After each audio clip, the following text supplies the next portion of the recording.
down bwana. Participants wengine washindwa kuingia. Endelea. Huku udasikiliza.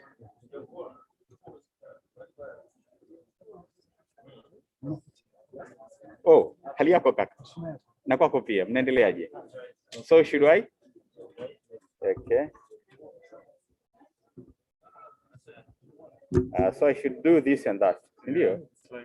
I'm reading from here. Okay, so.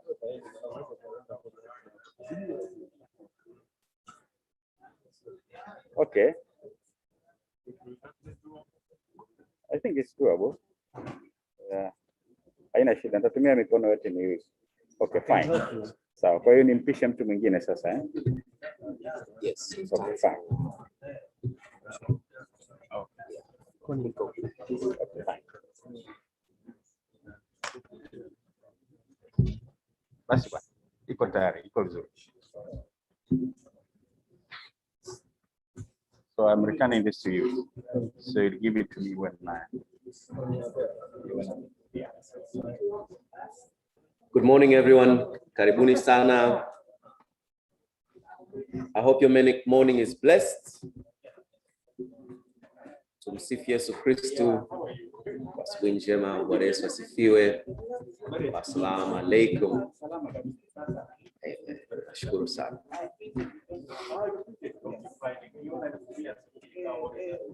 Tuna dakika 20, we have 20 minutes. If we use them very effectively, we'll begin at 9 sharp with the very first presentation by the chair. 10 minutes. And so, Mr. Ochola, I think if you, just by you walking up to the podium, it'll be 20 seconds. And we'll start with a word from you. For those who are here, tujipige makofi. Let's put our hands together for ourselves. So come early and we start early. Karibu sana.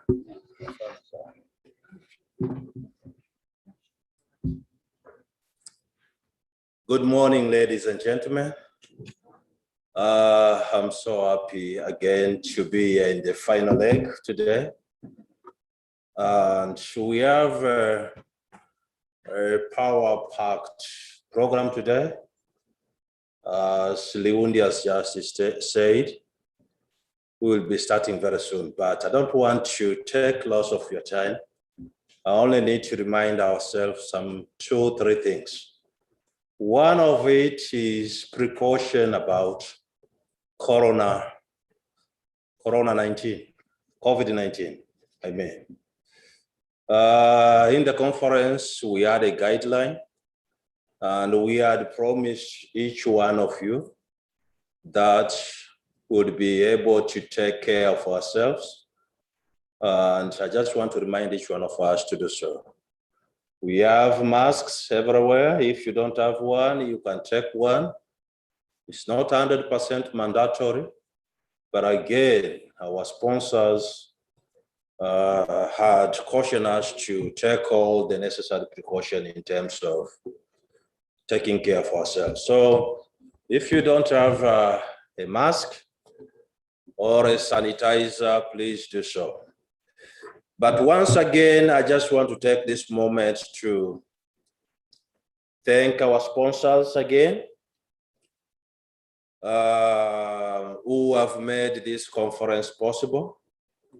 And I would wish to begin with CEDA. They are our core supporters with this particular conference, but also with all that we do at TenMed.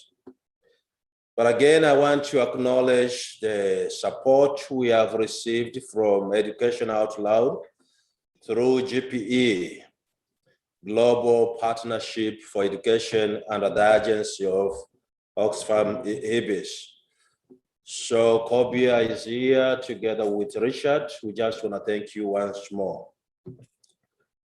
for facilitating this particular conference. But again, we have been sponsored by NORAD through ActionAid, and also we want to extend our appreciation again. Furthermore, we have been sponsored by Pestalozzi Children Foundation. We want also to extend our appreciation for the funds that they have extended to take care of this conference. And finally, our new partners in the list is HDIF together with UKAID. They have also supported us to ensure that we all get to listen and to share our experiences on how we can improve quality education. So with these few remarks, I just want to wish you all a third leg of our discussion, constructive discussion. And also I want to thank, I'm forgetting the tenement members. There are those who have also been able to support this conference. So thank you very much and have a good day.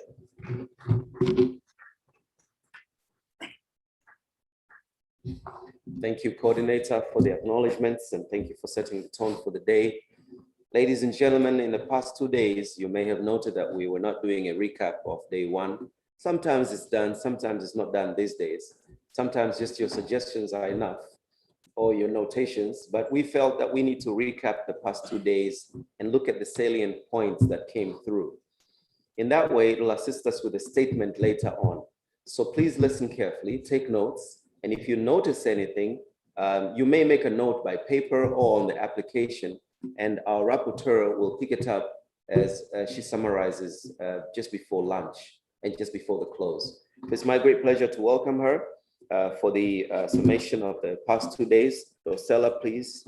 Karibu sana, makofi kwake. She's been silent in the background, but noting everything, every important thing that we're saying. Karibu sana.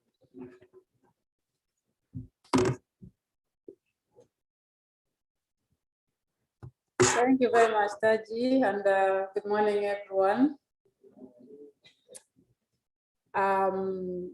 I'll highlight the top level issues that emerged in our workshop for the day one and day two of this conference. I have only 10 minutes, so I'll try to be very brief. So day one started with the opening by the host of tenements, the coordinator, who welcomed the guest of honor and the keynote speaker, Honorable former President Dr. Jakaya Mrisho Kikwete. There was also at the high table the Ambassador of Sweden, the Deputy Permanent Secretary P.O. Raj, Commissioner for Education, and of course the host, the board chair of tenements. So I'm here to present to you the summary, the top level issues, as I was saying. So there was a general recognition that education is more than a national agenda because its effects go beyond national borders. So it has to be understood in its holistic way. So a special consideration for the former President Kikwete on starting, who was recognized as an education reformer in Tanzania by enabling access to secondary education to many children at once. In 2016, where 40% of children who were eligible but didn't get a chance to proceed to secondary school, they were absorbed by the introduction of Word Secondary School. So this was a special recognition. So from 2016, 300 children were joining secondary school, and today we are talking over 800 children joining secondary school, transitioning from primary school to secondary school. During day one and day two of this conference, quality education was redefined. And from the presentations and the panel discussions and the plenary, a number of issues emerged that could be taken on board in terms of understanding when you say quality education, what does this really mean in a real sense? So issues around access, for example, when you talk of quality education, we are talking about access, we are talking about enrollment and completion. We'll be talking about school connectivity. That will be part of the quality education. Leaving no one behind. We are talking about inclusion, Issues around disability have been mentioned several times in this workshop. Equity, we are talking about innovation and creativity as a way of employability, of course, in the 21st century. Issues around innovative financing and financial support, because there is no way we talk about quality education if we leave away the financing. But now we are talking about innovative financing. Issues around infrastructure to mean the learning environment, curriculum. This has emerged in almost all the discussions. Curriculum, ICT, the value of technology in advancing knowledge. And issues of ICT were really discussed in the context of rural-urban divide in terms of accessibility and connectivity. Quality education also involves structures and systems. Here we're talking about coordination and policies.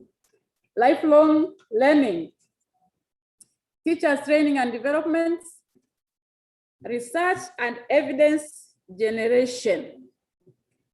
And finally, there was issues around soft skills and job readiness issues, where the mismatch became very strongly, where you have 60% of all graduates not employable in this country. So these are top level issues that will have to come into our mind when we are talking about quality education.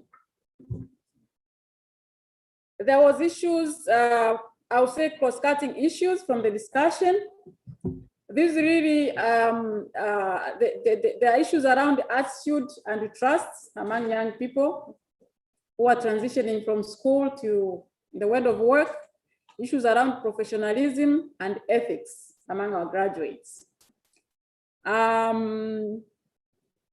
One issue that was really emerging and it didn't have a lot of attention was the focus on boys as one of the vulnerable groups, our child, as well we know the fact that boys are children, they have a certain level of vulnerability.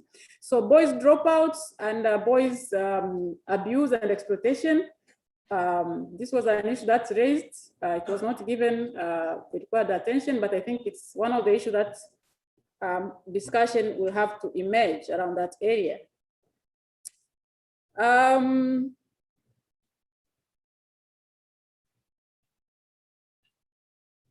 I'll now discuss about key recommendations. These are compiled from all the sessions for day 1 and day 2. We will have all these specific issues for specific session presented in a full report after this workshop. For now, I'll combine the recommendations. The first recommendation is that quality education is not granted. It needs action from everyone. There's a good progress in achieving Sustainable Development Goal 4. However, quality on its holistic understanding is still work in progress, and it requires a lot of investments. Here we are talking about financial and non-financial resources. Tanzania is commended for the fee-free basic education that has increased almost 2% of enrollment. It's quite a huge achievement. It was recognized, but also there was a recognition around political commitment, strong political commitment around this area. Education should be seen as a human right, and its importance of unlocking socio-economic and political, of course, and cultural potentials. There was a strong commitment from donors to continue partnerships to drive civil society coordination on quality education. There was a suggestion to adopt universal designs and concepts on issues around inclusive systems and inclusive education. There are global concepts that are highly recognized and applicable. So when you are designing systems, inclusive systems, we really have to align. Quality education requires the needs of learners, needs of labor markets, and of course they have to, quality education has to align with national priorities. There is a big mismatch between the priorities of the country, the need of the labor markets, and also the needs or the needs of learners. To attain quality education, sustainable financing is needed. Remember, we are talking about financial innovation, innovative financing mechanisms, but now we are talking about sustainable financing. Here we are they talked about inclusive budget allocation and financial accountability. And I think the role of civil society also comes here on monitoring the financial allocations and all that. There was a mention around Tanzania transformation from to the low middle income country and its implication to education, and how financing for education is done in this transformation. For private sector, corporate social responsibility should move from business and branding mindsets to provide sustainable solutions. So the giving from the private sector should really align to the priorities of the government, priorities of the beneficiaries, but also it has to be sustainable. There was a recognition that holistic engagement and partnership with a broad range of partners is very important. Having private sector, civil society, governments at the level of MDAs, donors, parents, children, and communities. Together, we'll have to work together to make sure that quality education is really inclusive and participatory. There was a mention around emergency preparedness because it affects learning systems and structures, and also the need to have COVID-19 assessment to understand the impact on learning and impact on families.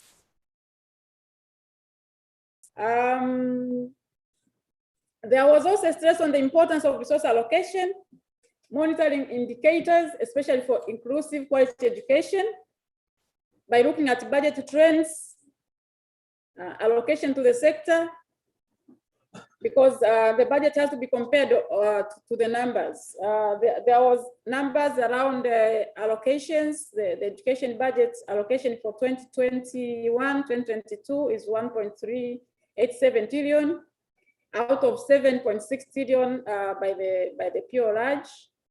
But also looking at the numbers, by 2020 reports, we have 1.3 pre-primary students, 10.9 million primary school children, and we have 2.4 students in secondary schools. That is from 1 to from 6. So the budget has really to align with the numbers. I think here there is issues around monitoring and accountability issues. Leveraging finances. Now that the country is moving to the lower middle income, so we need to leverage financing from multilateral partners. We are talking about private foundations, but also high net worth individuals, those individuals with money and who really can support cause. They have to be part and parcel of our financing plan and financing framework.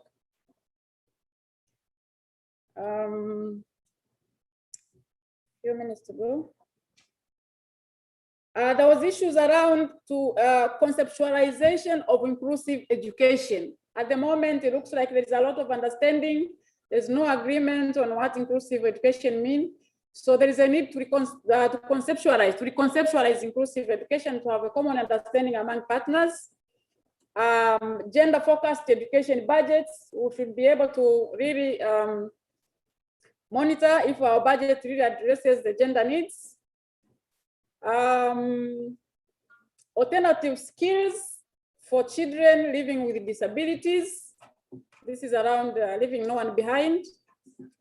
There should be strategies to motivate teachers There was a hot discussion around the teachers' motivation and passion. There was a discussion around the mismatch between training time and outputs. Talking about 7 years of primary, 4 years of secondary, 6 years of secondary, and 3 to 4, 5 years of university, and the output that come out of this system, and how much this output is accepted in the labor market. So training time versus the quality of output that is coming out. And finally, I'll talk about assessment and quality assurance of our education system. Honorable MC, naomba kuwasilisha. Asante.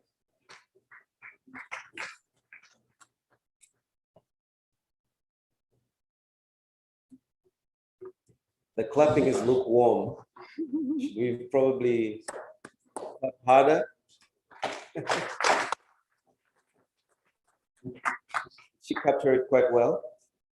It's there. It looks good. It's there. All right, very well. Then we'll proceed. Are we good? Everything fine?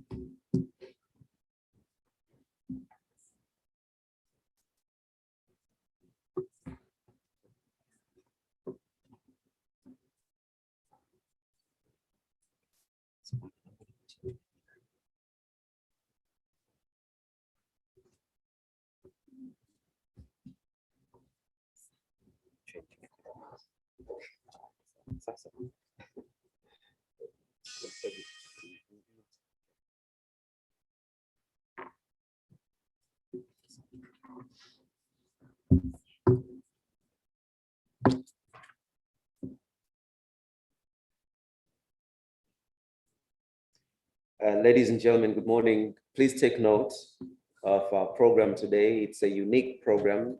We'll have breakout sessions. We're preparing the rooms right now. But from now, we'll start with the education we want in Tanzania, a major topic today. The speaker is Dr. John Kalagi, Executive Director, Haki Elimu, of course, and of course, the chairperson, TENMET, Professor Bernadette Killian, Associate Professor, UDSM, is the moderator.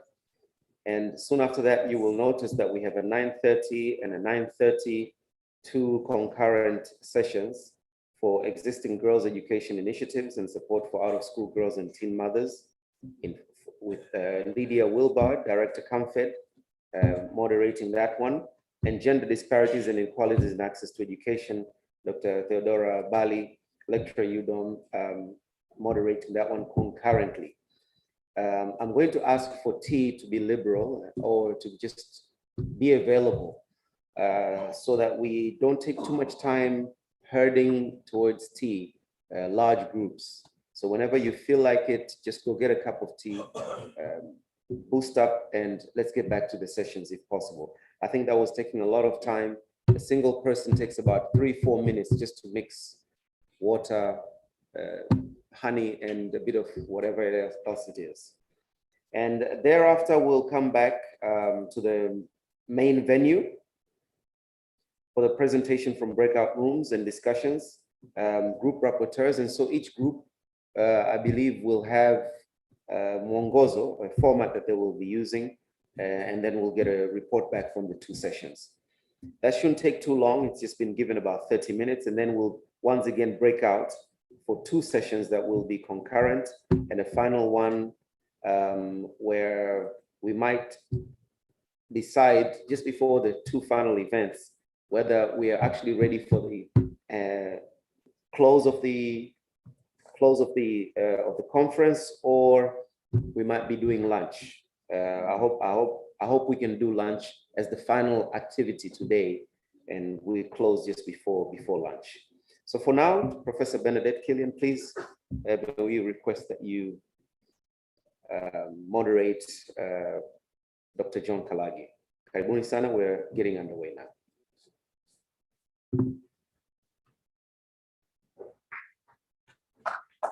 Makofi.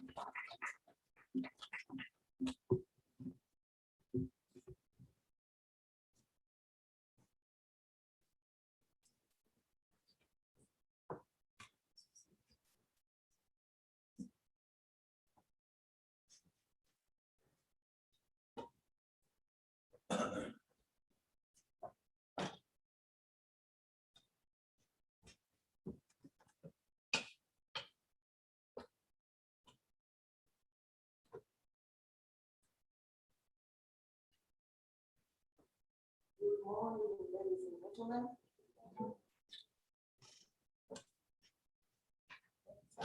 Let me take this opportunity, first of all, to thank Tenet for inviting me this workshop, but also for giving me this big post as the moderator for this session. We have a very big topic today. As you are all aware, the issue of quality education is the most debated issue in Tanzania currently. I think this is like a buzzword. I believe we are following the debate in the parliament. The politicians look very curious about this issue.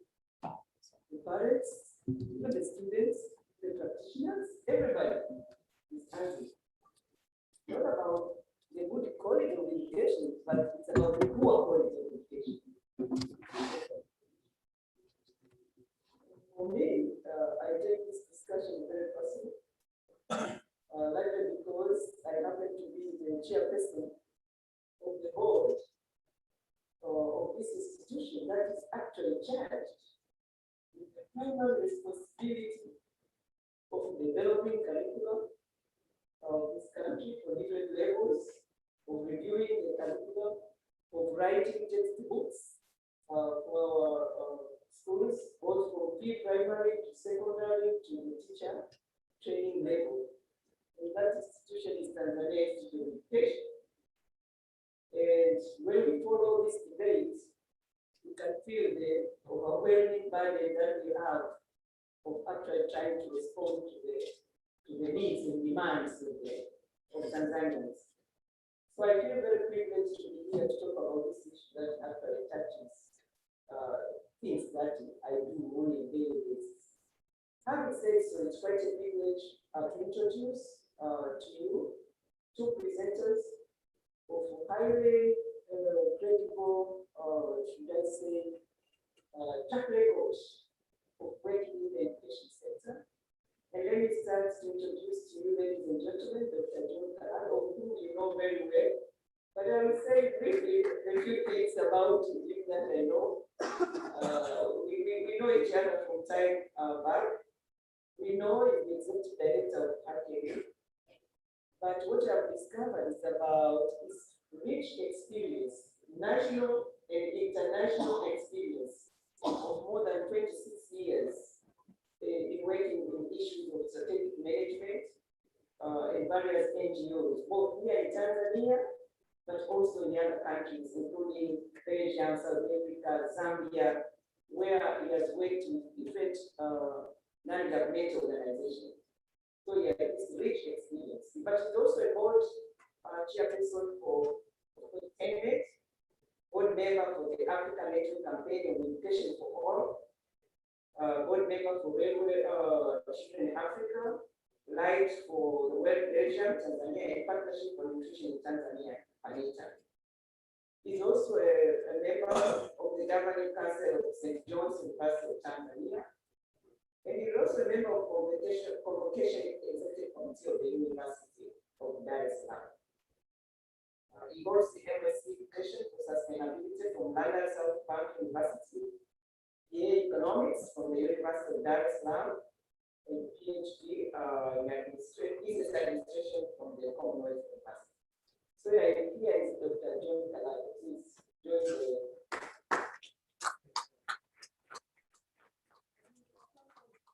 Dr. Wilberforce Mena. Oh, there you are. Dr. Mena, I think many of you know very well. I have to know you. He's a specialist in curriculum development and teacher educator. He serves as education technical advisor for IQEC.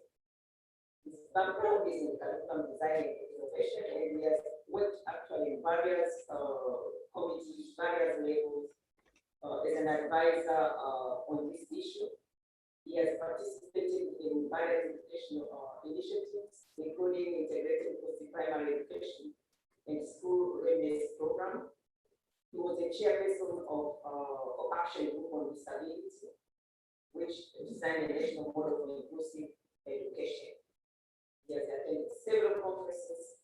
His recent publication is the book that he has co-edited, and it's titled Best Education Alignment for Industrial Economy in Tanzania. So here is Dr. Mena, who has today. Karibu. We are really concerned about time. Let me go straight to the business. And I don't know what's the modality of you guys going to present? You'll present. Okay. So Dr. Kalaka will do the presentation on the education we want in Tanzania, which is $1 million issue. Yeah. So we are going to pay a great deal of attention. But it's not about what we need to. 30 minutes. So,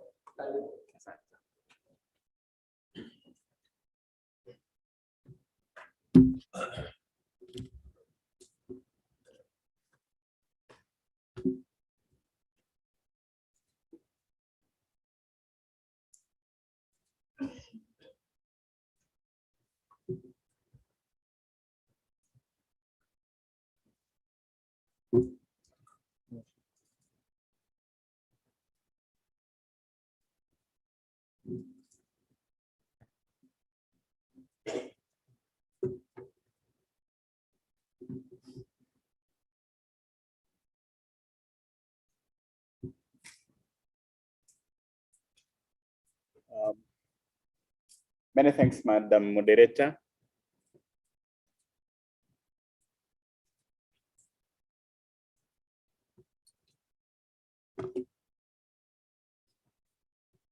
Thanks a lot, Madam Moderator, for the introduction. I just want to start my presentation by quoting one of the statements that I had from one of the US president, retired, to mention why I have Dr. Mena with me during this presentation. He's not on the list, but I have invited him with a purpose. I was watching one of the documentary from CNN, and that president was asked a question, one question, of course, among many. Can you tell us the secret behind your success?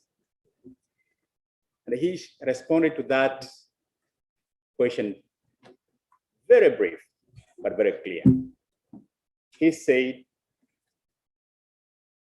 I was always trying to get smart people around me. They do all the work, I get all the credit. That's me. I've learned a lot from that particular president. I've been always trying to get smart people around me. They do a lot of great work, but at the end of the day, the credit comes to me. Dr. Mena is one of the great people around me within Hakelim. And he and his colleague, they do a lot of work. And at the end of the day, the credit comes to me.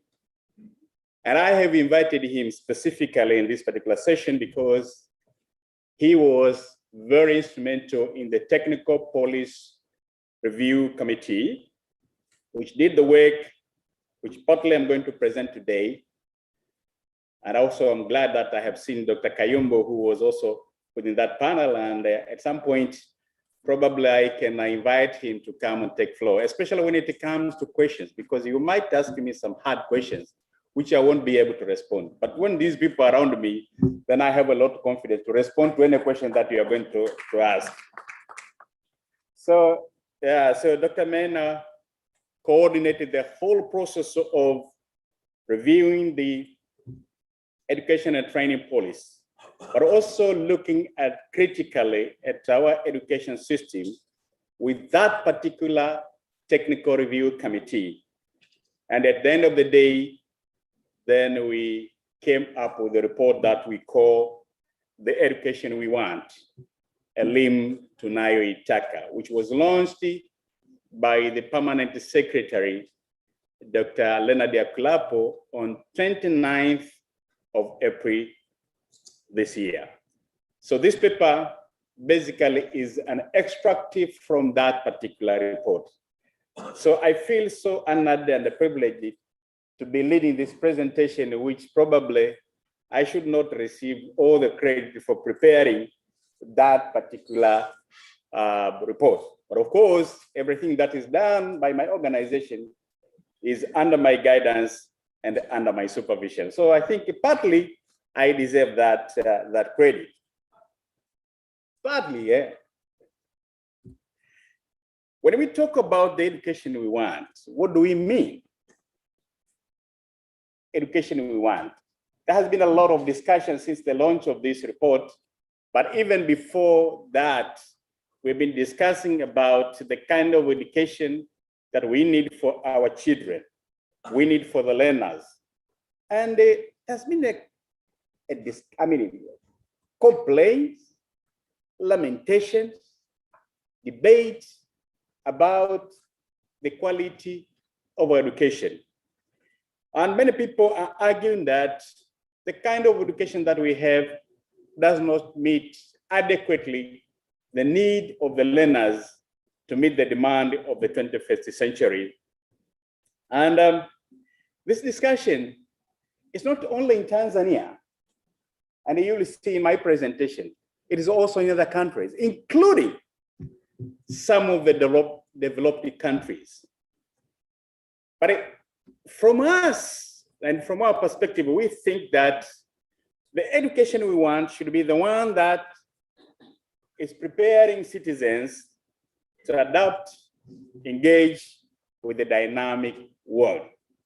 The world is changing very fast, but it appears that the education system is not changing at the pace of the changes of the world. And that's where the problem is.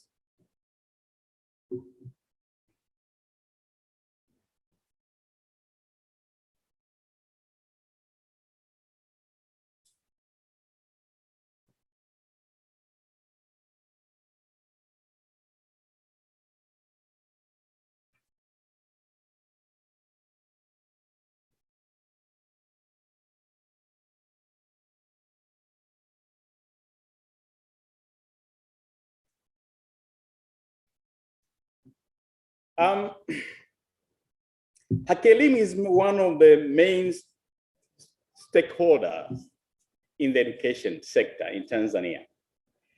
And we are following very closely what is happening within the education sector.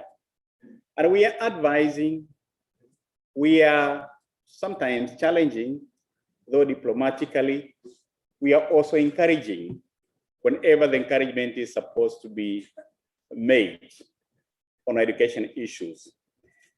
When the government launched the current education and training policy, which forms the main part of this presentation, we were the first stakeholders to raise our concerns and comments on the quality of the policy that is expected to guide the education system of our country.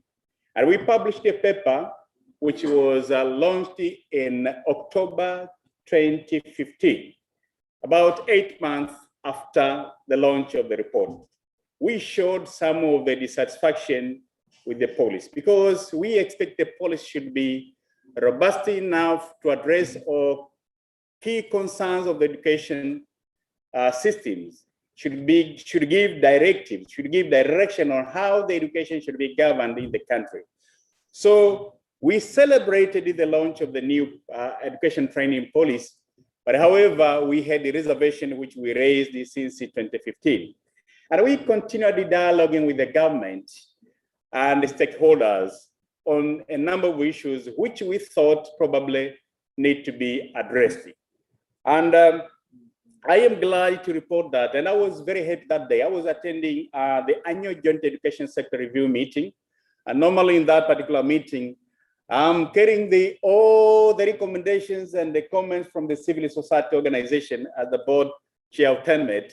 So I present all the issues during that particular meeting on behalf of my colleagues. So I was so happy when I had the announcement from the government that we are now going to look at our training and education policy of 2014 to address the concerns and issues that are raised by stakeholders. I was so happy. And in fact, even the team that was appointed by that time to manage and coordinate that process was introduced to the participants of that joint education sector review meeting. So I was so happy. So we took a proactive step. We didn't wait until the team comes to us or convene a meeting. We said, if somebody asked me, Kalagi, you are complaining about the education system. What do you want? What specific issues that we want to say should be taken into account? By that time, I had fragmented issues. But I thought it is very important for us as a main stakeholder in the education sector to do a comprehensive review of the policy and the education system in order to have well-researched paper or report that could be handed to the team as our ideas on how we view our education systems and the challenges we are seeing and our recommendations. So, however, for many reasons, probably including COVID-19, last year went quiet without the team seemed to be collecting those ideas, without the team seemed to be have started the process of revising the curriculum. But I think the policy. So of recently, the issue of education was given a new momentum, which I would like you to play a brief clip of our President, Her Excellence Mama Samia Suluhu Hassan. I think this was a statement that she gave when, she gave when she was addressing the parliament for the first time. Go back, play that clip.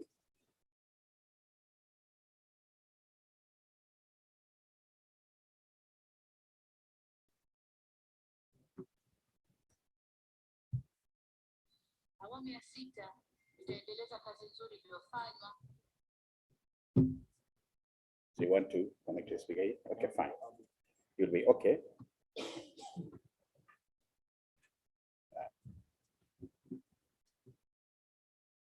Is there sound coming? It does build it up. Can I draw this near to? Where's the microphone?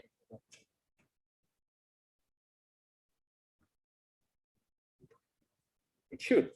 Miaka mitano iliyopita, aidha tutajielekeza katika kufanya mapitio ya sera ya elimu ya mwaka 2014 na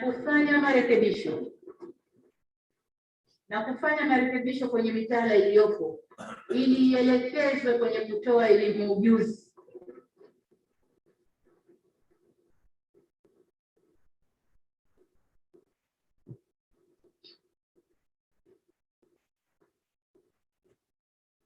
Tunataka mitaala yetu ijielekeze kwenye kutoa elimu ujuzi kulingana na mazingira ya nchi na soko la ajira.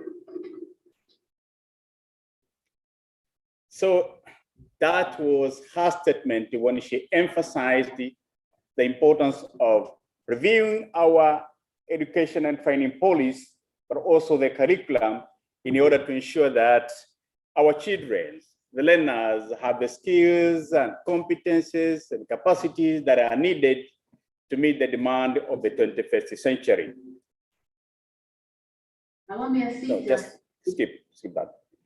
So my presentation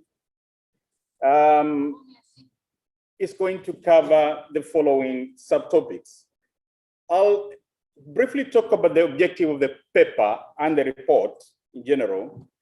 I'll talk about the methodology that we used to come up with that particular report in order to give it legitimacy, because that's very important. And then I'll talk about the strength of the education training policy of 2014.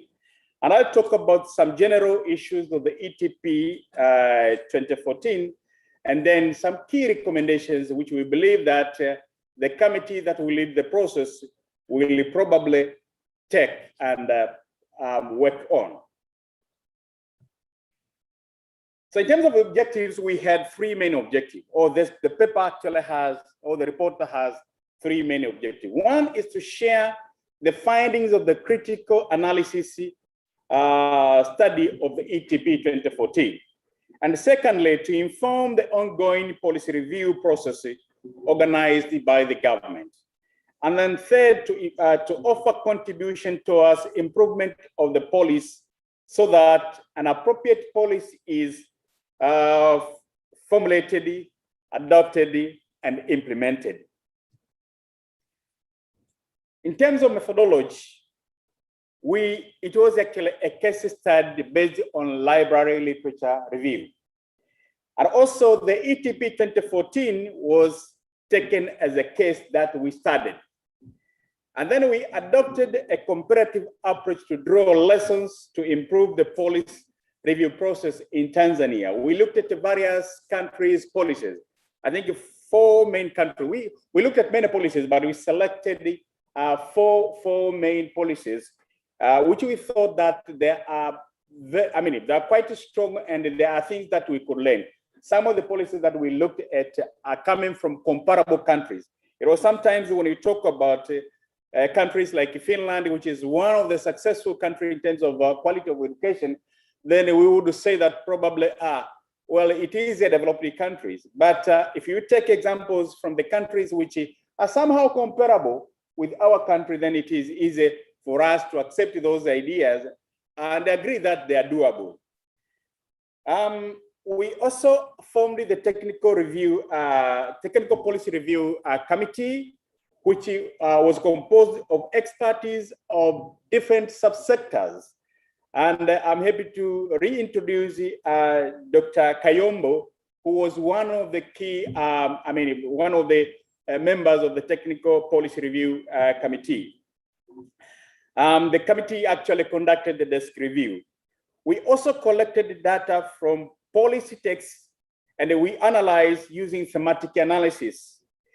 And then technical policy review committee spent time to analyze the information from Friends of Education. And I beg to say this loudly. Hakelim has a movement which is called the Friends of Education movement, which has more than 40,000 members across the country. And these are the people whom we engage with periodically in education issues in the country. So there are ideas that are coming to us. And also we are always following what is happening in the education sector by reviewing whatever is written on the newspaper. If you come to my office, you'll find we have a system of capturing anything concerning education, which is written on the newspaper, but also social media. Nowadays, social media has been very instrumental in terms of informing people and also debating on various issues. So we followed those issues, including some of the discussions from the parliament. So all these information were used by technical policy review committee to generate information which are contained in the paper. Now, in terms of strength, I'll just mention a few, but if you have time, at the end, I'll give you access to, address to access that, the report online. But there are 3 main strengths that we observed and which are included in our report. The first one is that the policy provide an assessment of education sector, which included technical, higher, and primary and secondary education. It also measures the education training policy of 1995. Before the adoption of 2014 education training policy, we had the 1995 education policy. But also there is the technical education training policy of 1996. We also have higher education policy of 1999 and the ICT for basic education policy of 2007.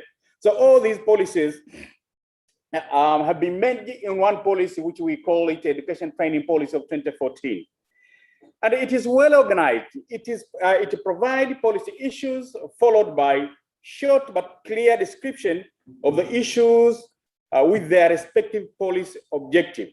That there are some, okay, policy, I mean, the policy provide clarity of the objective. Though at some point you will see some of the shortcomings, which are also related to this one, which I have said is a strength. It is a strength, but also it has some challenges, which I'll explain later. Then now coming to some general issues of the policy.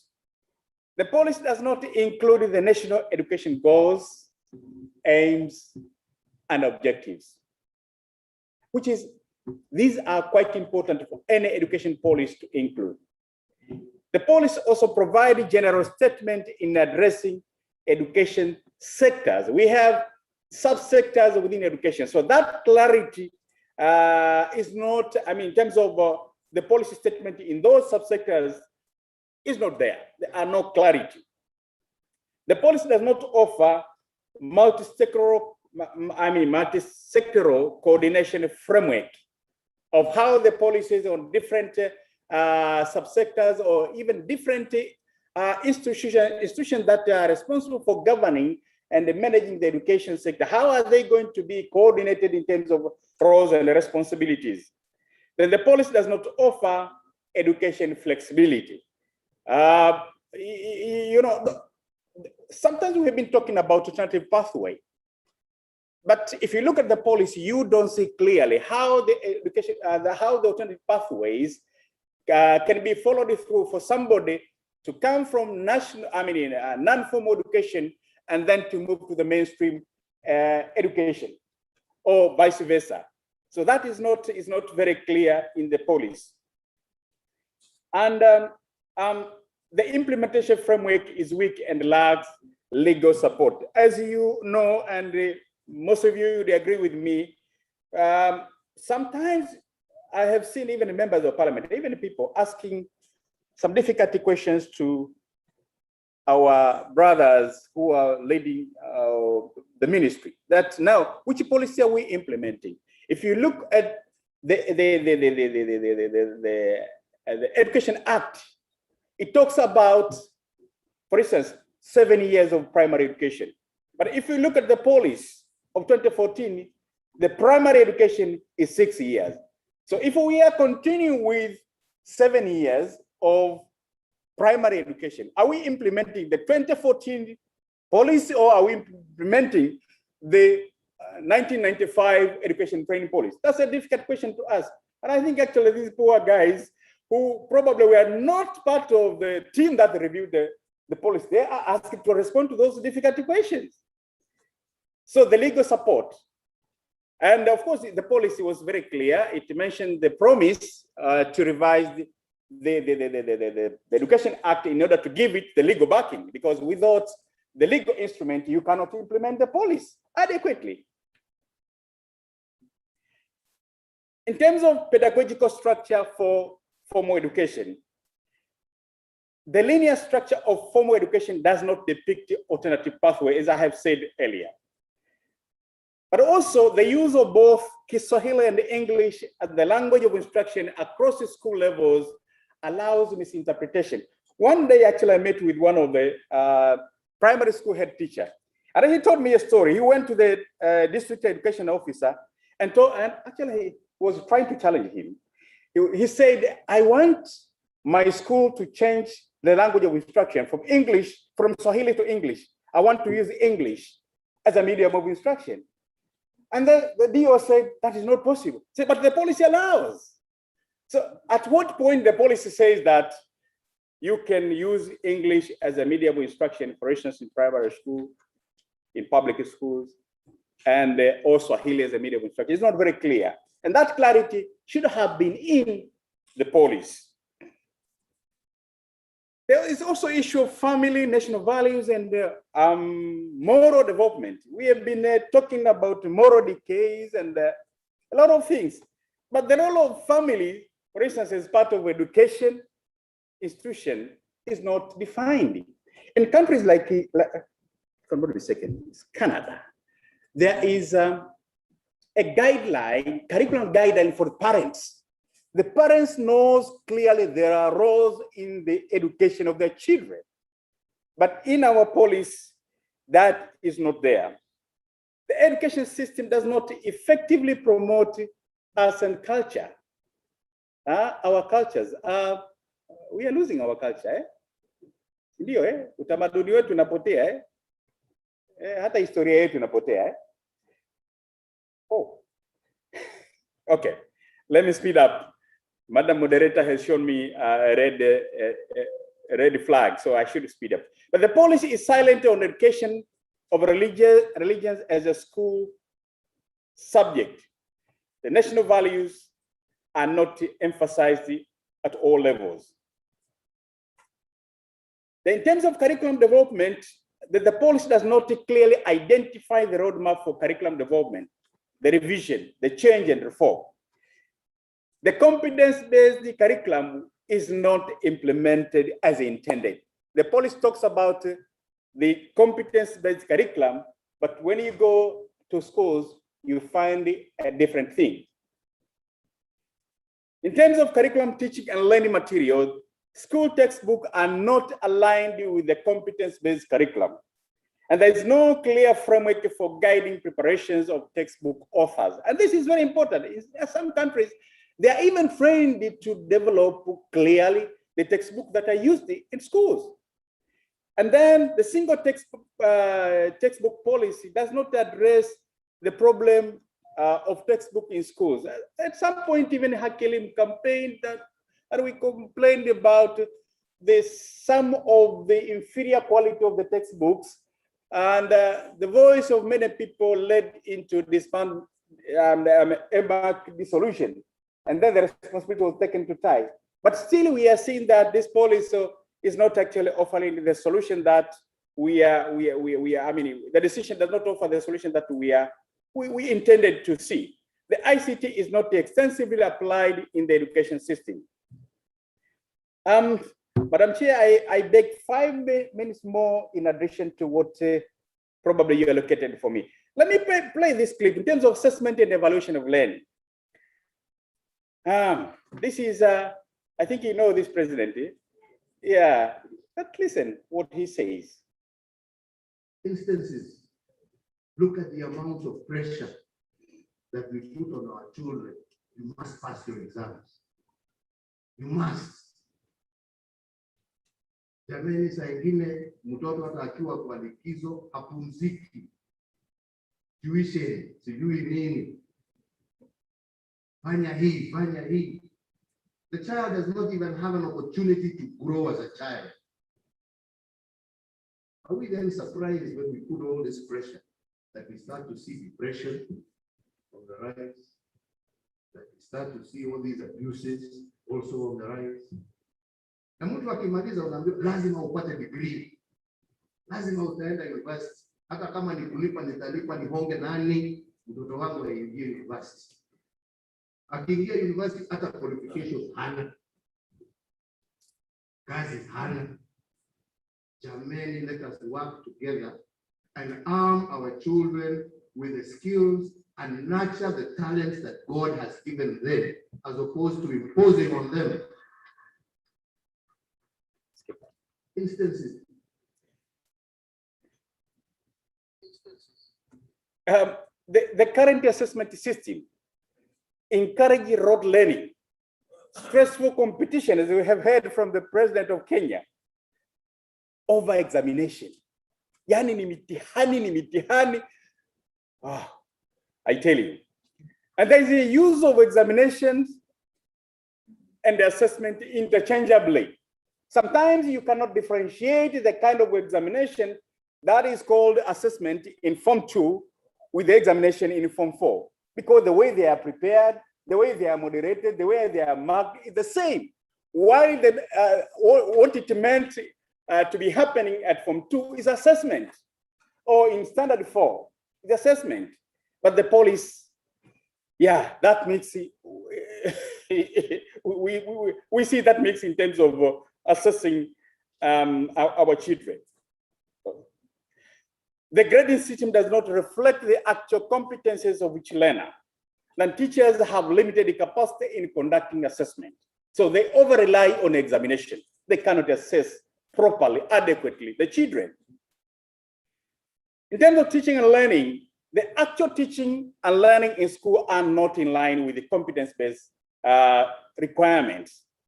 The language as an area of study is not available to all students due to preferential treatment of students, streaming of students in arts and science subject. In terms of management and administration, there's a high concentration, though I think this was clarified by the PS during the launch, but probably it's our perception that we see that in terms of decision making, I think there's a kind of centralization. You see, for instance, even if I want to contribute to the development of my school, I have to go to the district commissioner to get the permission, or probably a regional commissioner. But we think this thing should be decentralized. There's an overlap sometimes, not all the time, but sometimes overlap between responsibility of MOST and the POR. In terms of financing, there's no single sustainable model for financing the whole education sector. There is no equity in higher education student loan provision. The private sector is at a crossroad between business and service activities. When you talk to the private school owners, they say that we are complementing the effort of the government. We are supporting the government, but we are seen as the business people.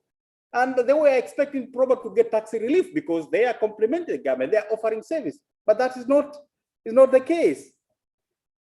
And the role of private sectors in education is not well covered in the national implementation guidelines. So most of the guidelines, when they are prepared, you could see probably they are kind of directed to the public learning institutions.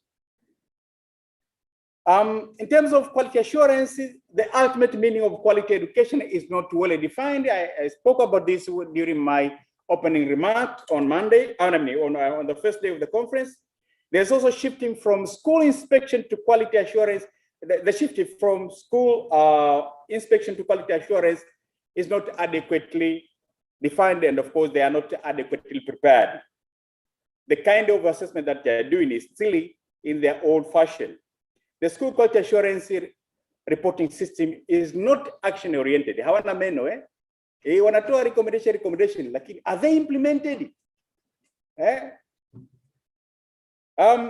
Then the policy issues, probably I might skip that. I can mention one. The policy does not provide clear career guidance and counseling for skills development to teachers and learners. The policy is not clear on enhancing safe and health environment of the school. Now, some key recommendations, but you will see many recommendations in our. I'll mention about 6 of them. You will see them when you read the complete report. We are recommending that we need to establish a national board of education or the National Education Commission to oversee the entire education system. At some point, we have been blaming some of the ministers for the action they took. But that's because they probably had a lot of power. A minister could wake up today, because of the power invested in him or her, we say now we are scrapping off these subjects. Futa michezo, rudisha michezo, peleka hiki kule, tengeneza hiki kule. So, but they're not wrong because they have that power. So I think actually we need to have the board that will be entrusted with the power of making decisions. By doing so, we will make sure that every decision that is made by this board has been very well thought of and even well researched. Of course, we also recommend that there has to be a clear milestone for curriculum review and revision process that are cyclical, led by experts, managed by national committee, and informed by evidence. We need to downgrade the examination to reduce fear, inferiority, and superiority. That by inferiority, sometimes when a child is about to sit for exam, the fear and the tension is even at the parents. I mean, I also have that particular tension that, have you prepared enough? Have you studied? How are you well prepared for the coming examination? Because of the importance that we attach to the examination. So I think actually we need to address that issue. Then we need to design a grading system that reflects actual student performance. We need to establish an autonomous quality assurance that is independent of the ministry at all levels. For example, basic education, quality assurance division is part of the ministry. We think that it might have a lot of authority if it stands independent. We need to separate the financing for education of financing of the education sector, like lower, middle, upper level, and formal and non-formal education and so forth. We need to ensure the entire education system is supervised by only one ministry. I know the decentralization policy is very good, but we think the role that is played by PRAG, the role that is played by Ministry of Education, sometimes it confuses. So probably we need to ensure that we bring that into central. Thank you very much, and God bless you.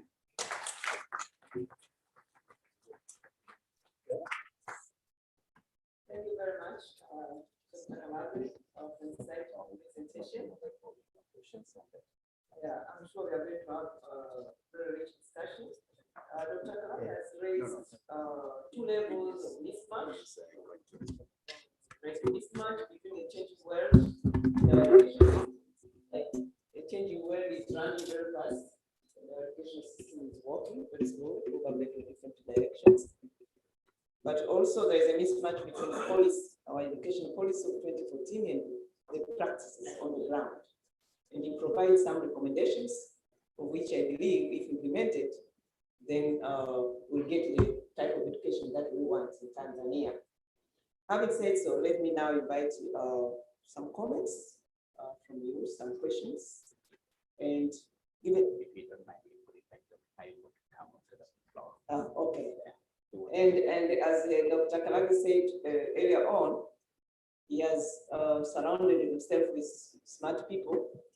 So Dr. Kayombo, if you don't mind, please step forward so that you can help Dr. Kalagi to answer different questions. Madam Chair, just a note, you have 15 minutes. Okay, all right. Let's start. Who wants to get the ball rolling? Please introduce yourself and ask your question or your comment. Karibu at the back.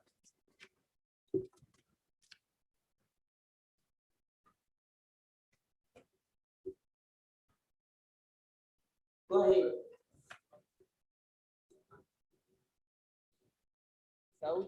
Saudi. Yes, good morning. My name is Gerson, and I come from Sonoma English Center. Mine was just a comment, and specifically on language, because the language of instruction for primary school is Swahili and English is the subject. But for the secondary school, you have to learn English. And this is, maybe sometimes you misjudge the level of the understanding or performance of students, which are, because they are challenged by the language of instruction. But there are some countries, for instance, Norway, they do use Norwegian to study everything and just learn English because globally we have to communicate through English mostly. But how is it difficult to use Swahili? Takuja kunihukumu mimi uwezo wangu wa kuelewa nadharia fulani simply because I can't express it in English. But my ability is more higher than that. Just the language puts the barrier, and I'm just. Let's keep the questions very short. Yes, she has only got 15 minutes. That was my comment. How do you work on the language? Okay, thank you very much. Yeah, please. Yes, please. Dr. Kalagi, my name is Ochola Oyoga. I am the national coordinator for TELNET. Madam Moderator, I just want to thank Dr. Kalagi for his presentation. But my question is, with all these recommendations, and we were reminded the other day that we are operating under the economies that are very small. And most of these recommendations would need an aspect of financing. How then now, if the government decides to take on board all these recommendations. And we are reminded on our aspect of financing. Would it work? Okay, thank you very much. Yes, please.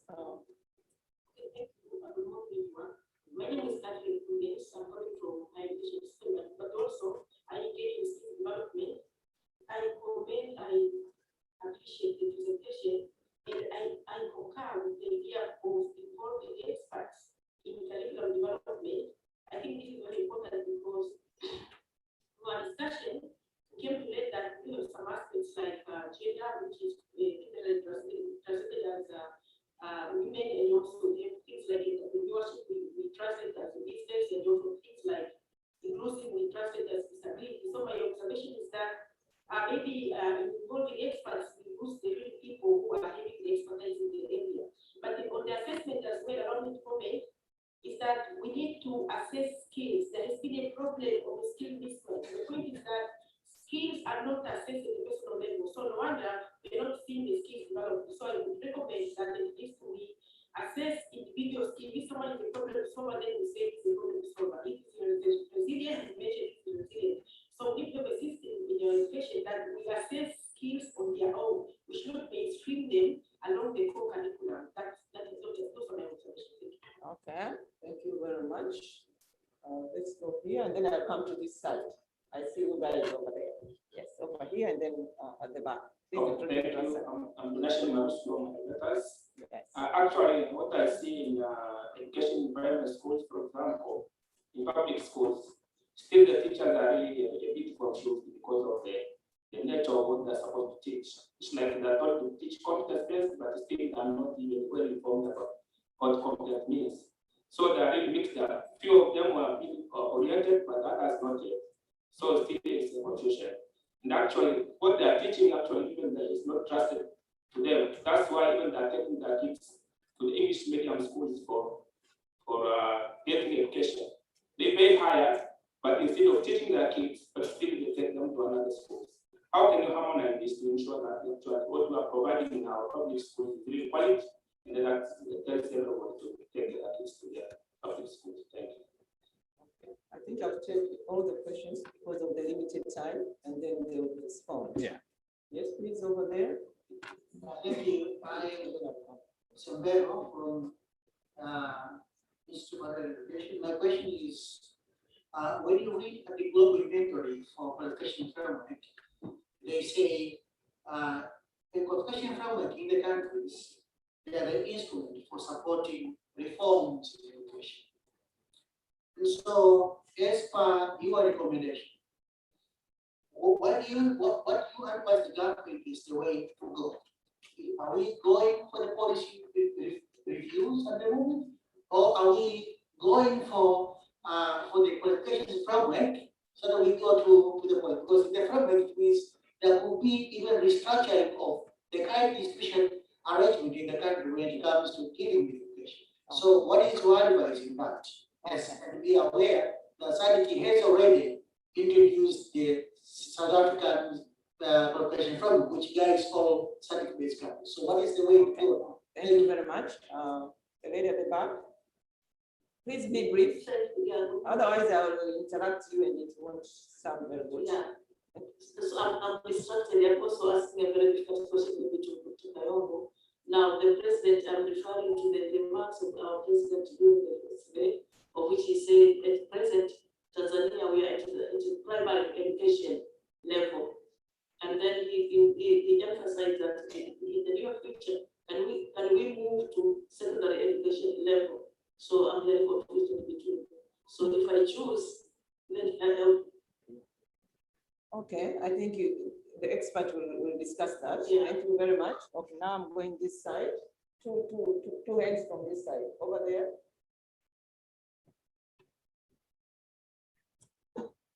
Please be brief. You are taking my time. What's going on?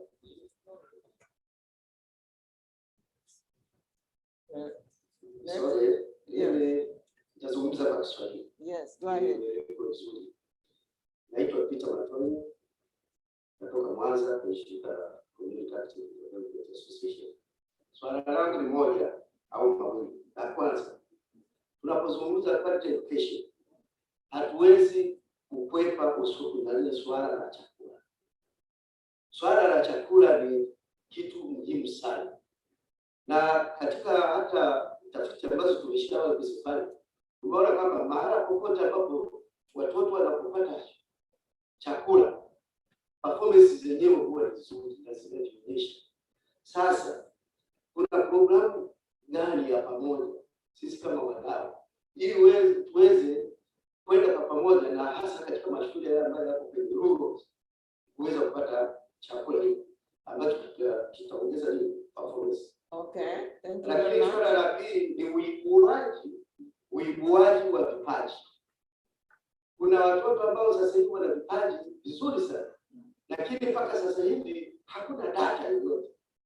Tunategemea tu kupata data weka kwenye social media, ndio tunakimbia tunasema kwamba kuna mara fulani, lakini hakuna mpango maalum ambao kwa kweli upo kama taifa au kama wadau kuweza kufuatilia vipaji vya watoto ambao mpaka siku wengine wako kwenye rural vipaji vizuri sana.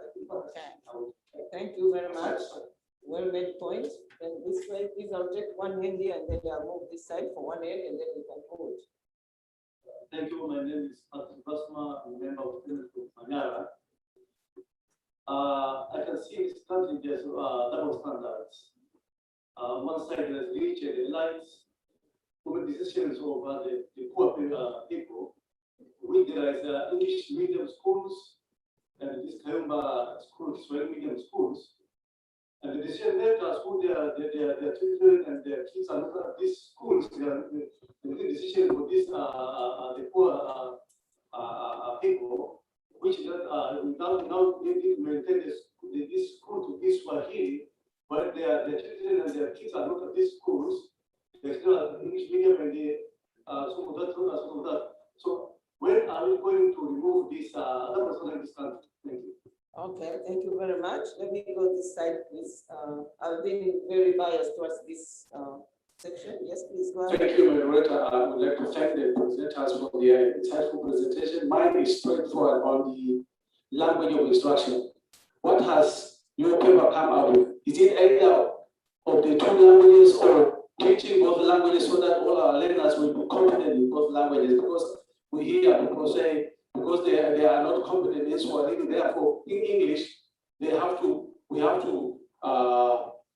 change now the medium instruction to Swahili. Already they say so that even in Kiswahili, Tanzanians are becoming poorer. If you read as a newspaper written in Kiswahili, you can't believe. So what I see is even the teaching of Swahili is also not up to standard. The Kenyans are even better than us. Thank you. Are you sure about that? Yes. Okay. Over there, yes, madam. Thank you very much. I'll also be brief. With the recommendation that Dr. Karungi has given us, can we include the quality assurance themselves? If then the department has been separated, they should be training, and there should be a condition that any quality assurance should be a primary school teacher who has practiced, knows the skills, has been down there. Then it comes to become a quality assurance. Then they'll know what they are doing, but not applying for the job. Thank you. Okay, thank you very much. Last, and this is real last, over there at the back. I concur with the presentation. I appreciate Mr. Juno Robert from Community Education in Majaro. Out of the report, I would also think of, it's not a suggestions, but I think we can keep brainstorming what the position of localizing curriculum. I know we have been discussing about the centralized curriculum, which is more strict, which is more content with all those kind of required skills.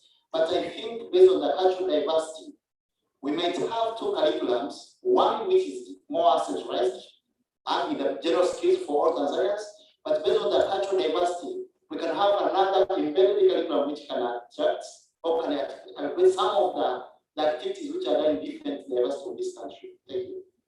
Wow. Speaking of inclusion, Madam over there. Yes, please. Thank you very much, Professor, for seeing my hand. Mine is not a question. I'll just dwell on the question asked by Ochola that looking at the presentation and the recommendations that were given by Dr. Kalage and the resources that we have, is it doable? And during Kalage's presentation, our Commissioner for Education wasn't around, and he just popped in when we had started discussion. And given what were presented in the presentation, for me, I found them to be very, very useful for us if we take the recommendation. So my request is that if our commissioner could have taken that full presentation and on his own time, or because as he works with the team on whoever in the office, they can go through and see what are the things that they can take on priority basis, so that our suggestions in this room would not end in this room. At least we have something done on what type of education we want in this nation. Thank you. Thank you very much, members, for your very constructive comments. At this point, allow me to invite the experts here to address your comments and questions. I think some of the comments can be taken aboard for further, analysis, and you can respond to some of the issues as well. Who wants to start? Dr. Kalage. Let me start with the simplest questions, and then I leave the difficult ones to the experts. Okay, Karim. We only have Okay. about maybe, actually we're running out of time. Okay, let me, the doability of the recommendations, this was asked by the last speaker and Mr. Ochola, in comparison with the resources. Waswahili wanasema kupanga ni kuchagua. There was a time the education sector budget was the highest budget in our annual government budget. I think we reached 20%, and this was said by the retired president in his opening remarks. But nowadays, I don't know where are we. So probably if we decide and if we plan properly, we cannot address all the challenges in one day. We can plan properly to address one after another. But the most important one, we should have a policy that will guide the direction and a strategy to implement the policy. The law that backs the implementation of the policy, and then the rest will follow. The second simplest question was the quality of quality assurance. I think that's known. You cannot inspect somebody, you cannot advise somebody if you yourself, you are not conversant, competent in what actually you're advising people for. There's a position of curriculum. I think the rest actually can be taken by my colleagues. They have taken note of that. Okay. Then let me leave the rest to the experts. Dr. Kalongo, please. Okay, thank you. Good morning.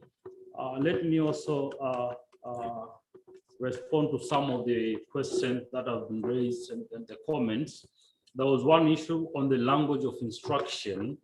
There are, of course, two members asked about that. So well, in the policy recommendation, we thought that, of course, research indicates that when people are learning in their mother tongue, the learning takes place quite effectively as compared to learning through the language that they're not that much conversant. So we thought that as a country, we need first to recognize English not as a second language. We should recognize English as a foreign language so that even the teaching of the language, the teaching approach of the language can also be changed. From the current teaching, it assumes that people know the language, so they're taught the technical part of the language, especially the grammars and the like. So we thought we should teach English from the communicative perspective so that we can create people who could understand the language, and then the rest can follow. So we thought that this should be changed, and that as the policy should recognize English as a foreign language, not a second language as it is now.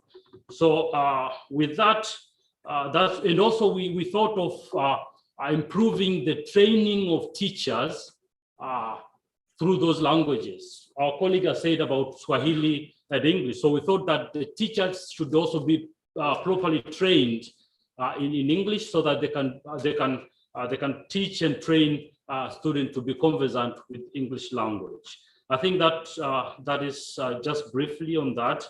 And the other issue, one of the colleagues asked about the national qualification framework and how the police can fit in and what should start. So we have different levels of qualification framework. We globally, there are regional frameworks, there are national frameworks. They all aim at facilitating different issues, including mobility of people through one education sector and the other, and also through from one country to the other. So we thought national qualification framework is important, and the country, we started developing it, but we didn't go to full implementation. We have a draft of national qualification framework, but we think national qualification framework is important because it will facilitate the flexibility and the recognition, and it provides proper channel of movement between different tracks of education. So we think national qualification framework is important, but policy is important because policy deals with issues much more deeper and issues beyond the national qualification framework. So national qualification framework is part of the national education policy. Thank you. Thank you very much, Dr. Kayombo. Dr. Mena, please. Yes, do you want to address some of the issues raised? Yes, maybe I can only say something about the curriculum, about the competence-based curriculum. I think if we have decided as a country to use competence-based curriculum as our approach, then we need to invest in it, because implementation of competence-based curriculum is not a small thing. It's a huge thing. So I agree that yes, our teachers, they are not very much conversant on the competence-based curriculum. I agree. And even the curriculum itself, the document itself also, maybe is not competence-based to that extent if you compare with the curriculum from other countries, which are implementing the competence-based curriculum. So I think this is something we really need to think very seriously if we want to continue with the competence-based curriculums, especially if we want to develop the skills for the learners. It's really demanding teachers because also the assessment system should be competence-based oriented. So that's one thing. The other issue which I would like to address is about, someone has talked about decentralization. It's true, we can decentralize some part of the curriculum, and we have proposed. We have the national curriculum, it's true. You know, Tanzania is a huge country, almost 26 regions, and 120 ethnic groups. So we can provide some flexibility in our curriculum. We need the national standard, of course, but we can allow some kind of decentralization. And the other issues I'd like to address here, well, it's about gifted and talented. I would say that we have our curriculum, the current curriculum is not really address all the groups. It's not only gifted and talented, but we have also several disabilities in our curriculum system. We normally start with the what can I call the normal curriculum for regular students, but now when you go to these other groups, we are not, the curriculum is not very good at that level. So I think we need also to think about that, because we are talking about leaving no one behind. That we need to take all the children, all the Tanzanians, but that's not happening in our curriculum system. I think that's all I can say. Okay, thank you very much. Let me thank Dr. Kalage and Dr. Meena and Dr. Kayombo for your very insightful presentation. And you have raised a lot of issues, recommendations, but also a lot of problems. Listening to this discussion, sometimes you get, discouraged as to really, are we going to tackle this problem? Are we going to get the education that we really want? And it seems to me sometimes we discuss a lot about the symptoms. And listening to you guys, I just ask myself here, what is the core problem of our education system if we want to revamp or to transform radically in order to get the type of education we want? What is the core problem that actually tends to affect many other aspects of our education system, which acts as a big barrier towards attaining quality education? So in our research, we all do research, maybe we should find out about what we call Mwarubaini of our problem here in our education system. Having said so, I thank you very much. You have been a wonderful audience, and have a good day. Asante.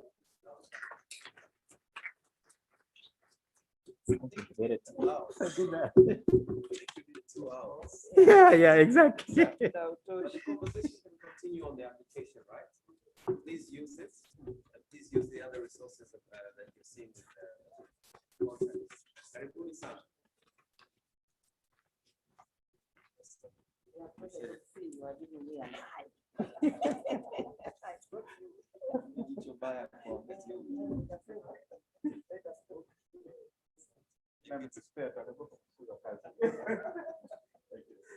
Nullification of my contract.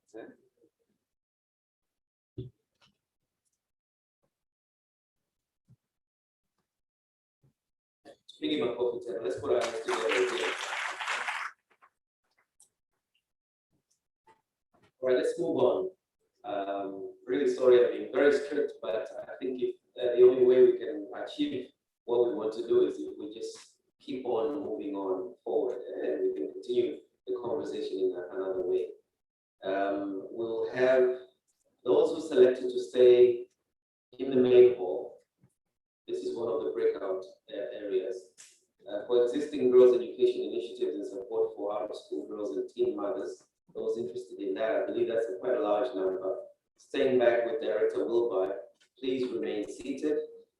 And I wish to move out with those going to Mawenzi, with Dr. Theodora Bali. There you are. Okay. So may I move out with you, and let's see what your following is like. But today's world is all about who follows you, who likes you, who views.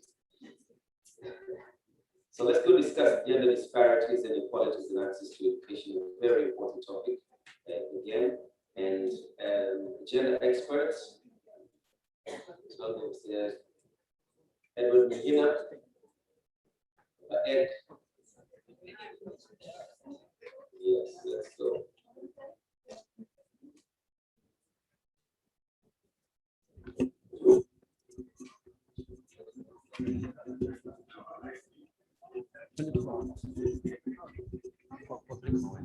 Please, number 20. Maybe mention the topics again. Yes. Okay. Those going to Mawenzi, gender disparities and inequalities in access to education, you're on your way out. We prepare the room for you ready. And the resource persons have already stepped out. May I please call on Director Wilbard from ComFed. Please assume your chairperson seat. And I will allow you graciously to continue with your session.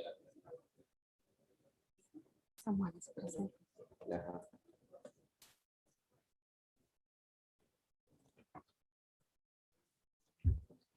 Hands in the room, ladies and gentlemen. The chairperson is seated. I can see you're very cold there. Tupunguze kidogo. Please continue. Even as we are on our way out, please continue. Well, thank you very much. It's another opportunity to continue our discussion on the things that we started on the first day. But I think you will realize that we are now soon in on the issues that matters. And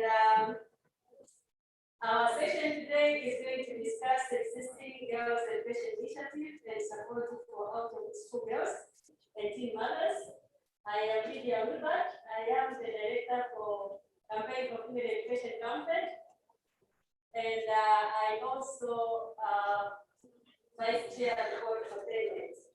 And today in our session, I'm going to be joined by Dr. Maregesi Machu, senior lecturer from Luce, who is going to take us through this presentation, and then we will welcome the discussion. Dr. Maregesi Machu, please. Can you give me your stage?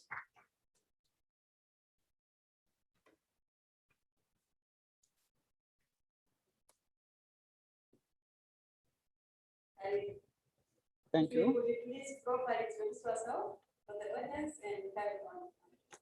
Yeah, thank you, moderator.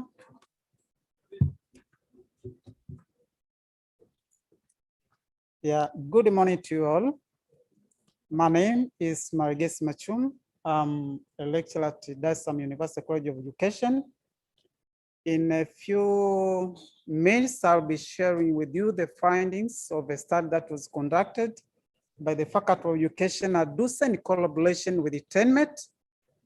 Actually, this is a study was conducted by the team from the Faculty of Education. This morning, I'll be sharing the findings with you on the behalf of the team that conducted a study. Now, the technical people.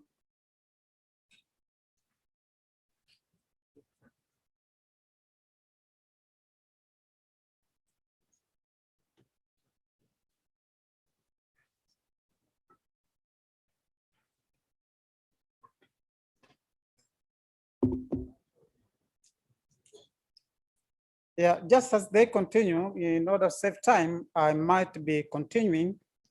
Yeah, we all know that since the year 2000, when the education for all goals were set in the Dakar conference, actually the international community has shown its commitment to ensuring that all children are in school, that no child is left behind.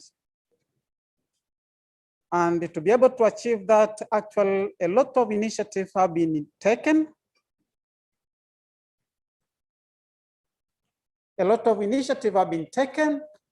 And one of them is to ensure that basic education becomes fee-free. And as a result of those initiatives, actually, we have witnessed a significant achievement in the last decade as far as school enrollment is concerned.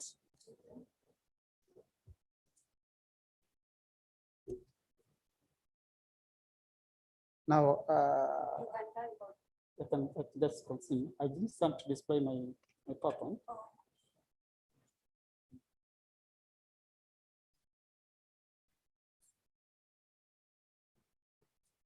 Yes, while we have celebrated the significant achievement in terms of school enrollment, right from pre-primary school, primary school, and secondary school, actually, we have had still a significant number of children and the adolescent who are supposed to be in school, actually not being in school for some reasons.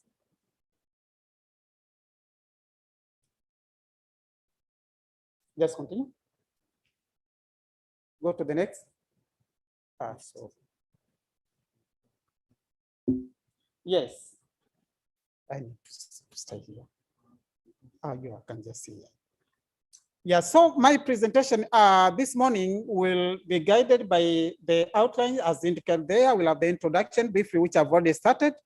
Then I will be giving the research objectives. Then I will be briefly touching on the methodology, and I will spend much of my time in the findings. And finally, I will have the conclusion and the recommendations. So like I've said, with a significant progress that has been made in terms of school enrollment, as you can see, the number of children enrolled in schools has substantially increased in the last decades. And this is happening all over the world. And I don't want to go to the statistics, you can just read there. The same statistics has also been evident in Tanzania. We have a good number of children that has been enrolling in primary school, in pre-primary school, and in secondary school. And the statistics have shown Tanzania has made a significant achievement among the African countries south of the Sahara. But the question is, while we have enjoyed such a significant achievement, we have an estimated number of children who are still out of school. Globally, you see the statistics, about 264 million children are estimated to be out of school, according to UNESCO 1915.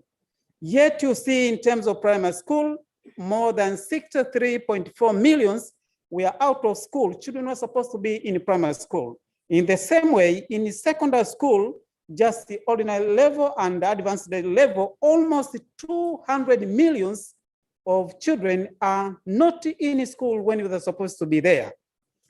Now, in Tanzania, again, you see the estimates, about 2 million primary school children who are supposed to be in school, they're not in school for some reasons, while 1.4 million children are supposed to be in secondary school, but they are not in there for some reasons. Now, actually, this raises serious questions. If at all we are struggling to achieve the Sustainable Development Goal, which stresses on inclusive education and equitable quality education and lifelong learning, and then we have a significant number of children who are supposed to be in school, they are not in school, one wonders whether Tanzania is going to realize this goal by 2030. So, while you see all boys and girls being not in school, this study specifically focused on girls who were not out of school. And people would ask me, why did you focus only on girls and not on boys?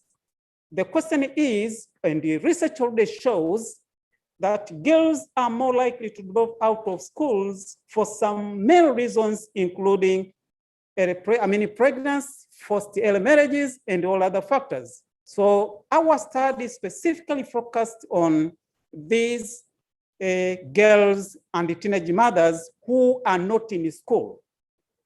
What educational initiatives are there outside to help them continue their studies, and for that matter, be able also to realize, to achieve education as an important right to them. So actually, the statistics show that nearly 4%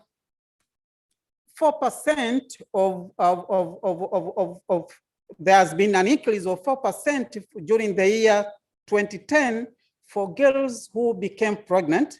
But again, the statistics show that 55,000 of adolescent girls of that year, of the year, aged between 13 to 18 years, were expelled from primary and secondary school due to pregnancy. And perhaps I take this opportunity to commend the government for the statement that, for the initiative that is now coming in place to ensure that girls who become pregnant are still given the opportunity to continue their studies. And this is something that needs to be commended. But again, we also see between only 2013 to 2015, over 70,000 girls were expelled from school. And that was the situation. Once a girl becomes pregnant, then he's expelled from school. And we don't consider the circumstances surrounding her becoming pregnant. So that has been a problem, and it is the reason why we wanted to see if these children, these girls, are given an opportunity to be able to continue with their studies after going all through that experience. So our objectives was, one, to try to investigate the existing educational initiative for out of school girls and teenage mothers in Tanzania mainland.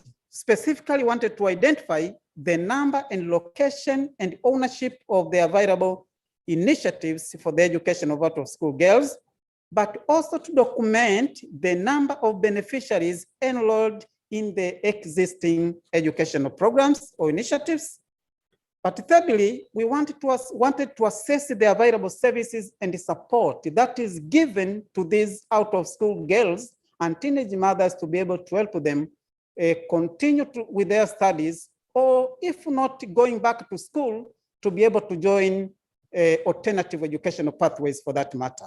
But number four, we wanted to assess the capacity of the existing initiative in terms of their ability to provide the services and support that girls need for them to be able to join the existing institution and be able to study effectively until they complete their programs. And finally, we wanted to determine the best models, if any, for the provision of out-of-school girls that can be scaled to a larger context in Tanzania.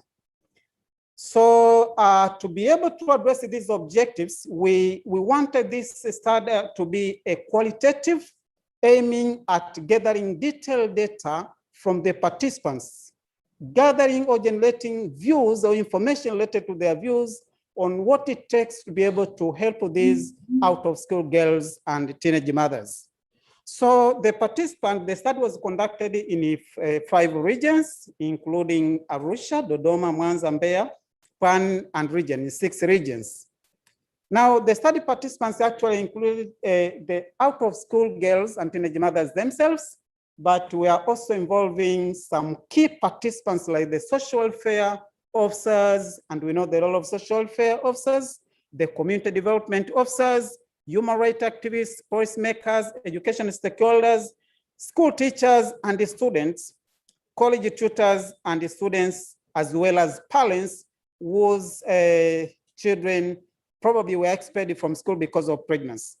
As for students in schools, wanted also to capture their views on how do they perceive those girls, their fellows who became pregnant, and if there is any effect that happened to them, but also wanted to understand what are those factors that are more likely to influence these girls from becoming pregnant and for that matter, drop from school. Now, actually, because we wanted to have people with the very specific information, a purposive sampling was the main sampling techniques that we use, but we also try to get students using a simple random sampling just to ensure that everybody has a chance to be included in the study. The data were collected just using focus group discussion. Remember, this was a qualitative study, so we just wanted to have people to get detailed information. Thus, we had the focus group discussions and then some structured interviews and the documentary reviews.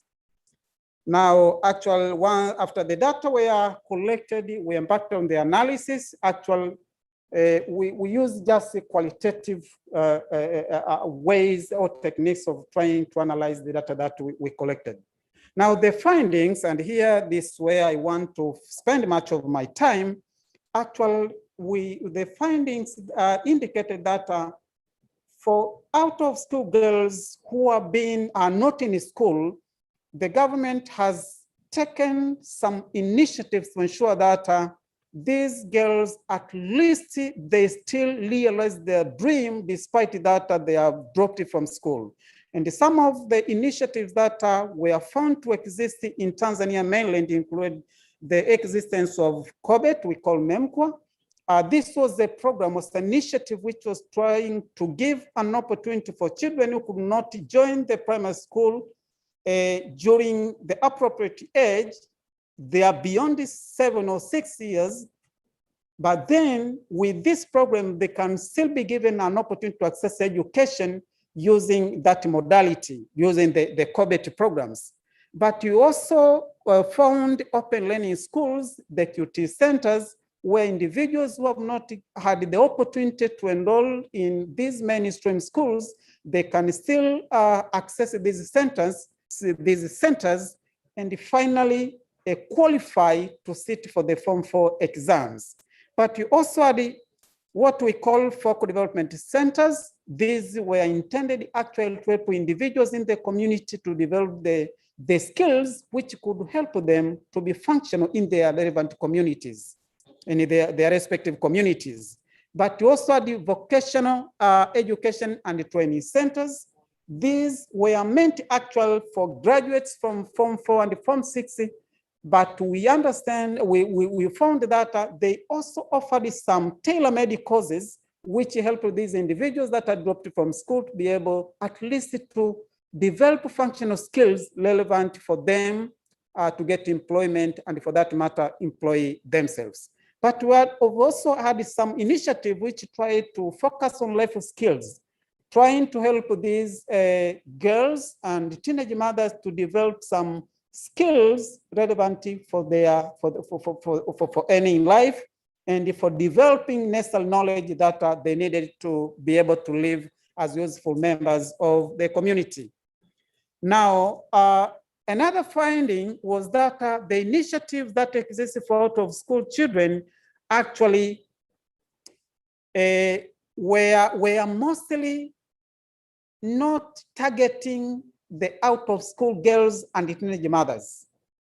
They were there trying to save both the males and the female young people, but they were not intended specifically, they were not specifically targeting the out-of-school girls and the teenage mothers. And you might, the most reason could be children, I mean, girls who have dropped from school because of pregnancy. The perception of the community has been like these were considered as people who have done something that was not expected in the community, and for that matter, nobody was very much concerned about it. And this is the reason why actually, even when it comes to documentation, what the problem, you go to the institutions, you ask how many girls who became pregnant have had the opportunity to enroll here, say, we don't capture that information, we just enroll students, but we don't go to that extent of trying this was pregnant or that. So actually, the findings also indicated that the actual number of students or individuals, or girls who had benefited from those programs were not kept by most institutions, except for the NGOs. These were keeping their records, and they could even identify the number of girls who were expelled from school that have been helped to develop various skills organized by those institutions. Now, the kind of services provided by the institutions, which was one of our objectives, wanted to see, yes, these girls are outside there. And given the situation that they have been going through, are they supported? What kind of support are they receiving to be able to join the schools, to go back to the schools, or to join these we call alternative education pathways, if there is any support?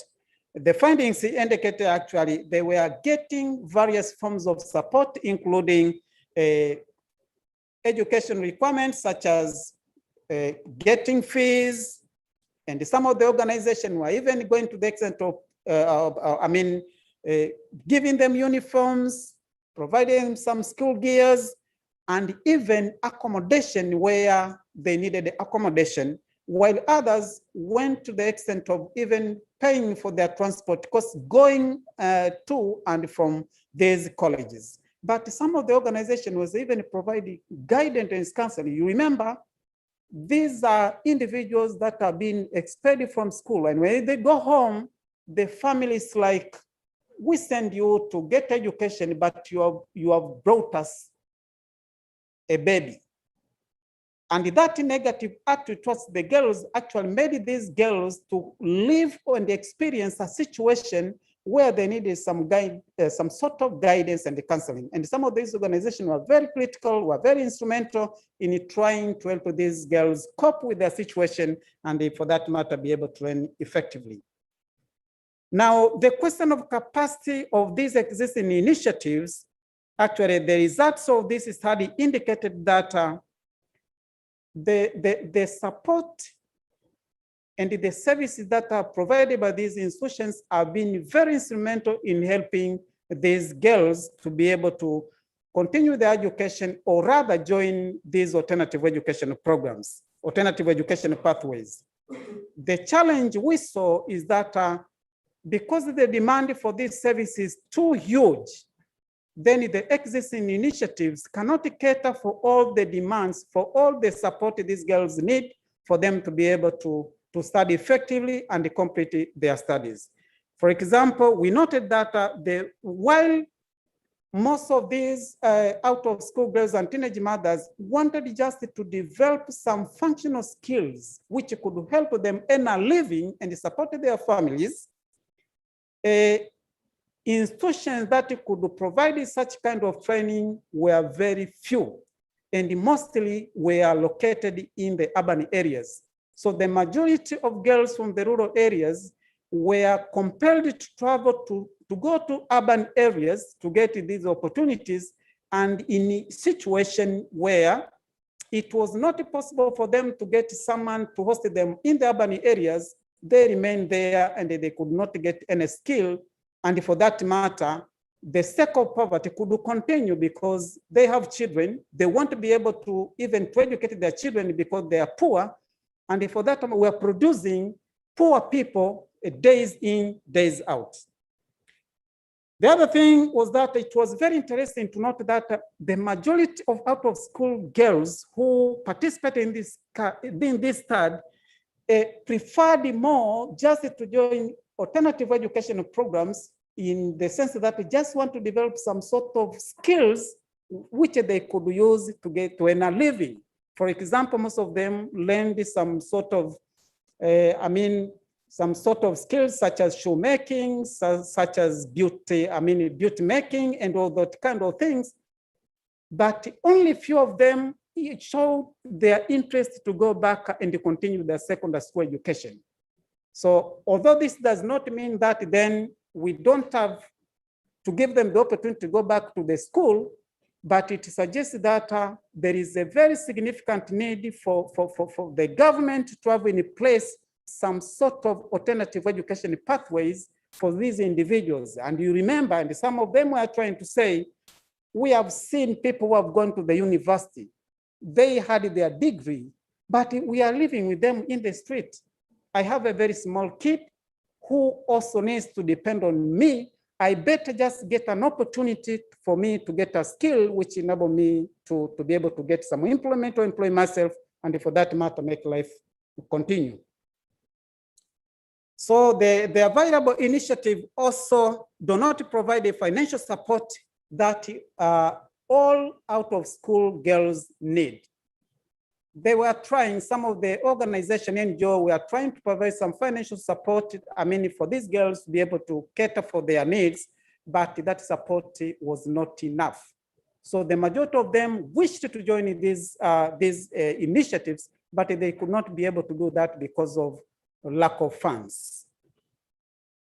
The other thing was the challenges that the out-of-school girls experienced, and this has been the major hindrance for them to be able to join this education after they have been expelled from school. One was unsupportive social cultural beliefs. As I've indicated at the beginning, we have been living in a situation where I look at girls who have become pregnant while at school as people who have committed a very serious offense.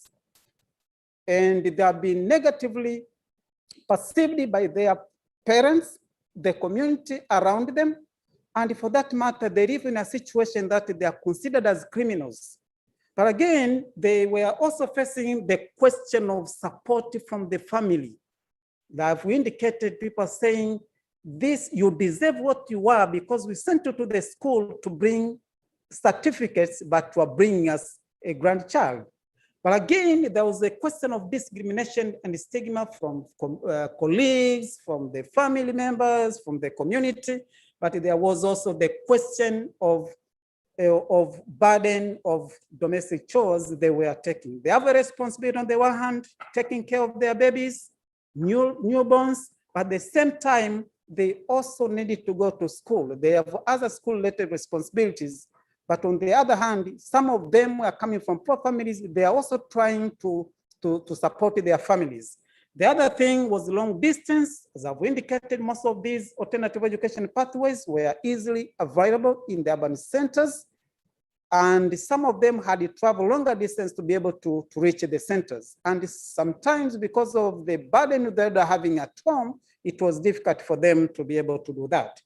Then there's also the question of lack of financial support from the families.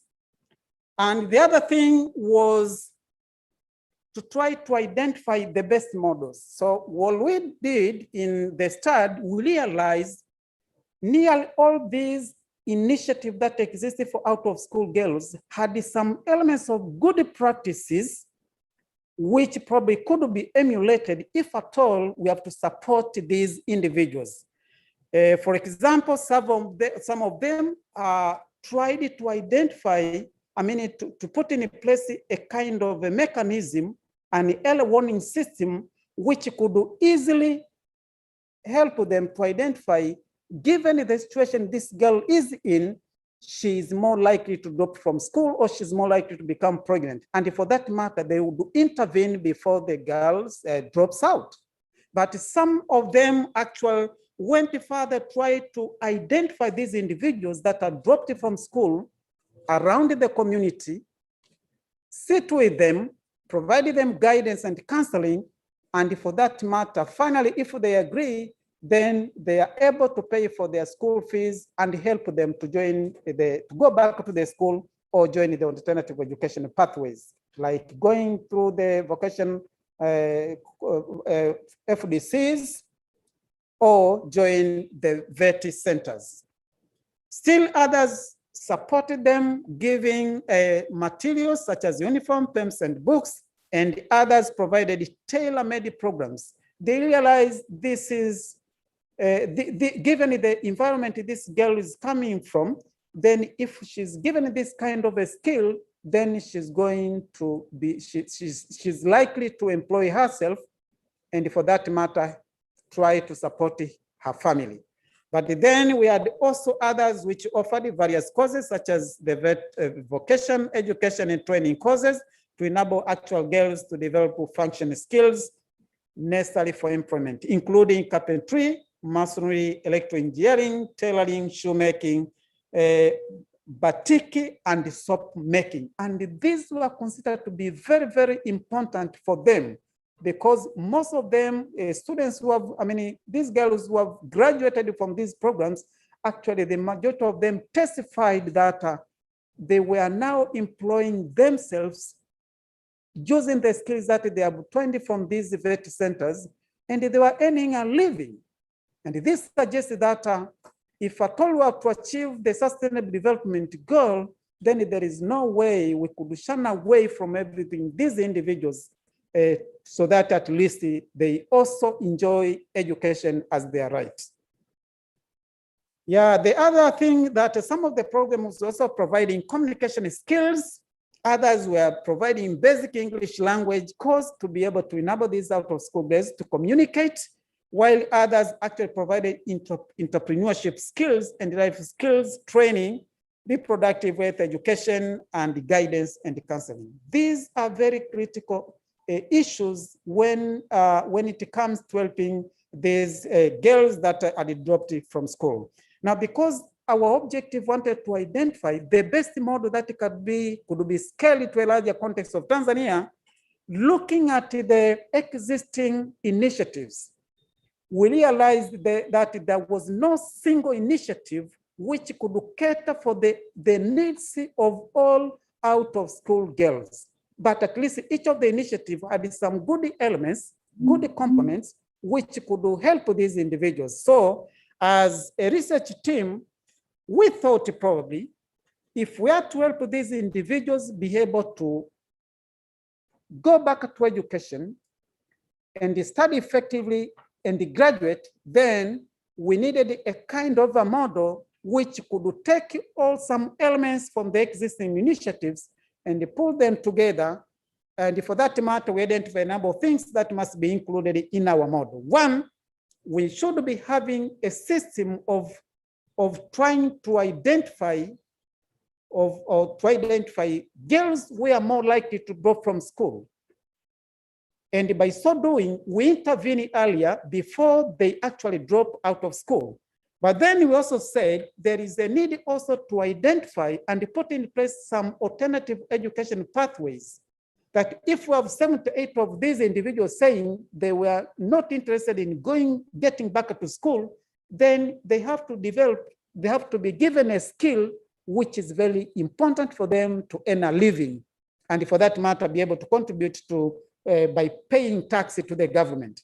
But again, we also said there is a need for providing financial support and material support necessary to help these individuals continue with their studies. As I've said, the majority of them, once they undergo this kind of situation, it's like they're pushed away by their families, by the community, and for that matter, they lack support. So one way we could help them is to have a mechanism of supporting them. The other thing is that some of them actually dropped out of school when they were in primary school. And you wonder, these children in primary school, some of them were 12 to 13 years, but they became also pregnant. So you wonder, some of them had still problems with the literacy issues. And we suggest probably that if we have to have a model that is to be scaled to a larger part of Tanzania, then such a kind of a model should also be trying to strengthen their numerous and literacy skills for them to be able to function well in the community where they will be staying. But there is also a need to have a model that takes into account of the tailor-made programs to be able to enable these individuals develop functional skills necessary for earning a living. But there is also a need for that kind of a model to provide some psychosocial support, guidance, counseling, reproductive health, and all those related skills. And finally, there is a need to help them with life skills, at least be able to manage life given the situation these people are going through. Now, considering the findings, we can conclude that the existing initiatives do not cater for the increase in demand for out-of-school girls' education. And this is something probably we're not aware. There is a very huge demand by these out-of-school girls. But this has gone unspoken and nobody has been concerned about it. So there is a very big need and everybody needs to join hands to be able to assist these individuals. But again, we are saying the SDG 4 will not be fully realized if at all we can't have a policy that clearly states or allows the individuals to be, to re-enter schools after they have dropped out of school due to pregnancy. And I repeat again, we commend the government for the interest, for the commitment it has shown to ensure that these individuals become pregnant. Once they're pregnant, they are reinstated back to the schools to continue their studies. That is something that is commendable, and probably everybody must say thanks to the government for making that decision. Again, girls that have dropped from school due to pregnancy, most of them prefer to join alternative education program just to develop some skills necessary for earning a living. This implies that if at all of these alternative education programs being fewer in Tanzania, particularly in the rural areas, then this suggests that there is a need for the government now to put in place many of these programs so that those individuals who are to stay there, they also develop the skills that we have been talking this morning. Now, with that, we recommend, therefore, the following things: the government to establish clear policy guidelines that manage the re-entry of skilled girls who have dropped school out of pregnancy, and the government has also shown that commitment. But again, there is a need for the government to collaborate with the private sector to ensure that institutions that provide alternative education programs are also available in the rural areas. The third one is that we need to have a mechanism in place that can support out-of-school girls financially so that they can be able to meet the costs associated with their schooling. But the other one is that there is a need also for the government to sustain the communities and the families, because that culture of trying to have a negative attitude towards individuals, these girls who have dropped out of school due to pregnancy, still exists. So there is this for us to educate the community. And you remember, you might know some of these girls were just raped by some culprits. And then they are considered to be the victim, while actually the mistake is not theirs.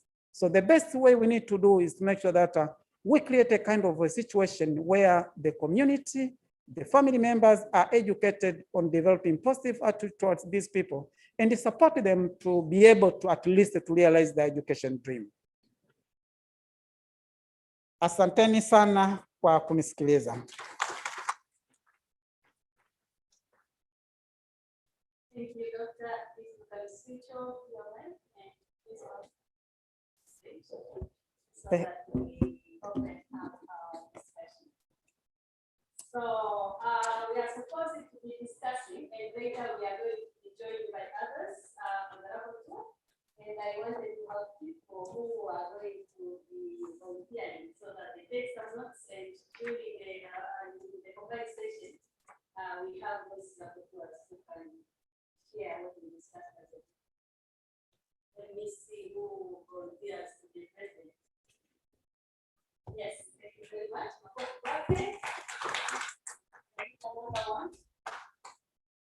I am a data sensitive person, so if I have the money, I will be happy. Okay.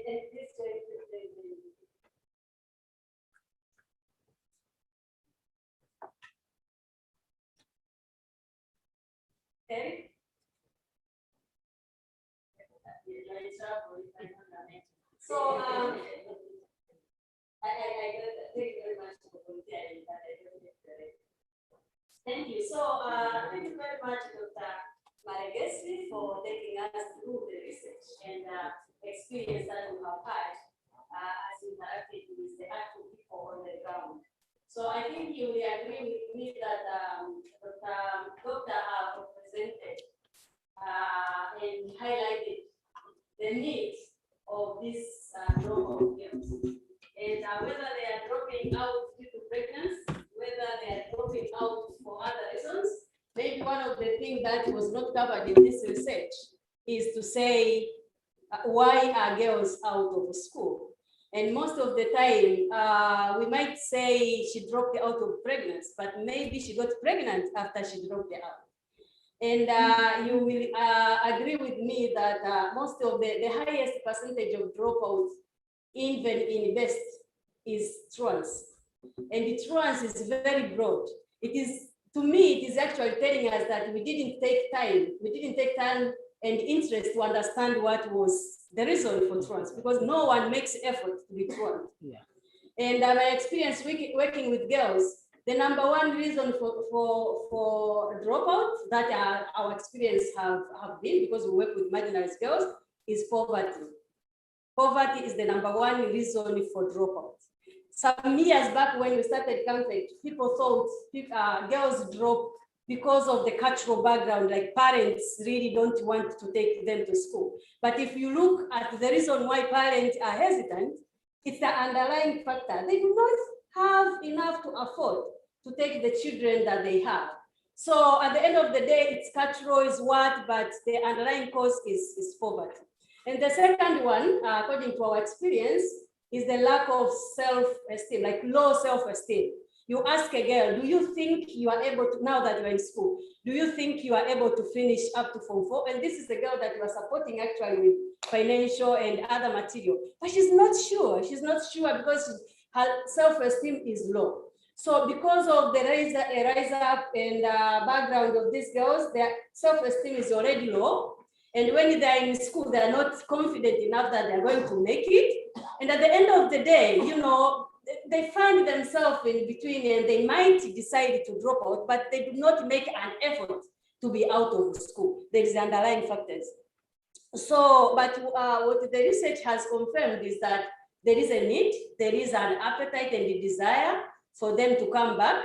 Of course, it's obvious that they would prefer to gain skills that will ultimately earn them an income. Most of them, they are already taking up responsibilities. Could be their own children, but they could be the family members. We saw the research from UNESCO and the one which was presented by someone from Save the Children, that the girls are the bearer of the outcome of any disaster and everything. So if you are expected to bring the food on the table, definitely you opt to make sure that you have something that will give you money or something to eat so that you can bring on the table. So I am not surprised that most of them will choose, once they are out of school, they would want to go directly somewhere where they can earn an income. But we are not going to underscore the importance of completion, formal completion, but also maybe this could be a highlight that within the formal education system,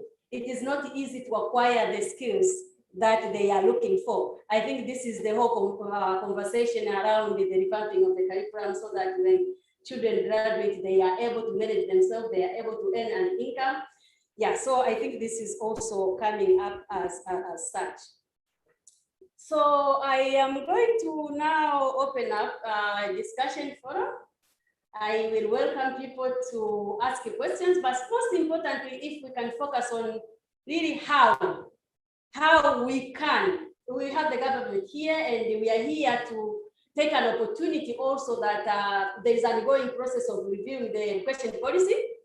And so it will be very useful if we can discuss on what opportunities that we have now in the education training policy that we are currently reviewing, that we can include to make sure that this group of girls we are talking about, as part of not leaving anyone behind, are also included. So an advice recommendation is what will be really useful for us to move forward.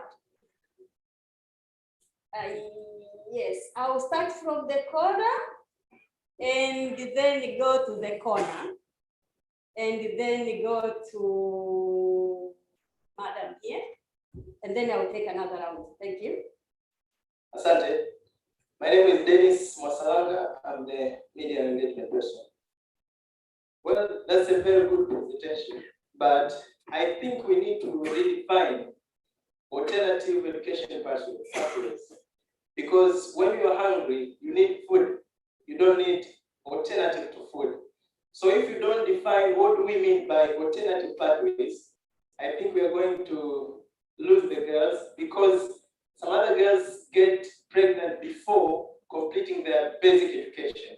So I think they need basic education and not an alternative, because some other leaders are saying some girls will go back to school, but watajifunza kushona hivi ama kupika ama saluni. But I think that's not the case. We need to define what do we mean and what do we want for the girls, as we agree that they were raped, even though kiongozi mmoja alisema na kiherehere. I think they are young and sherehe hawalinda. Thank you. Thank you very much. That is very important. We need to define what is this alternative pathway. And yes, you are the second. Thank you. My name is Aljax Christian Kamara. I'm coming from an organization called Caragwe CDR Programs, an organization working for and with persons with disabilities in 10 regions in Tanzania through CDR strategy, which is community-led rehabilitation strategy. And one of the area of work where, of course, focusing on is inclusive education for persons with disabilities. And therefore, my question goes like that: how disability inclusive for this research? How are these alternative pathways consider different needs, diverse needs of persons, girls with disabilities? In short, thank you. Thank you very much. You are the famous. Okay, thank you very much. My name is Catherine. I really presented myself. And thank you, the presenter, for the thorough research on out of school children. Now, I'm making two observations. As you mentioned about different initiatives, educational support, counseling, meant for these children, out of school children. Now, my concern is that now there are so many providers. My question is that how do the girls now out of school, how do they how are they aware? How are they made aware of the existing service providers? Okay, but that's my question. Maybe there is no mechanism for having this in place. They need to harmonize and come up with a way through which they can be aware of these services, so many can benefit from these providers. Now that there are so many I can see. Now, another question is that are there variations in regions regarding the out of school? If there are variations, I would recommend that at least these variations should be considered, and also when you're offering recommendations, at least they should fall that whatever is coming out, it takes into consideration these variations depending on the regions. Okay, thank you. Because I think there's a challenge, so we have a special mechanism along the regions. Thank you very much. So, Doctor, you will check whether you are able to see the differences in terms of the geography and probably rural, urban, and also understanding of the available services for them. That was round one. I'm going to take all the questions and then we will discuss, because sometimes the discussion might preempt what you want to ask. I will go to Dr. Sempeo, and that will be the first. The second will be you, not you, yeah, you, and then this one. Yes, Dr. Sempeo. Yeah, thank you. Asante kwa kunikumbuka, because ana declare Dr. Sierra Wazima and he has the mandate for adult and informal education. And so I have to ask some questions based on the findings. One is a comment that it could be much more good if you could categorize the programs at the beginning into what programs addresses complementary education and how many girls do you prefer to go for the complementary based programs, and also what are the alternative education programs and girls prefers to go to which programs. And second, when you listed the list of programs at the beginning, I think you could have consulted center coordination desk in the Ministry of Education and in the PRH, because the government is actually doing a lot at the moment, and they have not been featured at all. For example, there is no mention of the PPTs, which are through in the country, everywhere in the country, the PPT network, which the government is put a lot of money in the PPT. And but there is a POSA program that is actually addressing what you have just said, the question of having illiterate out of school, and you say there is a need to create a program that will address literacy to them. So it will be a repetition of what actually government is doing right now. And all this, they are in the HPCR reports, and they are in the center coordination desk. As well, and also there is IDP program that accommodate integrated secondary education for the out of school. So it is there, and it is even in the best reports. Even the current best report has all these programs mentioned in there. But as well, you say in your conclusion that there is no any model that the government can scale up, which I want to differ with that, because at the moment is there is a model called the CELSACH, which is a secondary education for out of school girls that the government through the institute has piloted in several districts. And last year, if we all remember, when the government was officiating the national adult literacy and mass education strategy, there were girls called and they were appearing in the television. The government has demonstrated that these girls could be put in the classes and they got division 2, division 1, and at the moment they are about to join the university degree. So it's a government model that was tested in some regions, and right now through safety program, the safety program through the government and the safety program, they are scaling this program so that all girls who dropped out of school, they will be brought back and get secondary education.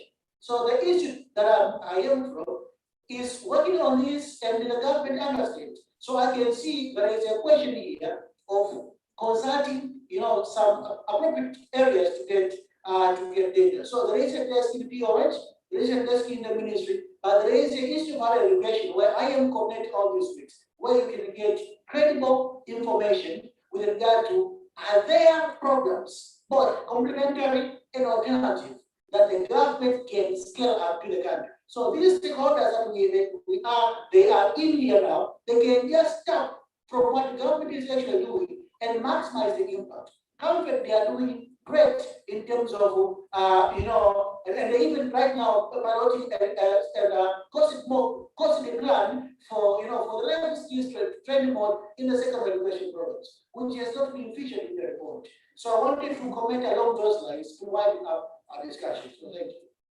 Thank you very much. So that's very informative to Doctor, whether there are existing currently government models that we can learn from, but also maybe the scope wasn't exhaustive enough. We could extend to check other programs that might be useful for the stakeholders to take advantage of. But I think for us to learn and see how we can scale it up. Yes, you were the third one. Huh? very much, Director Lydia. My name is Nashibai Mole. I'm coming from Femina Heat. I am a community mobilization and outreach manager.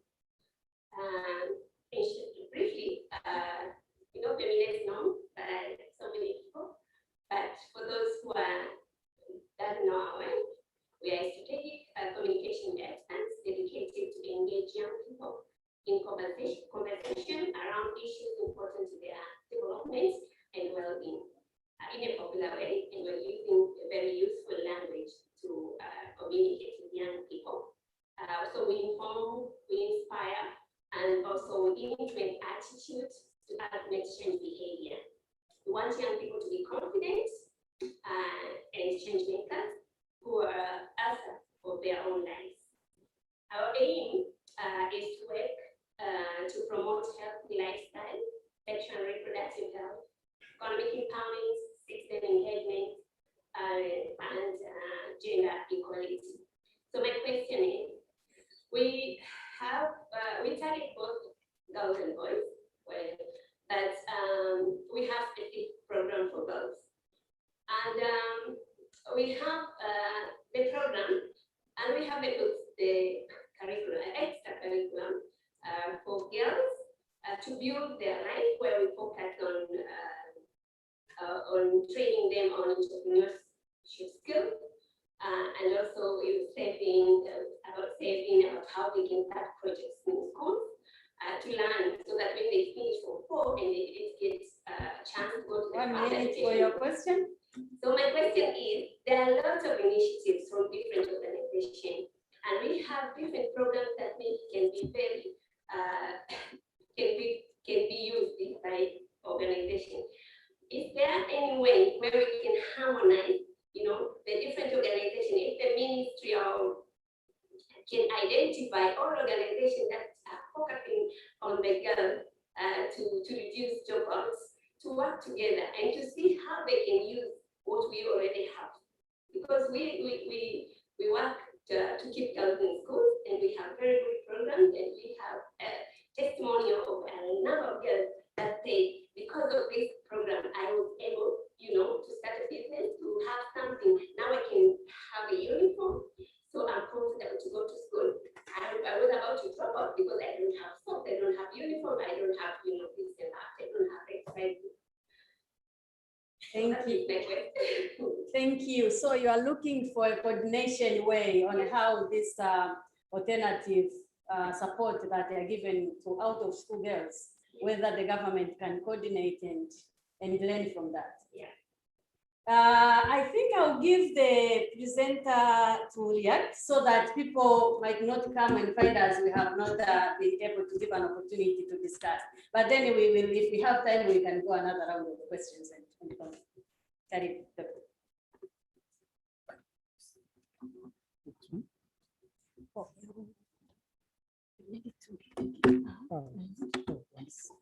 Yeah, thank you, Madam Moderator. Allow me to first respond to Dr. Sempio's question. Sempio probably might have, you might have followed that clearly. I mean, the research objectives. And during my presentation, I've acknowledged the best practice that exists in the already available initiatives. And actually, the basic practice that I was trying to mention come from some of the initiatives by the government, some from initiatives by the non-government organization, including CAMFED and all those organizations. So our objective was trying to identify of all the existing models, which best single model can be, scaled to other parts. So as researchers, we saw the needs of these out-of-school girls are many. And of the existing models, there is no single model that can sufficiently address all the needs of out-of-school girls. So my conclusion was based on that. Yes, you might have been implementing IMPOSA, but does that adequate address all the needs of girls which they have for them to be able to start better? So the question we're trying to see here, to address here is that yes, we have good initiative that exists in the country. And they have been doing a very good job. But the question is, we don't have a single model that we can say now as a government, as a nation, we can implement that single model. And for that matter, to address all the needs of girls, out of school girls in Tanzania. So that was the main idea.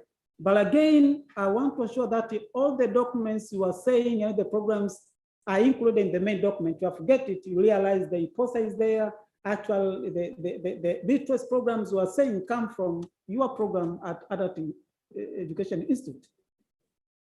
Now, the other question was focusing on how do we categorize these programs, the complementary basic education and the alternative education system. We have the education mainstream. Mainstream education, we talk of the former existing education system in the country. We have a child going from pre-primary, going to primary school and then secondary school in the public or in the private school. That is a mainstream education. But then we have individuals who have not had the opportunity to be able to go to that school. They are taking the other route, and this is what we call educational pathways. Now we talk of educational pathways, even in the open learning centers, the QT centers, that is an alternative education pathway. But you also talk of education pathways, including those institutions that not only, don't provide school education, but rather they are focusing on providing some kind of skills needed or necessary for these individuals to be able to work. That is also alternative education pathways, if I would define alternative education pathways in its broader sense.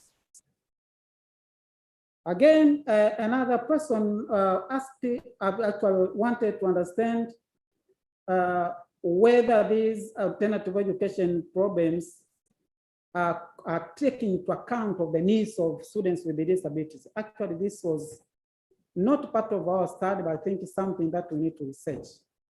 Of all the students that participated in the study, actually not have individuals who expressed any concern that they had some sort of disabilities, but they were denied by the existing initiatives because of the nature of their disabilities. I think that is something that deserves to be studied, and probably in another study, not this one. The other thing was whether out-of-school girls are aware of the existing support initiatives. This is actually a challenge, and probably one of the thing our education system needs to put in place is to have strong guidance and career guidance and counseling units. Strong career guidance, we have them, but I'm not so sure that they are well manned by individuals of expert in that field.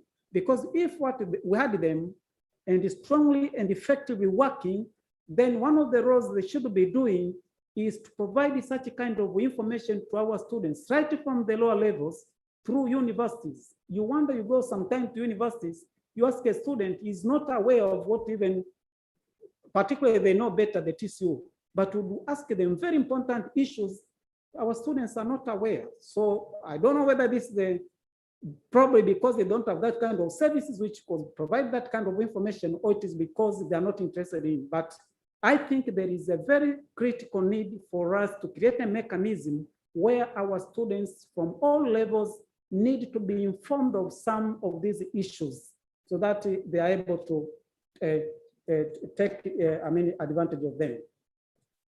But the other question was whether there are variation in terms of schools, in terms of the number of schools by region. Actually, this was purely a qualitative study, and actually we did not address that, but experience showed areas that have certain economic activities, for example, in areas where you have mining, in areas where you have other economic related activities, they are more likely, the girls, the number of out of school girls were more likely to be higher, particularly those who have dropped it because of pregnancy, because of some of the activities that are taking place. But actually, we can't safely say certain regions have more out of school girls because that was not part of this study. We can't say because we don't have data currently. The other one was just a comment to harmonize this initiative. I take a note of that. I think one of the things that we need to do is to make sure that each and everybody has been doing things in a piecemeal fashion. And one of the things I think we need to do as a nation is to make sure that we have a mechanism of coordinating all the existing initiatives by a particular unit. It could be under the Ministry of Community Development, Healthy Community Development, Gender, Elder, and Children, so that at least all these efforts are coordinated and we know exactly who does what, when, and how. Thank you very much for that reaction, Dr. If you might switch your off. Yes, we had some other comments and questions. Please raise your hand. Yeah, so yes, I'll start with Kakapo, and then I'll go Kaka Mwisho kule, and then I'll come to Kakapa. This time I have Kakas only. Yeah. So, yes. Thank you very much for the opportunity. My name is Isabuda from Green Community Initiatives, Shinyanga. And if you can go straight to the question quickly, sorry. Yes, I have two questions. The first question to the presenter, is there any plan to include a lesson from Kenya, especially in the re-entry strategy for the dropped out girls as because of early pregnancy? That's one. The second, it has been now for decades talking of the same thing of finding the way of assisting teen girls. Yes, we have stakeholders, development partners, which now are trying to support the girls. But still, we have challenges. For example, I have a reference. If you visit Shinyanga, we have Agape AIDS Control Program with Agape Knowledge Open School. Some girls dropped out of school but have been supported to re-entry. For instance, last year, one of the girls scored Division 2, but she was not given the opportunity to join public schools. Now, because she had the passion of going on to advanced level, again, Agape AIDS Control Program has been struggling to find supporters on how she could join private schools for A-level studies. So if that is the case, as education actors now, can we use the entry point of the existing government, which is prevailing now, to give room for the dropped out school girls because of early pregnancy, to find a way of, despite being in private schools through qualifying tests. So if now she qualifies to join advanced level studies, to have a space in government schools, because most of them come from poor families. Thank you. All right, thank you very much for your quick question. I will go to the two people I am allotted, my time is almost over. Then I'll reduce my question to one because of time. And my question is, I think education is for everyone. And the statistics given that the numbers of out-of-school girls are quite high. So what is the initiative or campaign? The aim is to reduce these out-of-school. They should stay in schools. You know, I agree. I am coming from the organization that deals with out-of-school girls, but I think we should keep them in school. So what the government campaign or initiative to make sure that these girls are staying in school instead of dropping out? Thank you. The other one that I appointed, the third one, was it you? No, someone. It was you. Oh, sorry, Bas, you can come in. Yes, sir. I'm Julius Mungano from Pero, the child-led child-centered organization. If you can sit on My question, I have one question. You have listed among the challenges on the research that one is lack of family support and the other is limited financial support and other services. So I'm asking to know if, Doctor, you were able to look at who is financing who on that particular alternative education, whether it's sponsoring or from parent support or a learner is paying herself. Because knowing that it could support your recommendation on having in place a mechanism of supporting financially. So I want to know if you were able to look at who is financing who on that particular alternative education. Thank you very much. I'll give you some minutes to quickly respond. Yeah, allow me, moderator, allow me to start with the last question. In fact, both the government and non-state actors have been very instrumental in supporting these individuals. But my conclusion is that what is supported is not enough given the demand of these individuals as far as education cost is concerned. What the government through the adult education is doing quite a big work.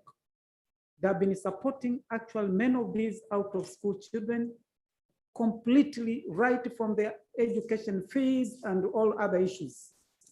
Sempeo is there and he can agree with me. They have been supporting fully. But then we have also the non-government organizations that have been doing quite a wonderful work.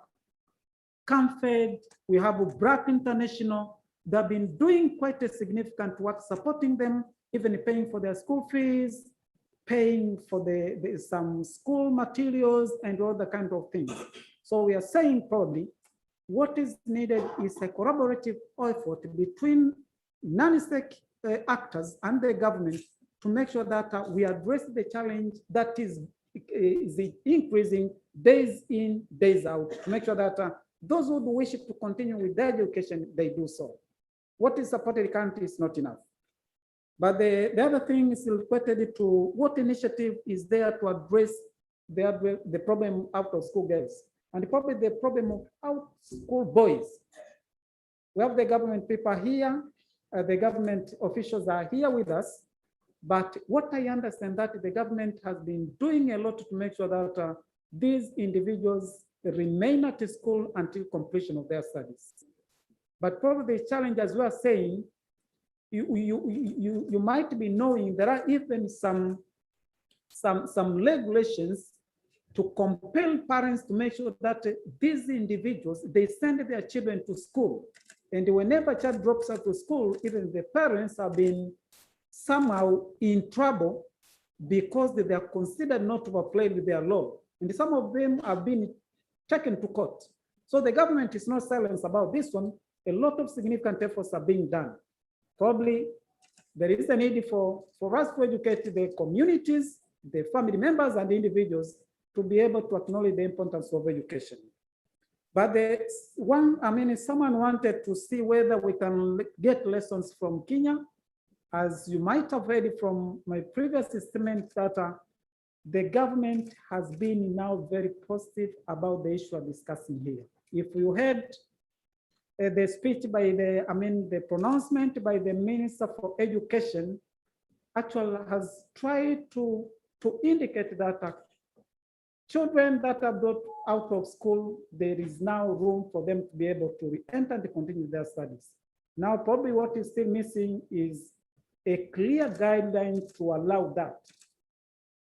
But at least the government is showing positive commitment to make sure that every child is reinstated at school.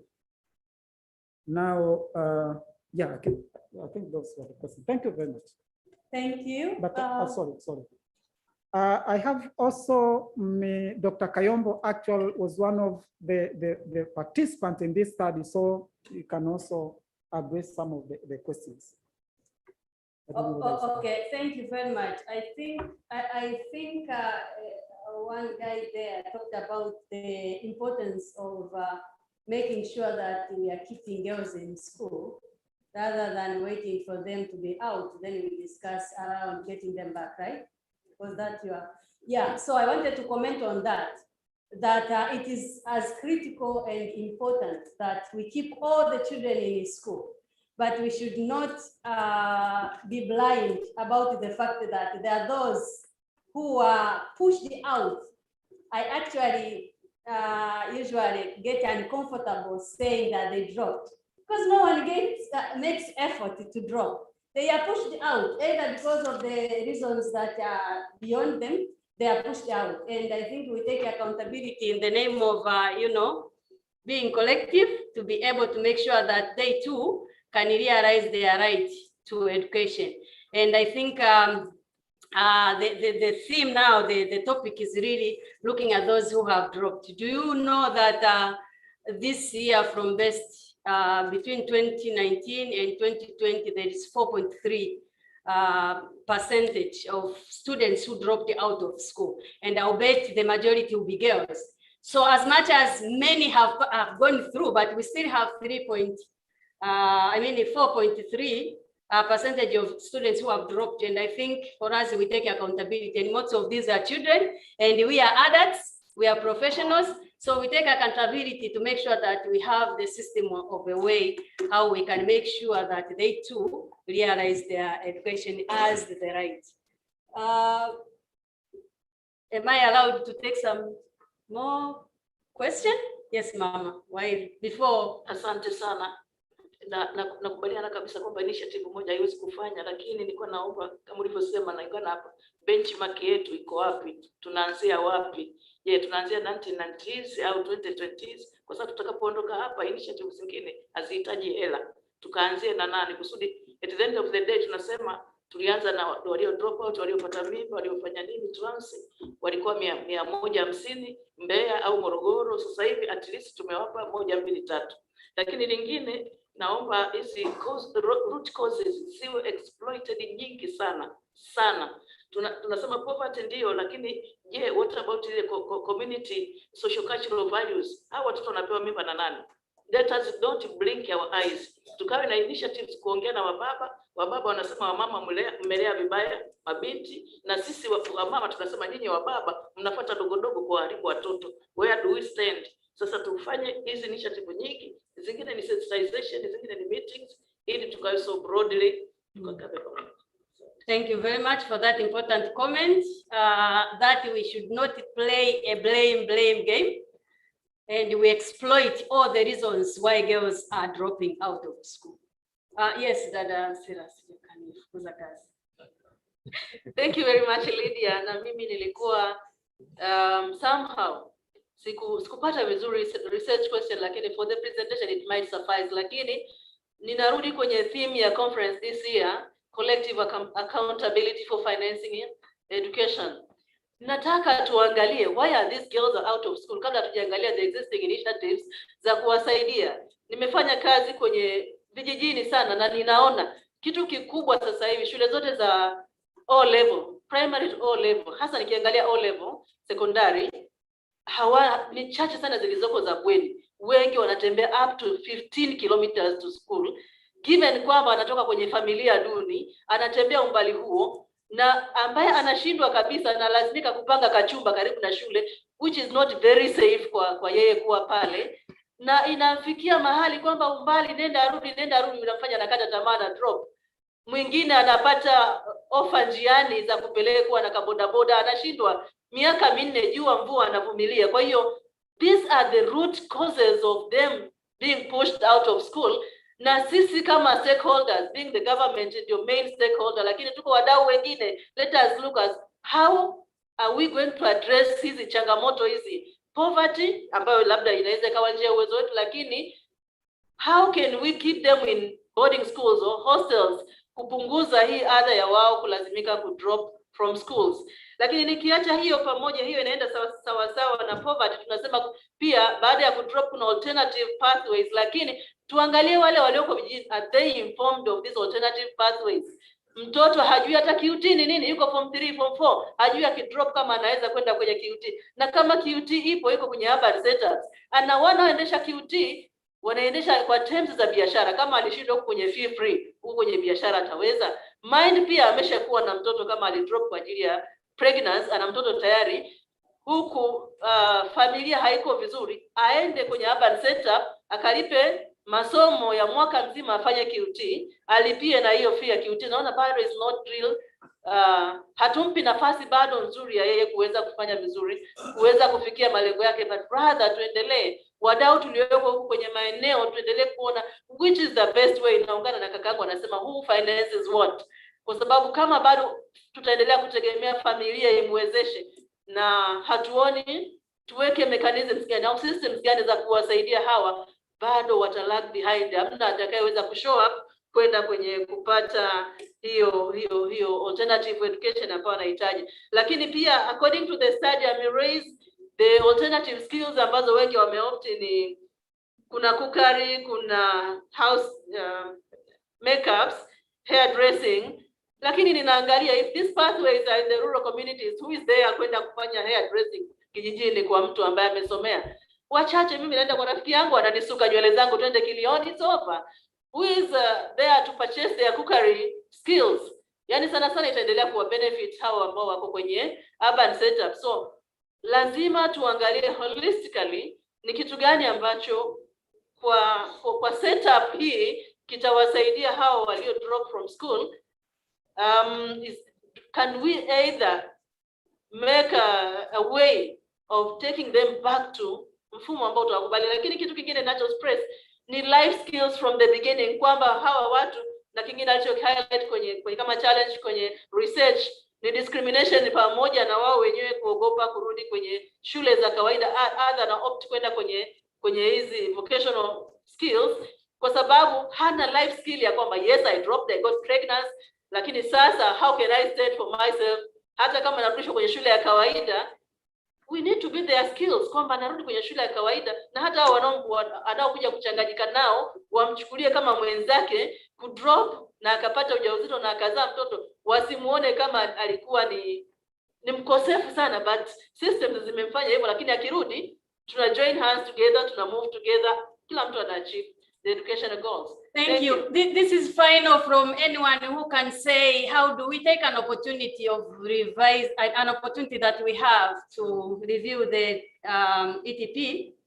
What should we do? And kama serikali sasa hivi ndio iko kwenye mchakato wa kurekebisha ile sera, what should we put in relation to the out of school opportunity for them to go back to school to realize their educational rights? Ninatoka Agape, Shinyanga. Ninaomba tu niombe kwa sababu ya muda. Naomba tuje tujifunze Agape tunafanya nini kwa mtoto wa kike aliyopata matatizo ya mimba za utotoni. Naomba tuje tujifunze. Tuna kitu tunakifanya. Hawa watoto kwanza, moja, hawataki kuolewa. Moja hiyo, naomba tutambue. Watoto hawataki kuolewa, wanataka kusoma. Lakini katika masuala ya mila na desturi zimewaumiza. Kwa aina moja nyingine, tumeanza kufanya kazi tangu 2013. Tuna uzoefu wa kutosha sana na tunaweza tukasaidia sana taifa hili. Kwa sana, sio kidogo. Tunaweza tukasaidia sana kumsaidia mtoto wa kike. Sasa hivi tunapozungumza kuna mjumbe amesema pale, lakini 2017 watoto waliofanya mtihani wa TOT walikuwa watoto 29, watoto 12 walipata division 3. 12. Na sasa hivi ukienda Makumira pale chuo kikuu utamkuta kuna mtoto. Ukienda hapo Kigamboni kuna mtoto. IMFM pale kuna mtoto. Kwa hiyo naomba tuje tujifunze Agape, tuone, tupanue mawazo, tuwasaidie hawa watoto. Watoto wanataka kuishi maisha mazuri ya leo na kesho, na wana uwezo mkubwa sana. Wana uwezo mkubwa sana. Kwa hiyo ninaomba tu niseme mimi mchango wangu huo, kama tunaweza tukapata, hebu tufike Agape Shinyanga, tuje tujaribu kuona ni nini kinafanyika. Kwa Kwa hiyo hicho kinaweza kikasaidia kwa aina moja ama nyingine.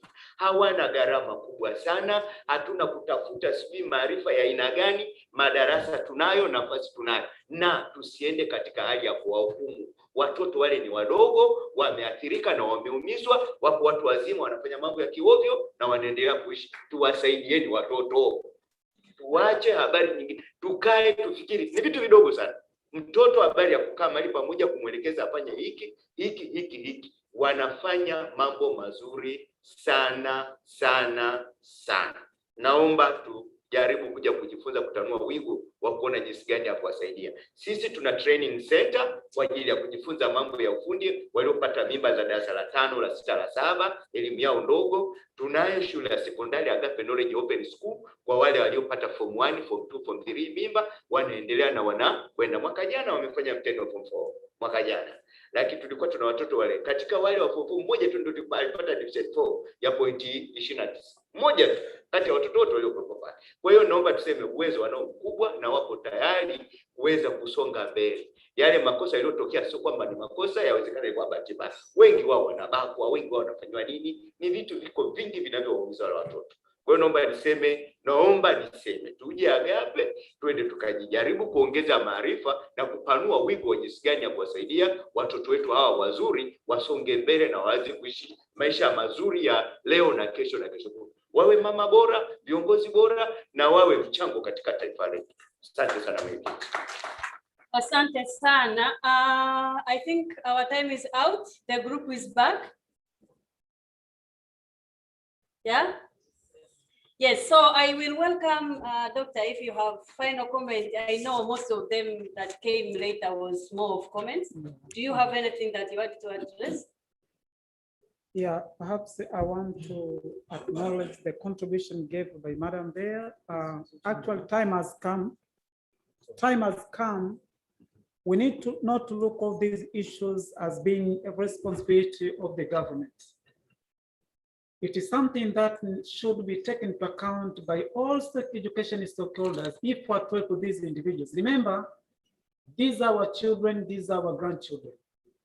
The fact that we leave them behind, this raises a question on whether Tanzania is going to transition further to another level apart from the level we are in, middle income country. So there is a need for every person to join hands to make sure that we continue to support the government with all the efforts it is doing. This is what I want to say. Thank you very much. So as we leave the mic to the MC, I also wanted to say that what I have taken away from this discussion is that there is a need for continuity of schooling and even additional skills. There is also a reason that we commit as experts, a government, to make sure that there is shared accountability in making sure that we support them, but also that their support is comprehensive. Yani, creating a space is not enough. Like saying, okay, we are passing the re-entry policy, now come back, is not enough, because not everyone will come back. There is other support that is needed.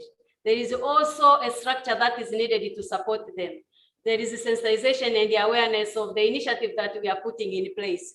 Otherwise, we will not know. But there is also a need for coordination. I'm looking at you, Dr. Sempeo, that a coordination that coordinates all these efforts. And I think from the research, there was a mention of some other non-state actors that are deeply touching these girls, that we can combine with the government and see how we can continue collaborating to make sure that we provide comprehensive support, because we are not going to expect it to come from one initiative. So with this, I want to thank you all for your good participation, and now I will wait to be guided by the MC. Thank you very much. Thank you so much, Madam. The thing is, I'm probably not going to move you. Continue sitting down, because what we're doing is the session that ended, they've come here and they want to also hear the takeaways from your session. And so if we have our notes ready, you may as well present a summary a good summary of what has transpired, what the issues are, any ideas, opinions. We're also looking for solutions that came through. If we would give you about 6 minutes, 5 or 6 minutes for that, and then we'll also ask you to retire. We allow the other group to come through, and we'll also hear from them. And that effectively will be the feedback from both groups. Kwa hiyo karibu mwenyekiti, you know who your rapporteurs were. Okay, thank you very much. So our dear colleague, we had a wonderful opportunity here to discuss an important topic, which is enhancing the whole theme of this meeting. And our topic was focusing on existing girls' education initiative and support for out-of-school girls and teen mothers. And we had a wonderful presentation from Dr. Maregesi Machumi, who is a senior lecturer from DUCE, who gave us a highlight of the research that they had, an opportunity they had to interact with girls and other education stakeholders in the community to look at the topic. And he shared very wonderful insights around what is desired for the out-of-school girls to be able to continue, and also what are alternative ways these girls using to come back. But more important, what are the support required for them to be there. And he also talked about some challenges that they have been highlighted by the stakeholders they met. But also he highlighted some recommendations which really gave an opportunity for the audience to discuss. And I want to thank our wonderful rapporteur who volunteered to come on stage to do that for us. And I welcome them to kind of give key things that came out of the discussion. I'll start with you, and Eric, you just add on things that she might have missed. Thank you, Karibu. Asante mwenyekiti. My name is Gloria Anderson from Teddy, Tanzania. Well, thank you for this opportunity. I will share a little bit of the summary of what I've taken, and then my fellow will do the rest. Well, our discussion was very engaging and very active. Just to start roughly, there was a question that Dennis had asked on that we'll need to redefine the alternative education pathways, because some girls do really need the basic education, despite the fact that they're being expelled from school due to different reasons. And Dr. Maregesi had reacted to that in a way that our education mainstream and our education mainstream, as well as the alternative education pathways, they really need to be redefined. And also the alternative education pathways needs to have the definition in whole scope by looking at the skills, so that the girls, when they are out of school, they really get to understand that this is basically for them to get some certain skills that will help them while they are bearing their children and having a life after school. But also it was recommended that after they are now okay, they can go back having re-entry to the basic education, because they are still young and they still need to be educated as other girls. And then there was also a reaction from Dr. Maregesi on the objectives of the study. And he said that the main objectives of the study were trying to identify the model, like which is the best model that can sufficiently address all the needs that the girls out of school need. And he said that the models that the government had proposed, they are many, and basically we have not yet gotten like which is the best model. So as stakeholders, as well as the government, we also need to do more research and come up with the best model that can really address this, so that as all stakeholders, we can have harmonized approach that can really help to sort the matters of girls out of school. And then I will, there was a question and a comment on who is financing who as far as the alternative pathways of education is concerned. And Dr. Marigesi had said that most of the support is coming from the government, as well as the CSOs and NGOs and different stakeholders within the country. But the truth of the matter is the demand is too much. The demand is too much than the supply. So there are a lot of girls out there who are not getting the support after they are being out of the school. And therefore, this is a call to all the stakeholders as we are in here to come up with different strategies with the organizations we're working in and find out the best ways we can help. We cannot leave this matter to the government itself, but we should also be part of helping the whole issue of existing girls education initiatives and support for out of girls and teen mothers. Lastly, there was a comment on how stakeholders in Tanzania, we should come up with proper mechanisms to coordinate all these efforts together so that we can know who does what and when, so that we remove the whole aspect of repeating same initiative in the same geographical location. Thank you very much. I would welcome my fellow presenter. Thank you. My name is Eric Kilala from Plan International. She has explained a lot. I will add few that came up during the presentation. There was an issue of how the out-of-school girls are, where are these initiatives are, because it is presented that there are so many initiatives everywhere, but how are they, these out-of-school girls, how do they know where they are?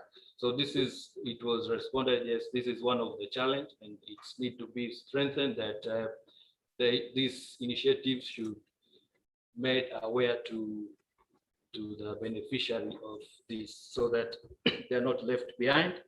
And then there was another question that it was asked if this research considered the out-of-school children who have disability, and the response was that the research did not consider that, and it was recommended that it should be done, so that also look at how out of schools children who have disability are able also to be supported.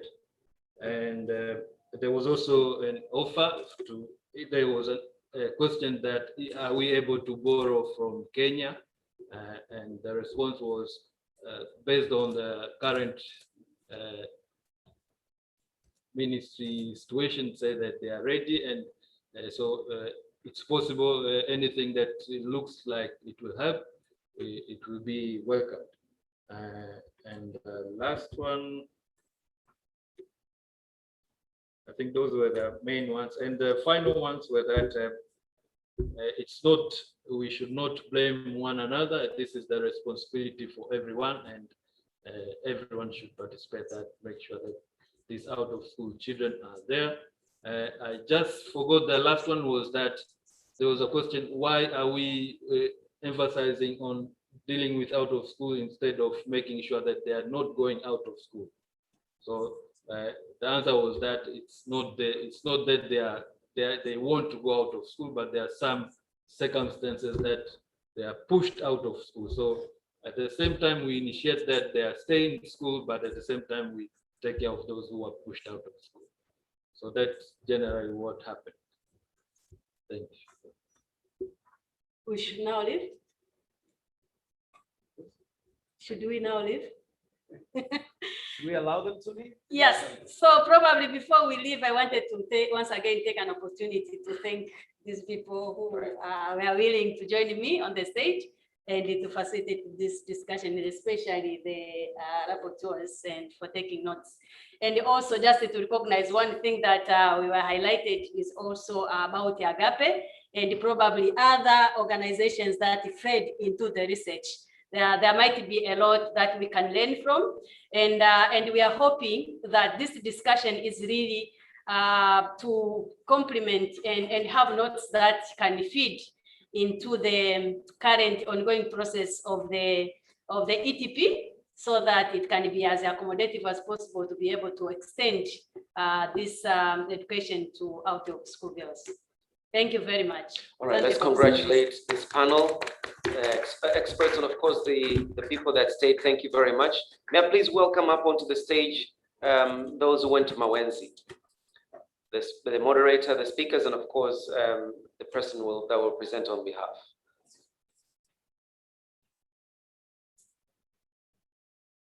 If you would offer those notes to our main rapporteur so that she can incorporate the ideas. Karibuni sana.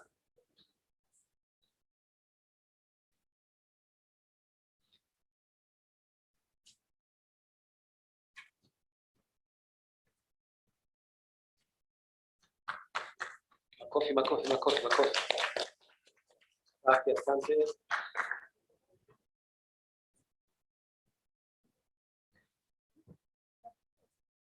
The rapporteurs, please. I think some good work was done on a laptop immediately.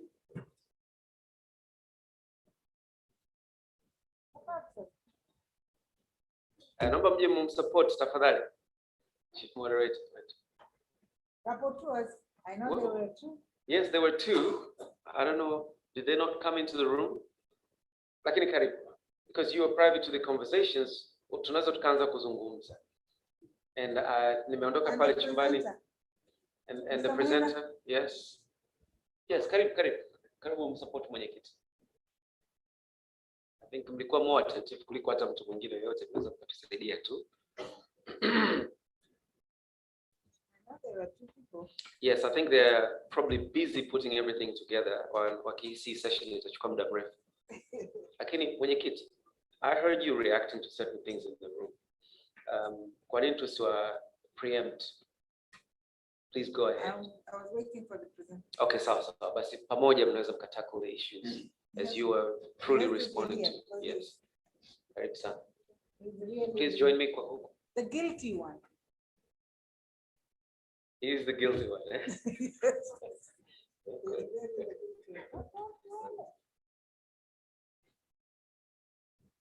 Ngoja nione kama naweza nikakutafutia your absentee.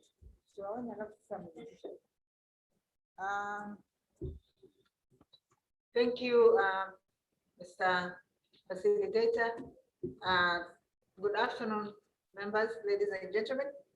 We were in the other hall, Mawenzi Hall, and our group was discussing on gender disparities and inequalities in access to education. Our presenter was Mr. Moina, and what came out that I took down is that this study, he told us, is from documentary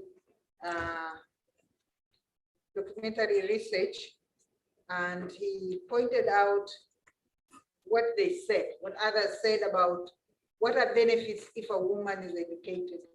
And he said there are two main things that came out, or maybe three. One is benefit, better remuneration into the household, depending on if one is educated at the primary school level, they may be able to self-employ themselves or better employed elsewhere, and if as the level of education goes up, it's more assured of getting a better income for the household. But also in terms of children's health, children get more taken care of. So you have better health for children, you have better social amenities for the children.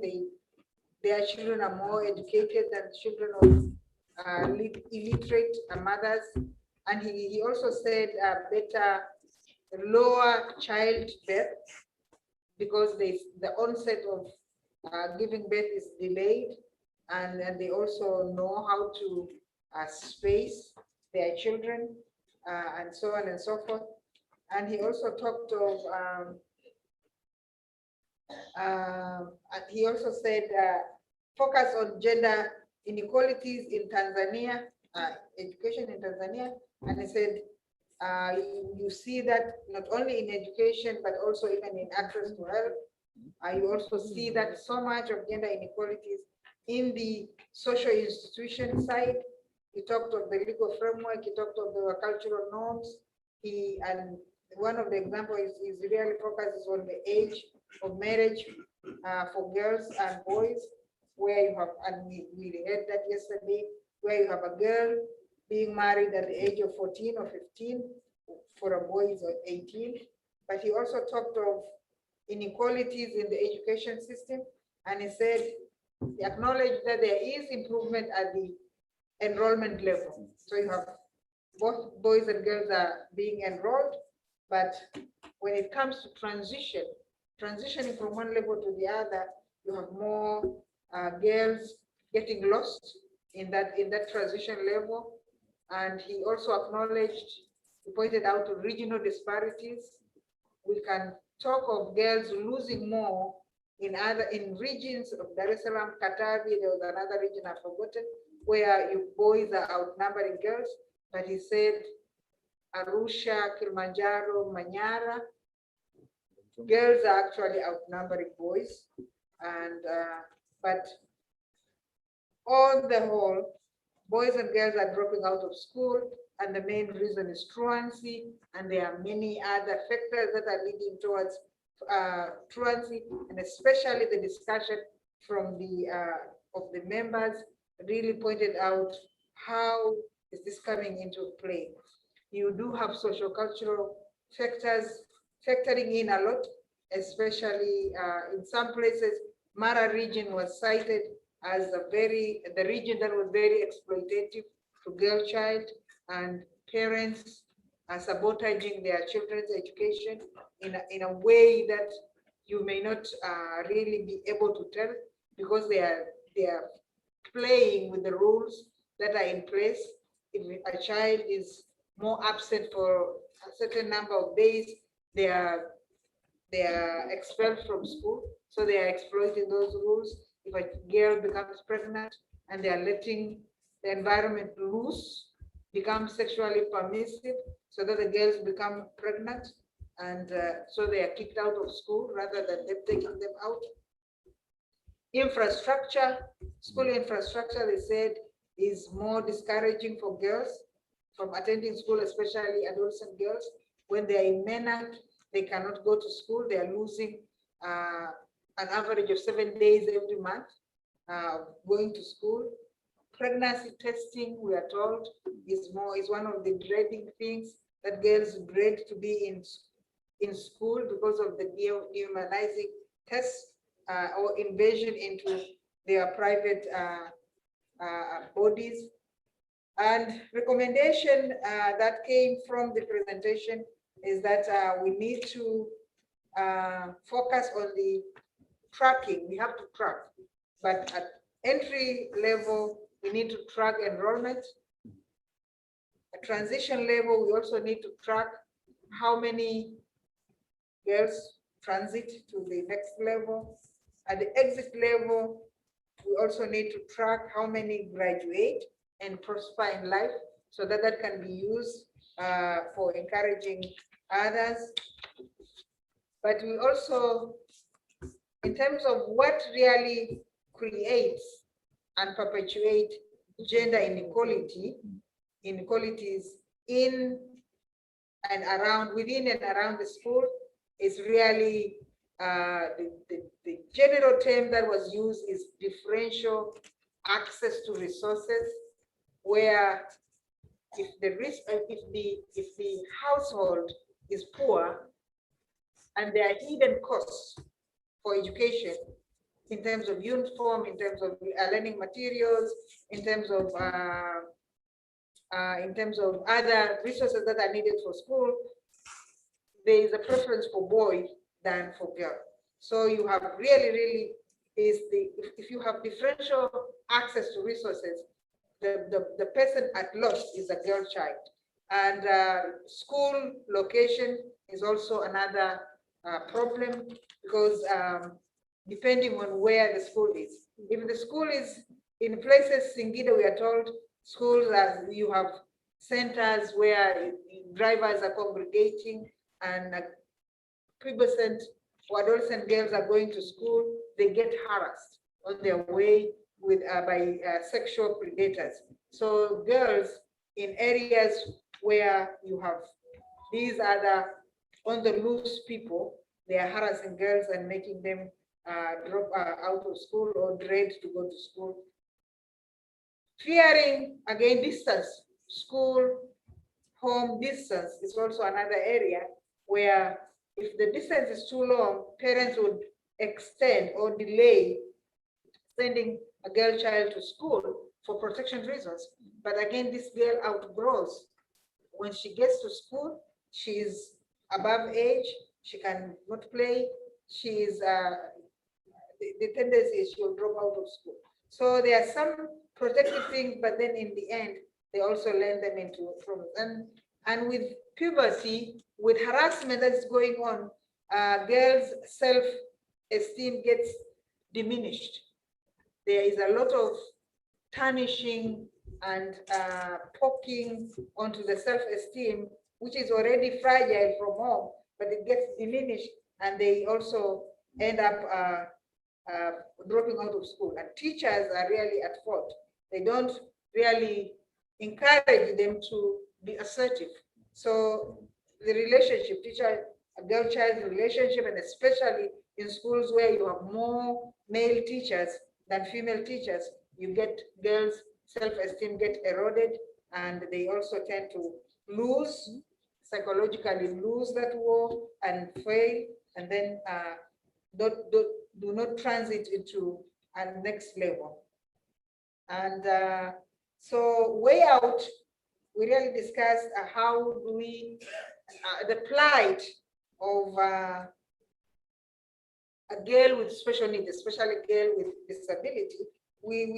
There was a lot of discussion around that, but one that came out vividly is that these girls are more victimized. A girl with disability, these are more victimized, these fall prey to sexual predators because they cannot report. They fail to report the abuse. So these are more victimized, and there was a call. We had a person with special needs in our groups, and he really helped us in framing this, calling to all of us, especially the civic society groups, to pay more attention and to help this cause for these girls, especially in creating awareness, in protecting them, and creating environment that will protect them from harms that are coming towards their ways because of the problem that they have. I mean, they are really at risk. The parents do not take them to schools for protecting them. Teachers do not know how to handle them. Infrastructure is not very friendly given the nature of their disabilities. So it's all upon us to come up and really put our hands together and help in the situation of protecting them and improving educational environment for them. I think this is what I could capture as their rapporteur. The rapporteurs. I think you have covered most of it, because we were looking at what you have written, and looks like there isn't much to add. I'm just looking at the question of capitation grant. I don't know if you have mentioned about it. So there was a real concern from one of the participants that we really need to improve, because with 800, children in a school, with only 2 teachers, how does the quality inclusive education happens?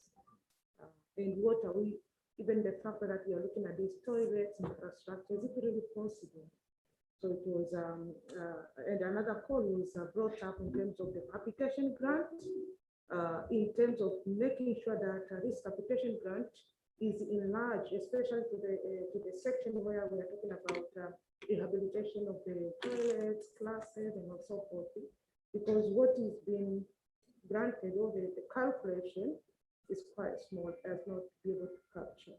And if you ask parents, for example, in that rural area, they were able to raise just like 1 million, which was not even enough, especially once some of the toilets are destroyed because of the rains. Students are requested to stay home for 2 or 3 months, just 2 weeks up to 3 months, just to wait for the construction of that toilet so that they can reopen the school. So I think that would be also another big issue to go forward. Is there anything you want to add? Maybe to add on what my colleagues have presented here, there was also an issue of teacher pupils ratio, specifically on female teachers, especially in remote areas. It was one of the issues that was raised, that it affects much of girls more than boys. So it is an issue to take into account. But also again is an issue of investment in terms of looking in terms of urban and the rural settings. It was raised that more remote areas are affected more than urban settings. So it was also raised that girls are much affected more than boys. So that is an addition. Thank you. Our presenter, Mr. Mhina, I know you did not have time to answer the question. There was an issue about this pregnancy test, and they said it's more prevalent in public schools than in private schools, and we didn't really get to answer that question. If you can highlight or reflect on that, is it really true that it's only is a public school phenomena more than the schools in general, including private schools? Maybe you want to say something. Oh my God. Okay, yes, that's a tricky question. I don't think I have the competence to answer that. No, but the experience I had one time when I was in Mtwara, conducting a research for Aga Khan Foundation, they create a program. They were a study on teen pregnancies in primary schools, rural and urban. We talked to some of the relatives of parents, and the response probably gave an indication what is happening. They said this particular individuals say that those parents who want their kids or their daughters to get education by any means, even if they get pregnant, what they do is they remove them from the public schools. They take them home, get them to deliver, and then they retransfer them to other districts and get them into schools in other areas. The problem is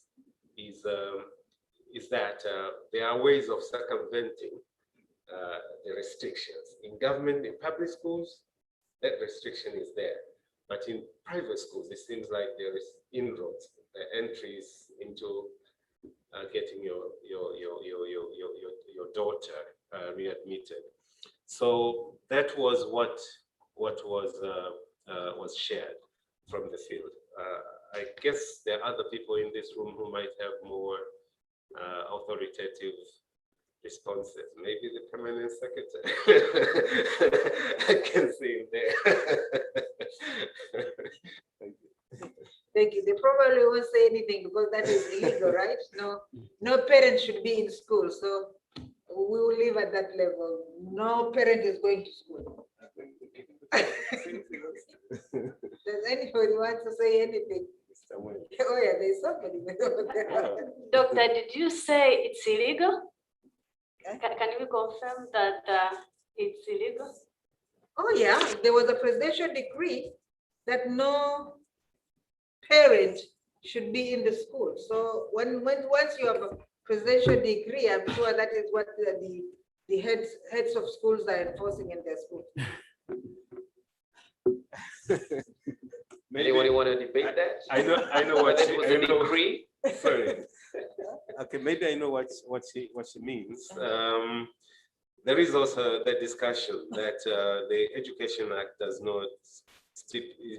not provide a legal outlet for expulsion, but it has provided for local government authorities to design restrictions, but whether they're legal or not, it's termed as a social punishment rather than a legal provision within the local government. I don't know whether there are local government authorities who have created bylaws with legal authority to keep the girls out of school. Because if you have a provision that enables them to re-enter through the private sector, the legality disappears, because unless there is a law which even can restrict private sector service providers from taking on board those children. If the law is not there, it's silent, it means the legality is really questionable. But maybe one thing to add is that in our discussion we learned, and the permanent secretary is here from WCA, and someone from the adult education, is that within this SEQUIP and the alternative pathway is actually defining to provide another route for this girl to come back in the formal education. So yes, she's not going to drop in Form 2 and come to the same school and continue, because there is a kind of lag behind. But there is an opportunity for this girl to be able to go through another space that maybe the government people can say, but she's going to study there and do exam to qualify her to come to Form 2 or Form 3, probably in the same school or in a different school, but a government school. Is that correct, or am I getting it wrong? I think I have to react. I didn't want to do that. We allow you to talk to us. We have to hear it from the horse's mouth. I didn't want to react to this, but basically, compulsory pregnancy testing is not a government policy, and we have never given any directive to the compulsory pregnancy testing, but there is a directive not to have a pregnancy girls at school. Am I clear? That compulsory pregnancy testing is not the government policy, but we are not allowing pregnancy girls who are getting pregnant to be in school. That directive was given by the president, and it was the government directive, and it was our anything mentioned by the president is a policy. Now, so that we come to the definition of the policy now. Is the policy a written document, or a policy is anything government decide to do or not do?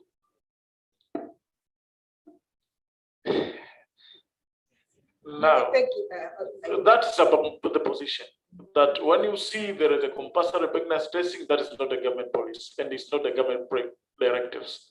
But as far as of now, when you get pregnant, you are expelled from the formal education. But how education works, that is another question, because we are working using the way we deliver education rely on the qualification framework. And within the qualification framework, we have acknowledged the formal pathways and informal pathways. The formal pathways is the routine schooling, that every day you go to schools, you are examined, and you are promoted from one class to another. That's the formal schooling. And the informal schooling, which they have the same qualification at the end of the day, is the other alternative pathways, including sitting for the QT examinations, going through other routes like the technical and vocational routes. And at the end of the day, you are all both qualified to proceed to the another level. I'll give you an example. Within the government structure, when a student is expelled from the formal education system due to any other reasons, you can go, if you're expelled in Form 2, you can take a QT examination at Form 4. And when you pass the examination under the Institute for Adult Education, you are being enrolled to the government schools to proceed Form 5 and 6. And we are doing it each year, mainstreaming those who have dropped out for any other reasons into the formal system after sitting there or completing a certain education level. And even this year, when we are going to mention to pronounce those who will join Form 5 in July, we'll be having students who are from the informal system being enrolled in the government schools. We did this because Tanzania mainland adopted protective measures to make sure that we are helping girls not to drop out. And we did that. We have a number of reasons to do so. One is because even those who are dropping out in other countries, and we did a research, and results are there, they are not rejoining schooling. Even the policy will allow them. So we end losing all of them. But for us, we say let's construct hostels. We construct more than 500 hostels for the past 4 years to make sure that we are protecting our girls not to drop out. But those who are dropping out, let's have a system which will help them progress and will mainstream after completing a certain level of education. So that is our policy. And the other lady spoke about secondary education quality improvement program. That was our position, even when we were discussing with the World Bank, that we'll adapt the protective measure. Let's protect our girls, because even in the SADC country, in the EAC countries, there is evidence that those who are dropping out, they are not rejoining the schooling system, even though the laws allow them. So we end up losing all of them. But if we be together, come up with a strategy to protect them, not to drop out at first place. And they have mentioned the reasons for dropping out. Distance, we have constructed a lot of schools. Now we have the policy to have not less than 1 secondary schools in each ward, to make sure that we are reducing the distance to schooling. That is what we have mentioned to be the reason for the dropout. Another reason for the dropout is the vulnerability, poverty, culture. So we want all girls to be in school. We have constructed hostels and dormitories, a lot of them, to make sure that when we enroll our girls are staying at schools during their time, during their cohort, until they finish their cycle. So that is the protective measure. And we see it working. When you go to the statistics, you see it working. We have the declining of the statistics. And since 2015, all the statistics we are collecting are being verified by the partners. And I can tell the statistics are promising. What we need to do is to have a strategy to protect our girls, as far as I know. And we need to have it together. Sitting together here, government, development partners, and CSOs, we have an opportunity to discuss the available options to support the government, because that's the government policy, and we have the reason for that. We had a very broad discussion with the partners, justifying our decision by then. So let's sit together. Let's discuss the available options. You are doing the research. You have mentioned the reasons for that, for the dropout. Let's work on how to deal with the reasons for the dropout, not dealing with the outcomes, because we are losing our girls. Thank you so much. Thank you, DP, right? I just wanted, members, with your permission, I want a clarification on, is it through the formal school or through the public school? Because if they are going to go into a private school, it is still formal in a way. They are following the curricula that is there, the assessment process that is there, but it's only that they are not going into the public schools, but they can go through the private school, or the private school route is really secret because they are going through the 4 years or 2 years, whatever. Thank you. The restriction is for the public schools, and we have issued the circular for that. The restriction was for public schools, but public schools constitute 95% of the students in the cycle. So speaking of the private school, you are speaking of the less than 5%. So in Tanzania, we have two owners of schools, private and government.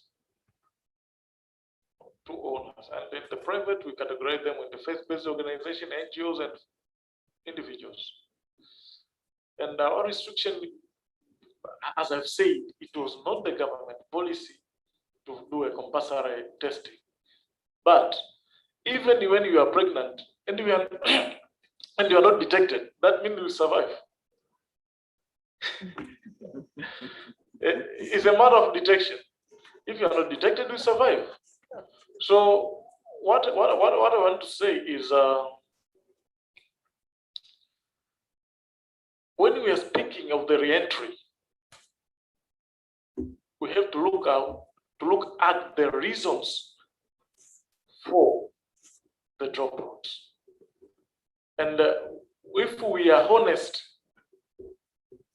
enough with our studies we are conducting, we'll agree with the government that we have to protect our girls. The options are there. We can have a number of them based on the area, culture, and Thank you very much. Thank you, members. The time is not our best ally. I have to thank my members, the rapporteurs, the two gentlemen and a lady who volunteered, our facilitator, and of course myself. Thank you very much. Thank you for thanking yourself. Now we're going to have a 30-minute lunch. All right, because these are very important things, and sometimes it's very difficult to just cut in and say, let it just drop off like that. That's not a good idea. So at some point in time, we're going to forfeit something, and we might forfeit 30 minutes of lunch. Ladies and gentlemen, may I please quickly move you into the second sessions, very quickly. And so we are time sensitive because of the closing. And we also have a presentation from one of our sponsors a little bit later on. We're already in touch, and they'll be here at 2 p.m. So I think out of a lot of respect to be associated with them, it's a good idea that we're all seated here at 2 p.m. after lunch. We listen to them and then we close. We'll make it part of the closing ceremony. So let's move, ladies and gentlemen. So we've listened to two right now, gender disparities and existing initiatives for girls in schools. We've had the breakout rooms. We've had the presentation here. So let's go to professionalism of educators and teachers in early childhood education. Let's do that here. The moderator is Lillian Chovenya. Lillian, I'm not acquainted. Are you here? Ah, I know you by one name. Karibu sana mwalimu. You guys are in luck. We were saying charisma for a teacher, so now you're going to get it fully kabisa. Naomba tumpigie makofi mengi sana. Karibu sana. Karibu sana. Education specialist huyu. And please keep it lively. Alafu Mawenzi, Dr. Joel Kayombo. Please move out with your class. Nobody take it.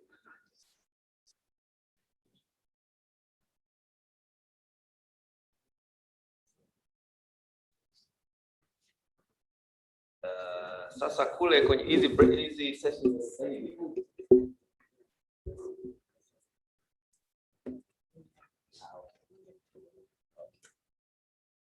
Mwalimu, naomba nipeleke Mawenzi na darasa lako. Naomba wachukue wanafunzi wako.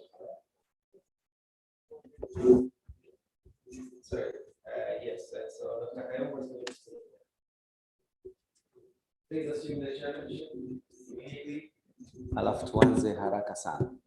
Please select your rapporteur. And it's a good idea if they have a laptop so they can pick up their notes very quickly. Yes. Mama Lilian huyo anaondoka na wanafunzi wake hao wakubwa. Watu wazima kabisa. Mgeni rasmi ndio ameshafika. Yes. Saa 8 anatakiwa akafanya mkutano mwingine. Kwa hiyo tunazungumza kwamba hii session tutumie half an hour. Hii muda dakika hizi zilizoba saa 7 tuwe hapa. Tufanye mapreliminaries. Alafu saa 7:30 tufunge. Na yule Vodacom saa 8 ameconfirm anafika. Yaani saa 8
government. He's doing research in the areas of tax compliance, business taxation, fiscal payments, and the like. So he will take us through the paper that he did some analysis on the available options to fund recruitment, training, support, and monitoring of secondary and primary school teachers in Tanzania. We have been discussing all along about the quality of education, the quality of schooling, but still the quality of teachers is at the center of any education system. You cannot talk about the quality of education if you're not talking about the quality of teachers. So, Dr. Deogracias, please, you have a maximum of 20 minutes to take up the presentation, and then we'll have the Q&A session for about 10 minutes, because time is not our best. Before you proceed, we need to have a rapporteur for this session. Who will volunteer? Yes, brother. Thank you very much. Then we need maybe two. Okay, thank you, Madam. So we are all set. Please, it is your time. Welcome.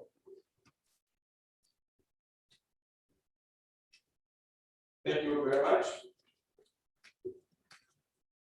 I would like to start with the statement of Dr. IQEC, the first day of this session, said that without funding, we have little to achieve. And also reminded that the fund we are having, the budget is very small. Even if we get 20% of what the government is budgeting to spend on various activities, 20% of small thing, still a small thing. So this study actually looked at available options to fund recruitment, training, support, and also monitoring of secondary school and the primary school teachers.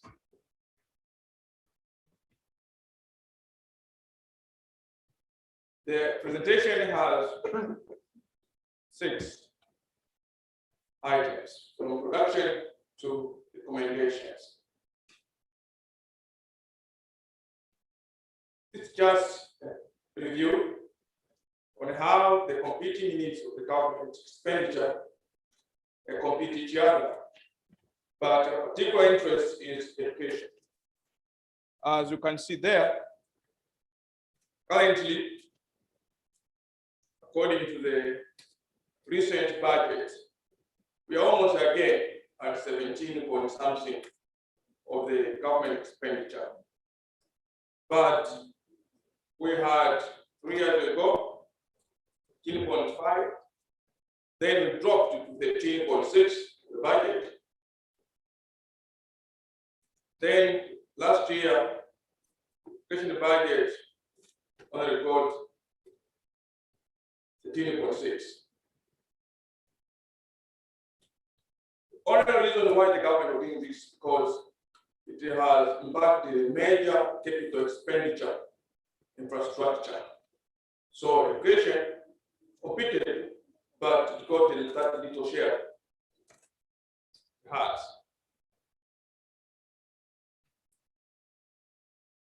So, given the current situation, I don't know that we are facing coronavirus, and some of the economy also has been predicting, including our economic conditions, the growth rate has dropped.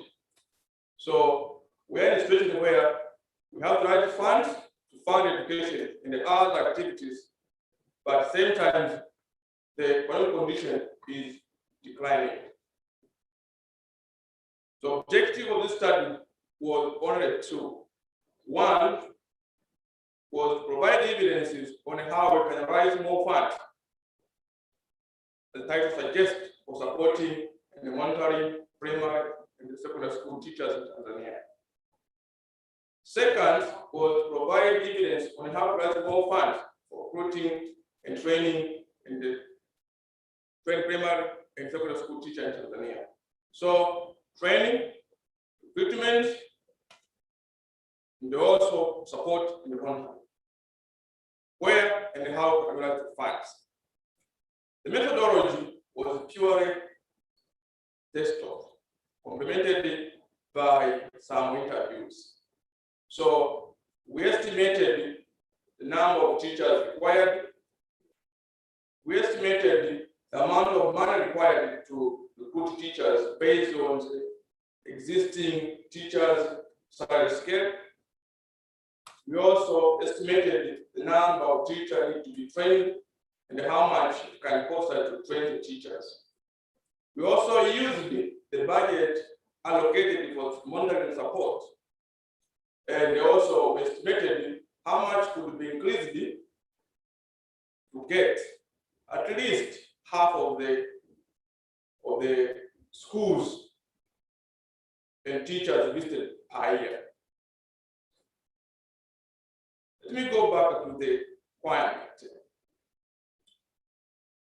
As you can see there, this is the education budget for recruitment. If you want to recruit a teacher, the first thing you have to pay them salary. The current beginning salary is 800,000. That's the average. The number of teachers which are missing according to literature is 8,000. So if you take that one, you multiply by 12, you get almost, you need 768 billion per year to pay those teachers. In addition to that, you may need to pay for workers' compensations, 0.5% for each employee you employ. You have to pay for the pension fund, 10%. Again, you also have to pay for national health insurance fund, 3% as a contribution to the heads of teachers. In total, you need to pay extra at the government to employer 103 billion. Also, there is a requirement to pay for subsistence allowances. According to the policy, it's 14 days. Depending where you are, you may get up 100 if you go to the city, 100,000. So you multiply again, you get 112 billion. You go to 8,000 teachers. Also, you have to transport the teachers depending where you employ them. Recently, I've seen a policy where they are advertising the position. If you want to work in Kulanga, you have to be located at least nearby Kulanga. But also, there must be some expenditure there to transport teachers, 32 billion. So in total, the government needs to rise more or to spend 1 trillion approximately to employ 80,000 teachers. That is the issue of recruitment. Next is all about training.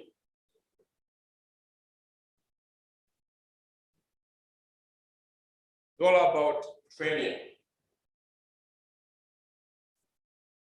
You can employ teachers correctly, but they need training to have the quality education that we need for the quality education. So the research shows that almost 58% of teachers lack technical skills. So they need training. Luckily, last year in December, the government provided the national framework for teachers to continue professional development programs. In that framework, teachers continue education is compulsory for all teachers. But you also say that you need huge budget to implement it. But fortunately, the framework does not provide any estimate how much it can cost to train back teachers. But they said in this current year budget, there must be some budget there to be spent to train teachers to develop their continuing needs. So we estimated that if we train at least 42% of teachers available, and also 42 of those 8,000 we have to employ, the government may need to allocate 57 billion shillings for training teachers per year.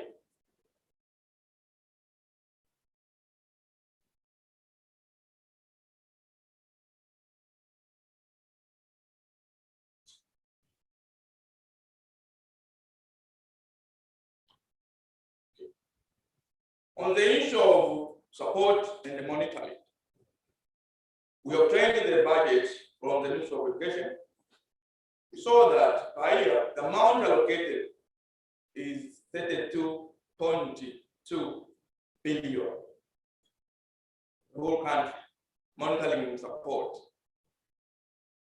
According to the interview conducted, they say that budget can only fund or enable them to visit at least 25% of school per year. So if you have 32, to enable you to be 25%, but mean that if you at least you want to cover 50% of school, you have to double the budget. So we suggested that if you want to double the budget so that 50% of schools should be adequately supported and also monitored by year, the government again need to allocate the 2.8 shilling billion. So in total, if you add them, the budget for monitoring support, recruiting, training, added, you get 1.1 trillion a year. That's the budget we need to allocate to support monitoring, recruitment, and training. So where do you get the money from? There are various ways you can get the money. This way, if implemented, will enable us to substantiate and to increase our tax collection, even including tax collection ratio, GDP to tax collection, from 13.87 to 21%. This one, the first one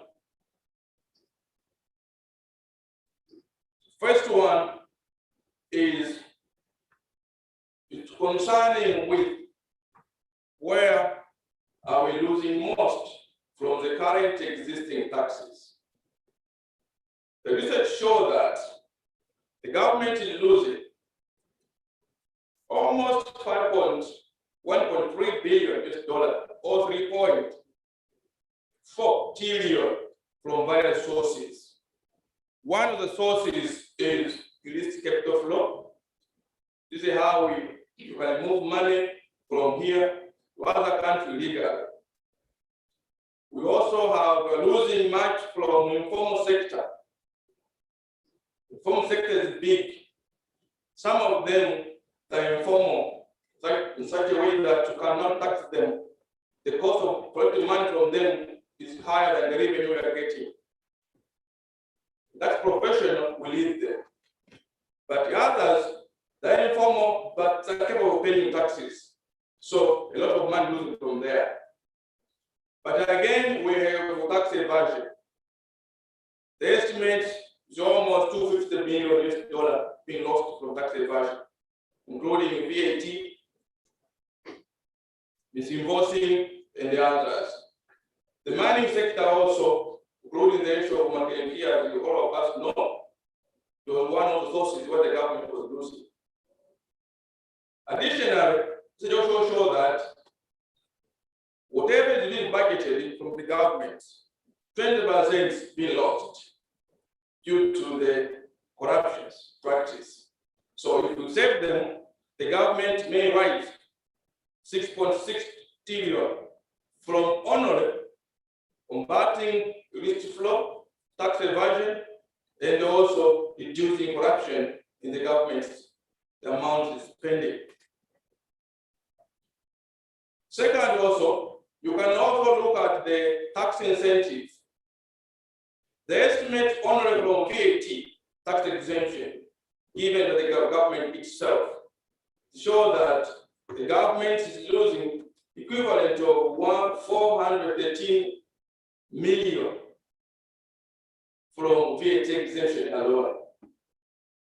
Also, actually, AD estimated that the government losing almost 100 million US $ from EPZ exemptions.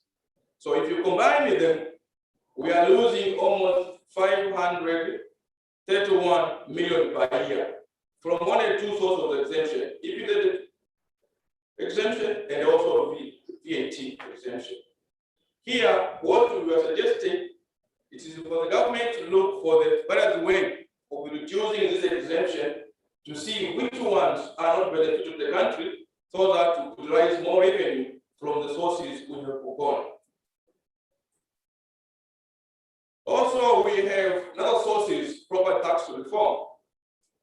As we know that currently, maybe the past 2 years, the government changed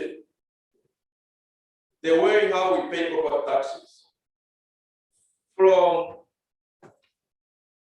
market-based system or what we call point-based system to the fixed rate system.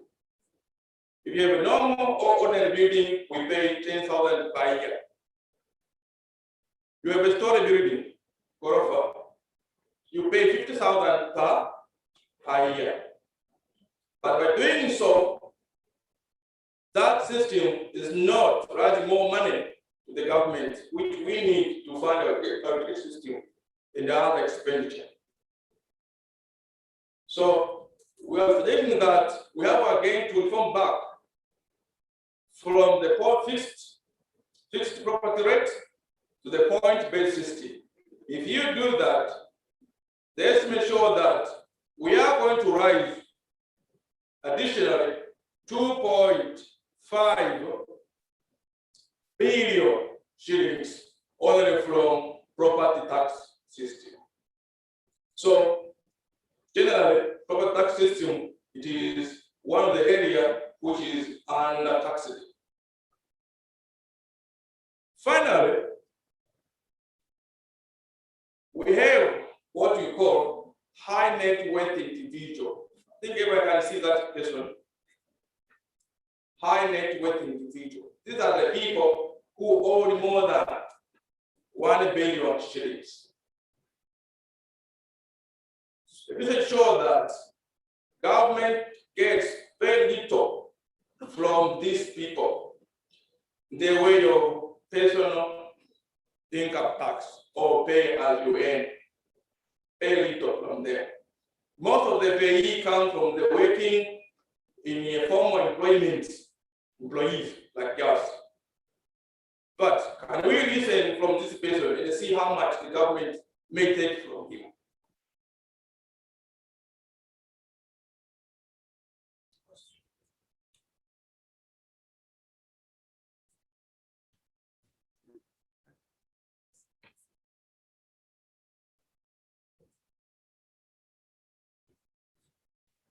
Yeah.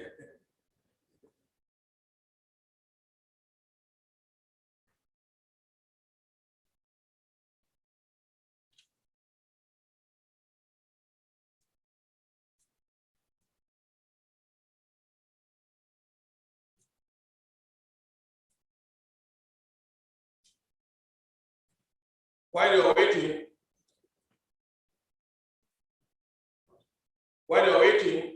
the research report that we have this kind of persons with 1 billion plus income per year. The number be up to 5,500.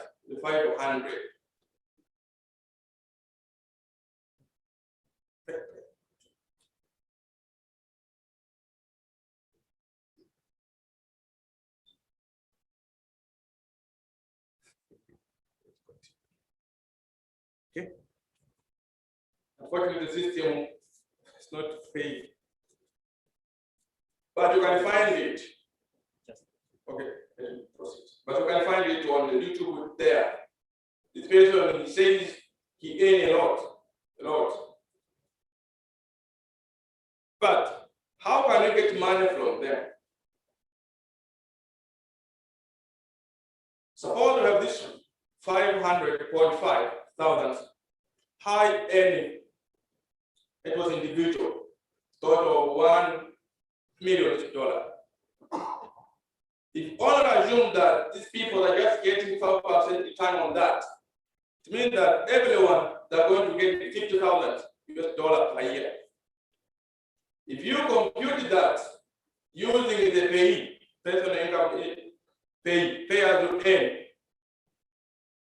we are going to get 1.7 trillion only from them. But you cannot get this revenue if you combine them with other normal employees. It's like for the entity, the TRA, they have a special segment for that, large taxpayer. Even this individual, they need special treatment because they have a huge amount of money. Just need to know that where are they. Then we collect 1.7. I'm finishing.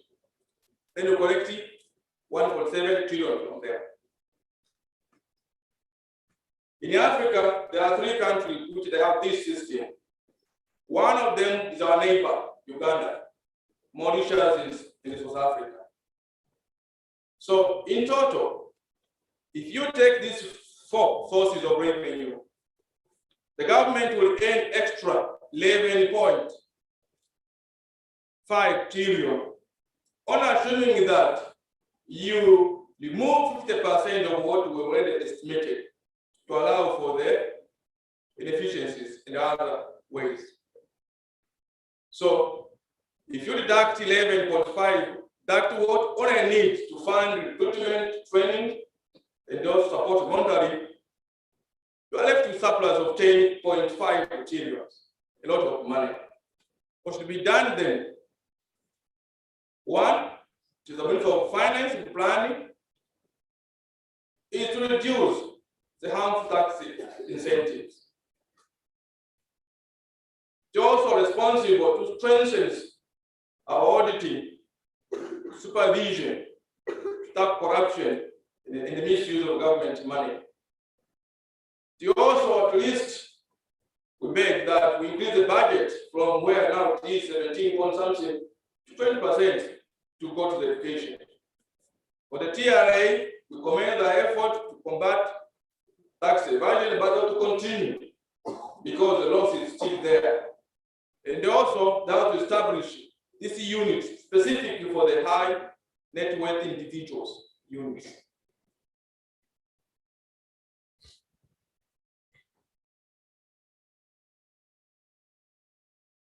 For the Ministry of Education, here, you can also opt for that 20% while you're beginning for the education budget.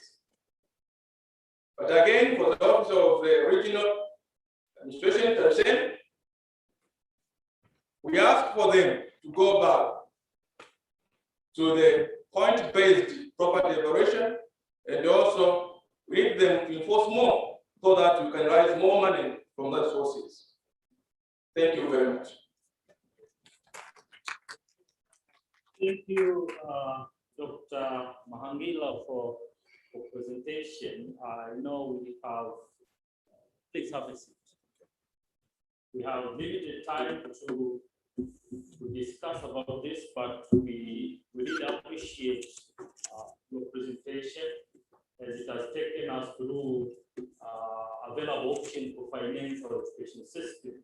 We have been complaining that our financing trend is not promising, and we are below standards of the recommended percent, but still we have those options that our colleague has given us through. So with this, I take this opportunity to welcome members from the floor because we don't have quite enough time to have some questions or comments based on the presentation from our colleague. Members, the floor is yours. Please welcome. Yes, Dr. Helen. Thank you. Thank you. I would like to first thank the presenter for a very detailed mathematical presentation. If one is not very conversant with taxes and bank issues, it was really difficult to follow, but it's a good extensive board. We appreciate that. Very detailed. I have a couple of, I have a comment, recommendation, and probably we'll conclude at that for myself.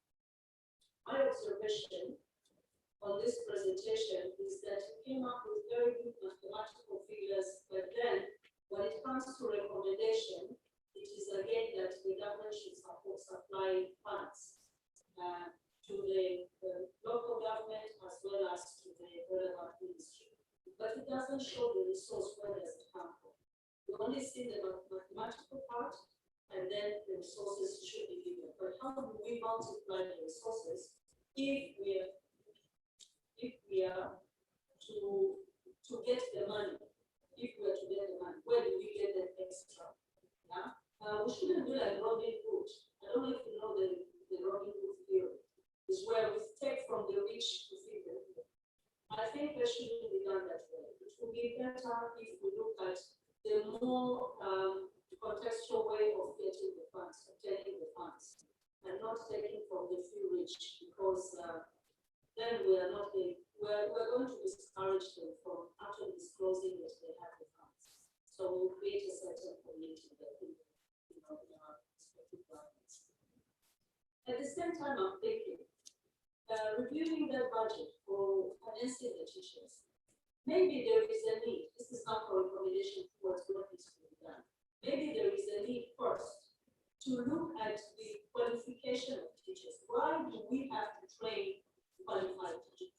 If somebody is called a teacher, they haven't read a certificate in diploma, they are already a qualified person to be called a teacher. Why continue spending money to train them?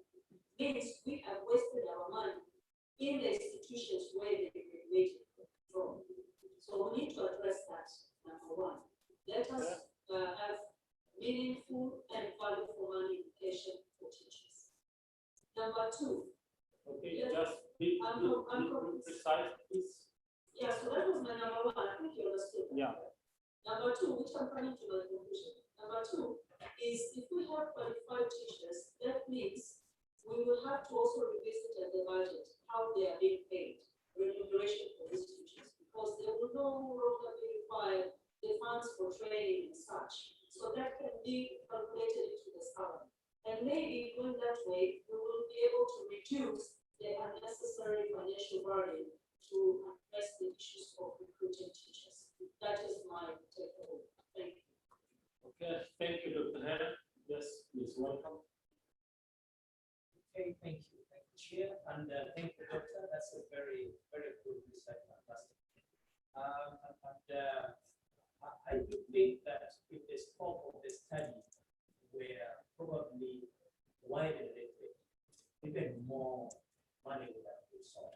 For instance, if we look at the double taxation treaty that your country have with other countries, which enables especially corporate multinationals not to get into the tax bracket of the country. You would be able to realize some of that.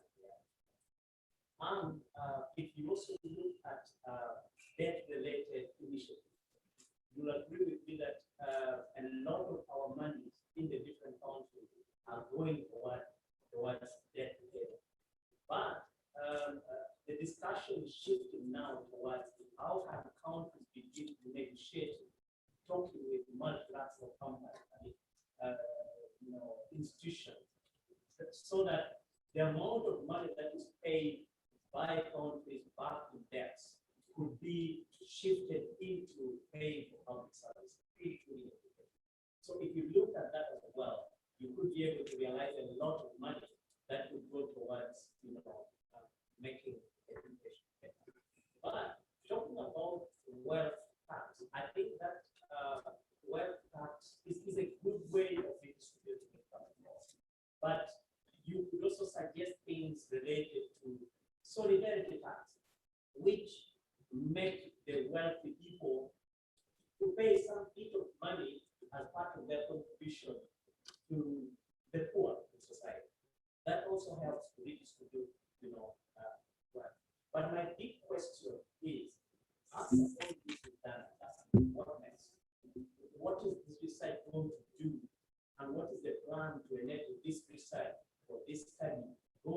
towards actually ensuring that government picks up these recommendations and take it forward to pick the money that we really need to do. Because a lot of the research is sometimes when they are done, yes, their recommendations are made, but they're sharp. So I'm keen to know where to take this forward. Thank you. Yes, please, Dr. Miller. Please. Thank you.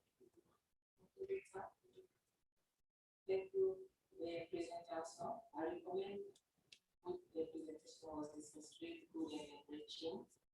Mine is like not a question. May you introduce yourself, please? My name is Grace Mahuga, a lady teacher's resource coordinator from IQEC in Kinondoni municipality.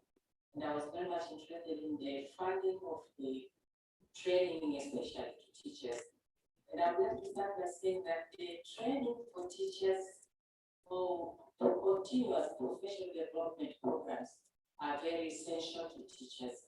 And this is due to the fact that many changes, many emerging changes are happening in the education sector. And teachers cannot be taken back to the colleges or universities to really train while they are at work.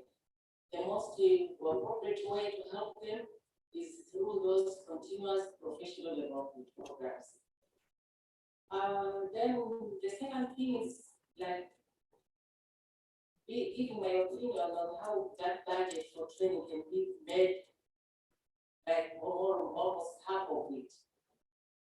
By using the teachers resource centers, teachers in the field, they can be trained continuously, and in one day, in fact, in Canada, we've been doing that. When they are at work, they can be having a session of coming together through the community of practice approach or learning communities. They go to work first, and there's a certain amount of time coming to the centers and using the approach of like having centers in the world level. Instead of coming to the cluster, it's also costly. But taking an approach of we TRC coordinators going to the world level, it will be like helping teachers to be working first and then coming back, like gathering together a center which is convenient to all teachers in the certain world, or we call not training per se, in a way like experience sharing and being given some updates. I think that will make our teachers updated and they will go with the emerging changes. Okay, thank you. Thank you for the contribution. Yes. Yes. Okay, thank you. Thank you, Mr. Chairman. And thank you for the session. So my name is Lucy Ndezi, I'm from the University of Roma. And I'd like to contribute on the area of teacher development because it's more of my section as well. So I wanted to move into the presentation that has been made and look into probably how much does the government spend on teacher development, and looking into how much we can be able to do as other stakeholders and people who can help in this area. Maybe in the presentation we wanted to see what is the role of the government in terms of professional development, and how much is the government investing in terms of developing the teachers per year, and again looking into what is the role of other stakeholders as well in the area. For example, I took an example from the Tanzanian figures data. We have by 2019, we have a total of around 300,000 teachers in Tanzania. Now, for example, the teachers training, the government is training teachers maybe per year 2,000 teachers. And then other stakeholders, maybe 500 teachers in a year. The total we have 2,500. Now, if we divide it into total year, we'll be able to have maybe, we have a lot of years to be able to train these teachers. Now, why can't we be able to move into other ways of developing teachers in many ways? For example, we can use technology to be able to reach more teachers because we now have teachers who have smartphones who can be able to access resources from where they are. For example, when we send an online course, we can be able to combine all the skills we want our teachers to have, all the competencies that we want our teachers to have. We are in the 21st century, we can be able to embark on this and be able to implement it in many ways. When we are examining our courses, for example, at Maripa, we normally have a question that we ask the teachers 5 years, how many stations have we had for your profile? So you'll be amazed to see the results. You'll be able to see that many of the teachers are not just to go to the screening, and these teachers go up to 5 to 8 years without attending any screening, which is really a big problem that we're trying to address. Now, what are we here doing, and what can the government do to reach out the effort that the government is doing to make sure that the teachers have at least maybe a gap of 2 years or 3 years, but at least they are able to attend any of the work, whether it's space or whether it's on the online mode, but we can be able to use more teachers as well. Let us remember what this is possible. Let us do it. Okay, thank you for your comments. Yes, at the back. Chair, please note that you have 7 minutes and we need to wrap up. Thank you. My name is Simon Megaro and I work for the African Foundation. And thank you for a wonderful, insightful presentation. Like my colleagues, I think the paper could have been a little more broad, because I feel like, okay, instead of providing options, it has just looked into the tax option. And I believe that even within this constituency, the civil society organizations, there are a lot of organizations that are supporting teacher training.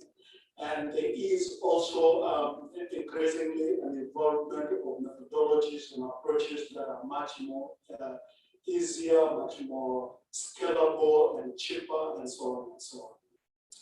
But I was just curious, because in a number of years now, we have had a lot of teachers graduating from universities and colleges, and they are employed, they are on the street.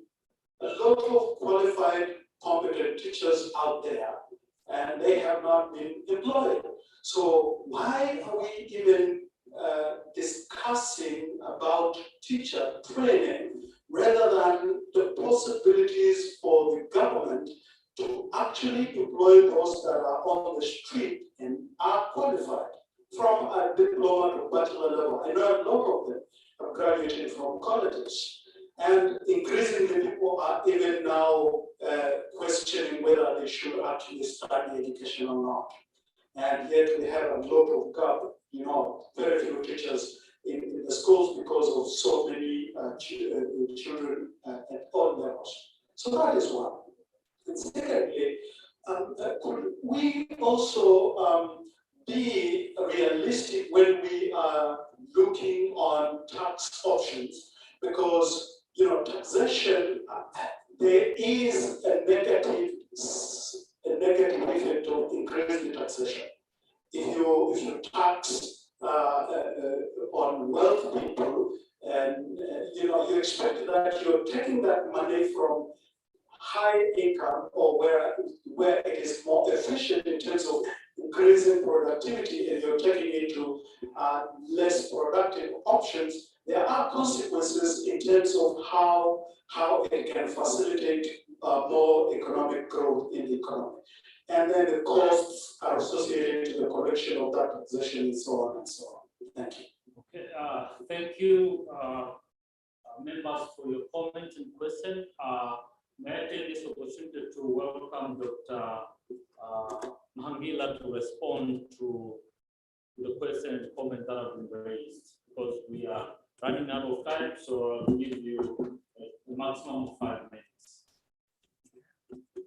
Okay, thank you very much for the comments. Starting with the taxation of wealthy people. Here, I'm not talking about introducing a new tax. The same tax now you are currently being taxed, you and me also, and the others, should apply to these people who are rich. I assure you, if you go there, very few people who you know that they are getting billions, they are paying even 100 million pay per year. But if you use the same rate, we can get money, so then put them there to pay their fair share to the government revenues. That is my sense. It's not that taxing them differently from the poor. No, the same law we are having, just implementation, which is missing.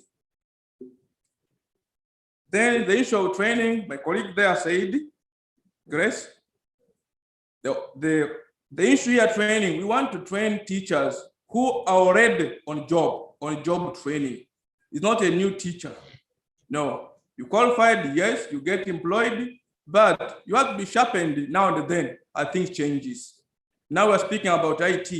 I know that teachers who cannot even use a computer, they have to go to be trained somewhere, which cost is something which we have estimated.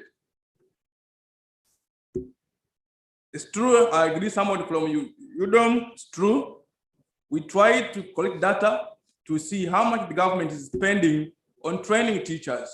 How many others, civil society and other partners are also spending on training teachers? First, we missed them. That is why we tried to use other ways of estimating the cost of training teachers. Also, what next? Yeah? Very important question. We have a program of meeting with the TRA board, I think this month. So some recommendation will go there. And also there will be another meeting with the MPs, the DOM, very important, at least to know what we are saying. Some of them may need to change law, but mostly just need implementation, which go to TRA. We talk about tax evasion, TRA. Talk about incentive, Minister of Finance, and also MPs. We talk about net worth individual, don't need to change law, just implementation. Put a unity like for the light taxpayers, because this is a unit for high net worth individual. They meet there, they also pay their taxes on that unit. So going there, we hope they take on board. The qualification, I think, called double taxation issue, we also considered that. But unfortunately, all of the treats, they're offering very little tax rate compared to withholding tax rates. Only we observe to see that we are losing almost 75,000, the estimate, from the double treat with Zambia. So that amount you omitted because it's a very small amount. If you say 70 million, change the treats 70 million, that's add much. The issue of debt relief is taken on board, but this study was on the issue how we can raise money from domestic revenue mobilizations. So that was our focus. Otherwise, the final issue from Dr. Herring, multiplying sources, I said the sources here are 4. I could remind you the others. 1, property tax reform. 2, high net worth individual. Don't need to change it all. Property tax, you need to change it all because currently 10, 50, not much we are getting out of it. Another misuse of funds, 20% being lost, corruption. So the same money we are having, if you spend well, at least can cover somewhere. Tax evasion also is one source, and also tax incentive. All the sources where you can get money. Don't need to go somewhere to beg from the rich. No, the rich should pay their taxes. Thank you. Okay, thank you. Let us clap for our presenter. We really appreciate for your presentation, and you have taken us through the financial aspect to realize quality education. So thank you very much for your presentation. Given that time is not our best friend, so we have to cut it short so that other programs can proceed. So otherwise, thank you for having you in this session. Yes, it's a time such. Thank you.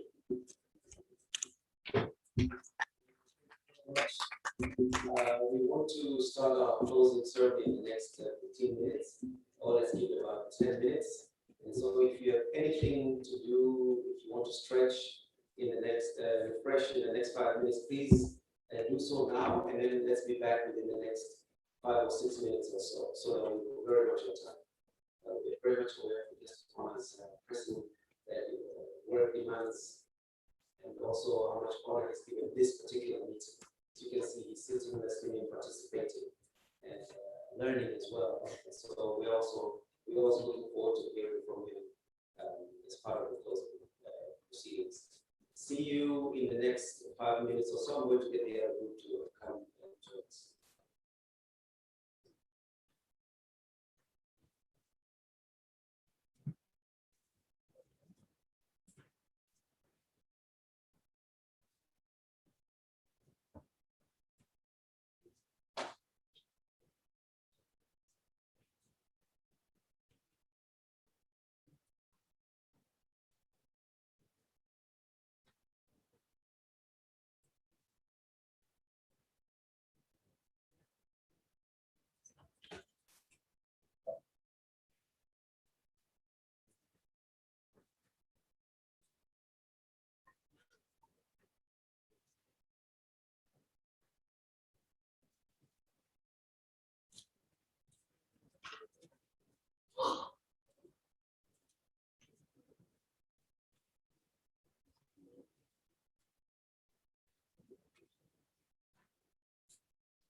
Kama hazijatolewa.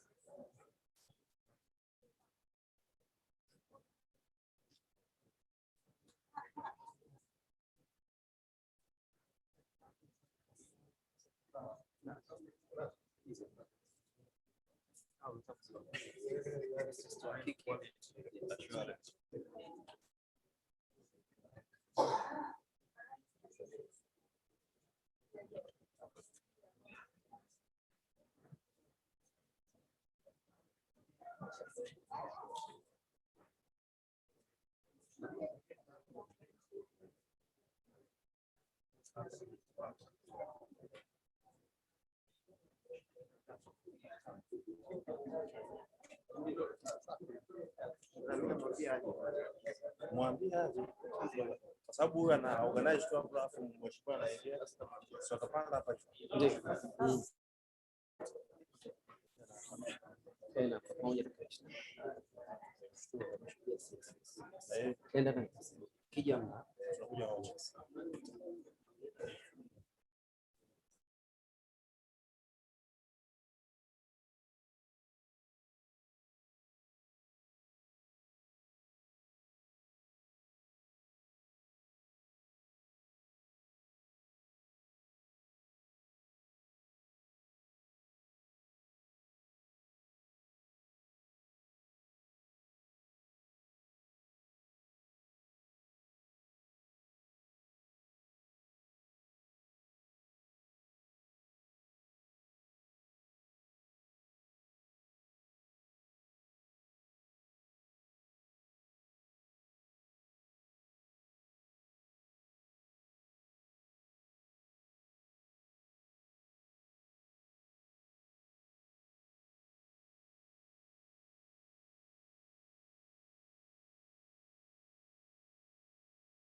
taking time to know each other, wherever you're from, exchange contacts.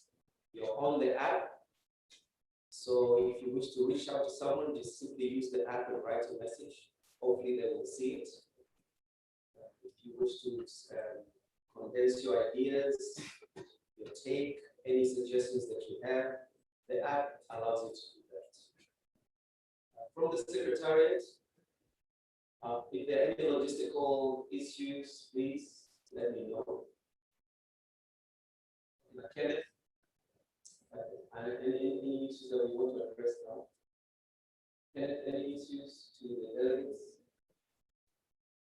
Any logistical information?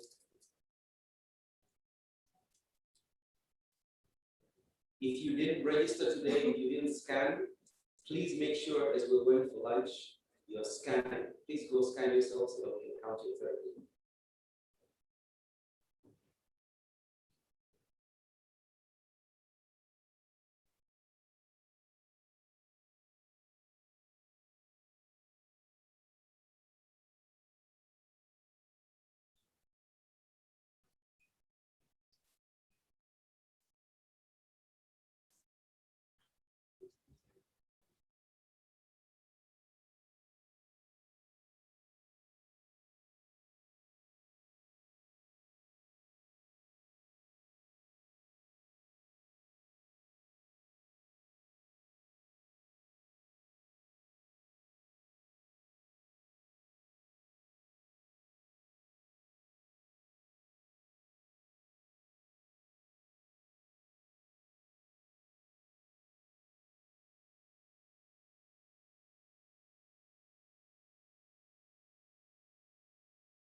we have been discussing, or we have been reimagining quality education. It's the third day. This is the closing ceremony, and we were truly honored to have in our presence and through his speech, His Excellency President Jakaya Mrisho Kikwete, former President of the Republic of Tanzania, obviously not tired, as you can see, he's very busy all over the world, and assisting our education, is very passionate. And also His Excellency, the Swedish Ambassador Anders, representing our development partners. And today, at the closing ceremony, once again, please put your hands together for the permanent secretary, deputy permanent secretary, who you might have noticed has been with us on and off, but also taking a very active part in the conference. We are very honored to have you here. Also, the Commissioner of Education, Minister of Education and Vocational Training, Dr. Hagwa, please acknowledge his presence. And internally, we have the chair, Dr. John Kalage, chair of TENMET, as well as he is going to have a substantive statement to make today. Mr. Chola, who is the TENMET coordinator, very active with us, and he deserves also a round of applause. He's been coordinating. So distinguished delegates, locally and following internationally, rapporteurs, all the members and stakeholders, let me go over the program that we will have this morning very shortly. I would like to introduce first one of our sponsors, the key sponsors, for a brief introduction from them. And allow me to just pull up very quickly the designation, and I'm going to ask him to come up. My brother Olaf, please join me up onto the stage, please. Please put your hands together for him.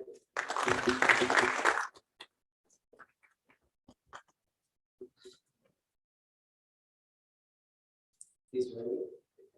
And thereafter, we'll go into this substance of the closing of the ceremony.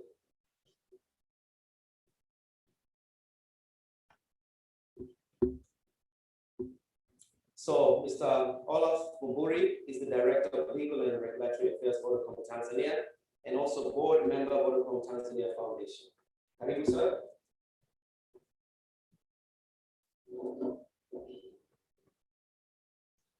Thank you very much, Nancy. Honorable guest of honor, because of time, I will say protocols observed, and I will proceed. Ladies and gentlemen, I greet you in the name of the United Republic of Tanzania. It is an honor for us as Vodacom Tanzania to be part of this event today to share our experiences, success, and lessons with inspiring individuals, companies, and institutions represented here today. We understand for the past 7 years, TENMET have been organizing conferences on quality of education with the intention of bringing together diverse players and stakeholders in education. This is to chart the best way forward for education in Tanzania.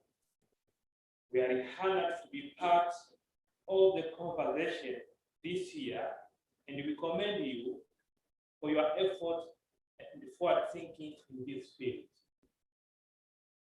Vodacom Tanzania has transitioned from telecommunication company into a technology company, a company that offers technology as a solution to issues facing our community. Even before this transition, Vodacom Tanzania and the whole Vodacom Group have always been a purpose-led organization. Vodacom Tanzania Foundation is the concrete expression of that purpose. The foundation was established in 2006 to be the instrument of implementation and execution of our social contracts, as I explained later, which forms the basis of all our social and philanthropic activities. At Vodacom, we believe in the power of technology to transform lives by addressing some of the country's most pressing humanitarian challenges, such as issues related to education, health, and environment.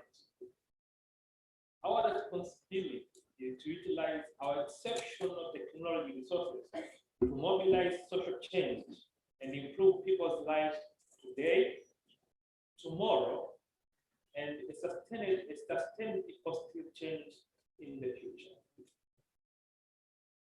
Mr. Chair, of late, there has been increasing attention on digitization as a means of building strong economies and ensuring that everyone has a chance to participate fully in these enhanced economies. It is evident that this participation can only happen if everyone has equal access to quality education. Otherwise, they will be unable to compete in the emerging digital landscape. Honorable guest of honor, Vodacom Foundation aims at bringing change in 3 ways: in education, in health, and in planet. Our intervention around education are centered in providing digital connection and a tool to equip students with adequate skills so that they can keep pace with the rapidly changing global environment. We have always strived to bring innovative ideas and solutions in order to make quality education accessible to children in the marginalized communities. Honorable guest of honor, obtaining quality education is the foundation sustainable development goal.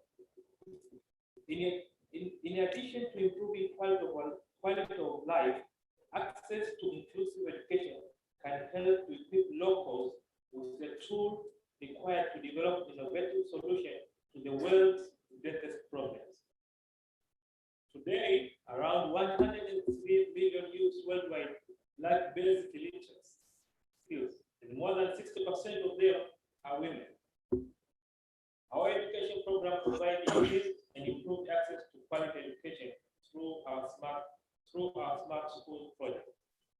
In today's world, innovation and disruption are essential to the growth and development. We embrace the heartfelt belief that access and the use of digital technology will foster inclusive quality education for all Tanzanians. The goal is to enable students to engage and learn to be innovative throughout digital learning platforms. To achieve this, the Vodacom Foundation has strategically partnered with different partners in the government of Tanzania through the Ministry of Education, Science and Technology. We are also challenging students to tap into and apply the digital learning to further disrupt and evolve the critical sector of the economy. Vodacom Tanzania Foundation Smart Schools program provides free computers, routers, and free internet connection to primary and secondary schools, even in areas where there is no connection. In this regard, Vodacom Tanzania Foundation, we launched IFAHAM program, which was previously called Distant School Initiative. This is a digital education portal that offers free interactive global learning materials to primary and secondary school students. The new platform is now improved to offer local content through a partnership with the Tanzania Institute of Education. The Eastern School portal leverages the power of mobile technology to connect and provide to all Tanzanians with quality education at their fingertips via mobile phones and personal computers. While we provide global education and content to the platform, we are also very mindful of the need to provide quality Tanzanian content-based curriculum. To this end, Vodacom Tanzania is collaborating with innovative digital learning platforms such as Shule Direct. Following the indefinite school shutdown in the wake of COVID-19, pandemic, Vodacom Tanzania Foundation acted quickly and zero-rated all education learning portals in Tanzania. We also entered into a strategic partnership with the online learning platform to provide free access to digital learning resources for all. Vodacom Foundation, Honorable Dr. Hana, invested over 390 million on the IQEC program, enabling over 81,000 pupils and students to benefit from the Eastern School portal, or in other words, the e-learning portal. The Vodacom Tanzania Foundation, the e-farm program, working with other stakeholders such as UCSAF, has provided over 1,400 free computers, routers, and free internet connection to primary and secondary schools in areas of the country that are otherwise not connected or are left behind. Honorable guest of honor, we also have Hakuna's Choice Girls Empowerment Program, promoted equality and universal access to education for young girls. Vodacom Foundation, working in close collaboration with TIMA and the United States Agency for International Development, meaning the USAID, enhanced access to counseling, health education, and sanitary pads for over 5,700 students or girls in regions of Lindi, Mtwara, and Rukwa, where girls' right to education was unequally constrained. I would like to take this opportunity, Honorable Gesuvana, to give special thanks to Senmet for their continued dedication to improving quality of education and increased access to all Tanzanian children. It is admirable to see that Senmet is working so hard in the key areas of the quality, learning outcomes, child rights of education, basic education financing, education governance, and many other areas. Honorable guest of honor, we note that despite all such events, where we always seem to be talking about what still needs to be done, Senmet has quietly been making commendable strides in its stated goals and objectives. We also want to recognize the important and the vital policy working environment provided by the government of Tanzania through the Ministry of Education. This work addresses a lot of aspects. However, just to summarize it, it addresses Tanzania's commitment to providing 12 years of free and compulsory basic education. It addresses progressive expansion of technical and vocational training. Vodacom Foundation will carry its commitment made by the Vodacom Tanzania Group to support the government in all its activities and objectives in bringing about meaningful and beneficial change for citizens in areas of education. We remain firm in our intention to be part of the solution for society so that we are not left behind. We also want to be remiss if we do not recognize all the stakeholders in the education sector for the exemplary work they do every day. It is from these activities that we inspire each other to bring innovation to bear in our education provision, in education programs to our children. Honorable guests of honor, in conclusion, we again express our appreciation for being part of this event. We especially benefited from and enjoyed a vibrant exchange of views and experiences, especially since this year. The event featured Honorable Guest of Honor, let me give you with encouragement and a challenge as expressed in our Vodafone slogan, together we can. Because working together, we'll be able to move, to innovate, to inspire, and to bring about inclusion and a better educated society for stronger and more resilient economies in Africa and the continent at large. Thank you very much, Honorable Guest of Honor.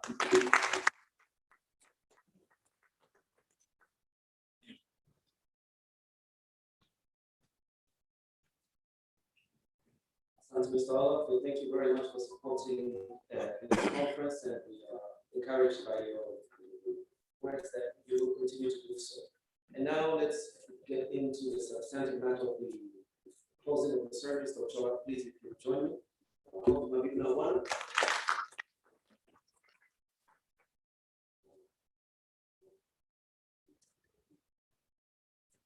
Honorable Guest of Honor, Deputy Permanent Secretary, Bioral, Chair Adumweri, Commissioner for Education, Moist, Dr. Leabwene, Dr. John Kalage, Tenement Board Chair, participants, ladies and gentlemen, good afternoon.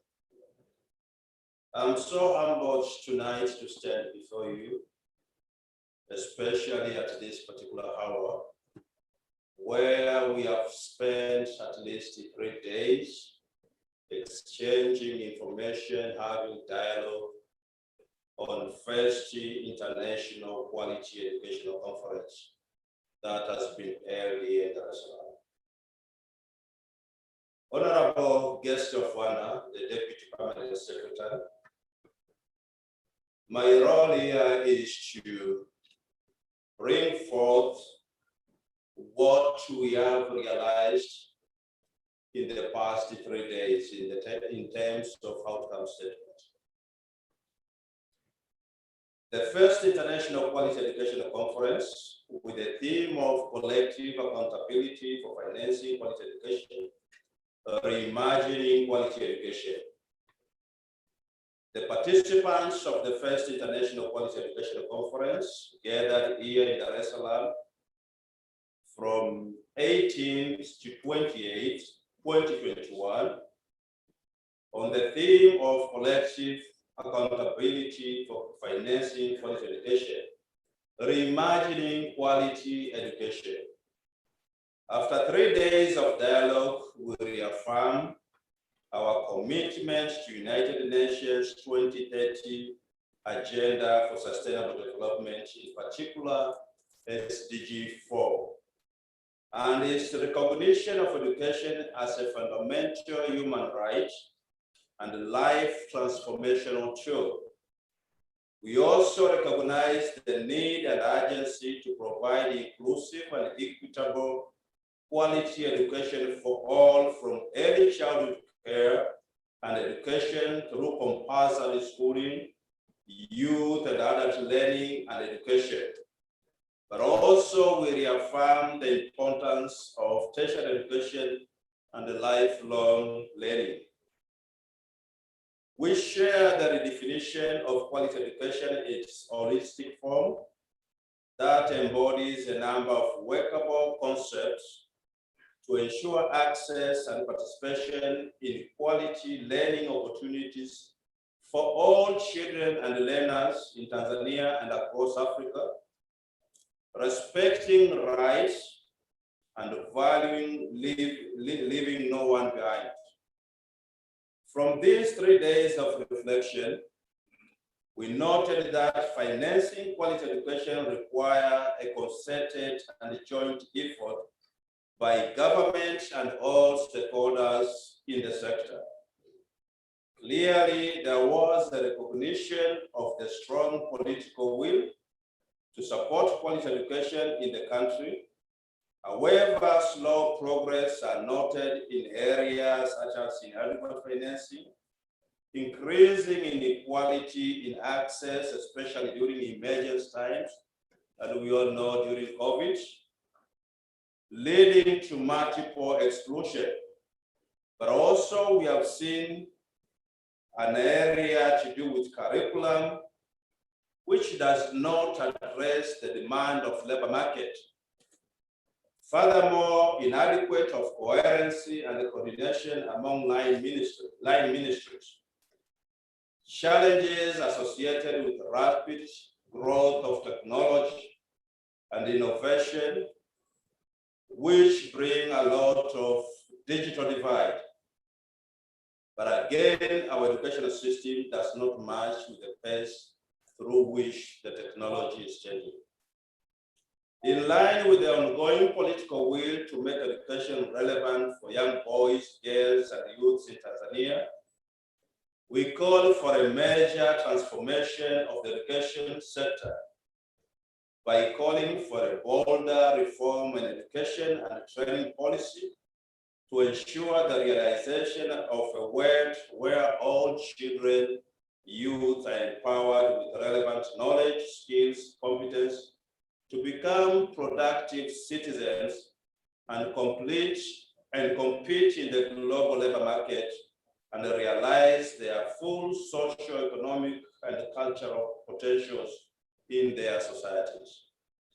We further call on the government to give systematic priority to ensure that the most vulnerable and marginalized groups have access to quality education and lifelong learning opportunities. Education opportunities should be in settings that are accessible, safe and free from discrimination, stigmatization from all forms of violence, in particular related to early child marriage and teenage pregnancy, as well as gender and school-based violence, and actions against the children and teachers in crisis-affected regions.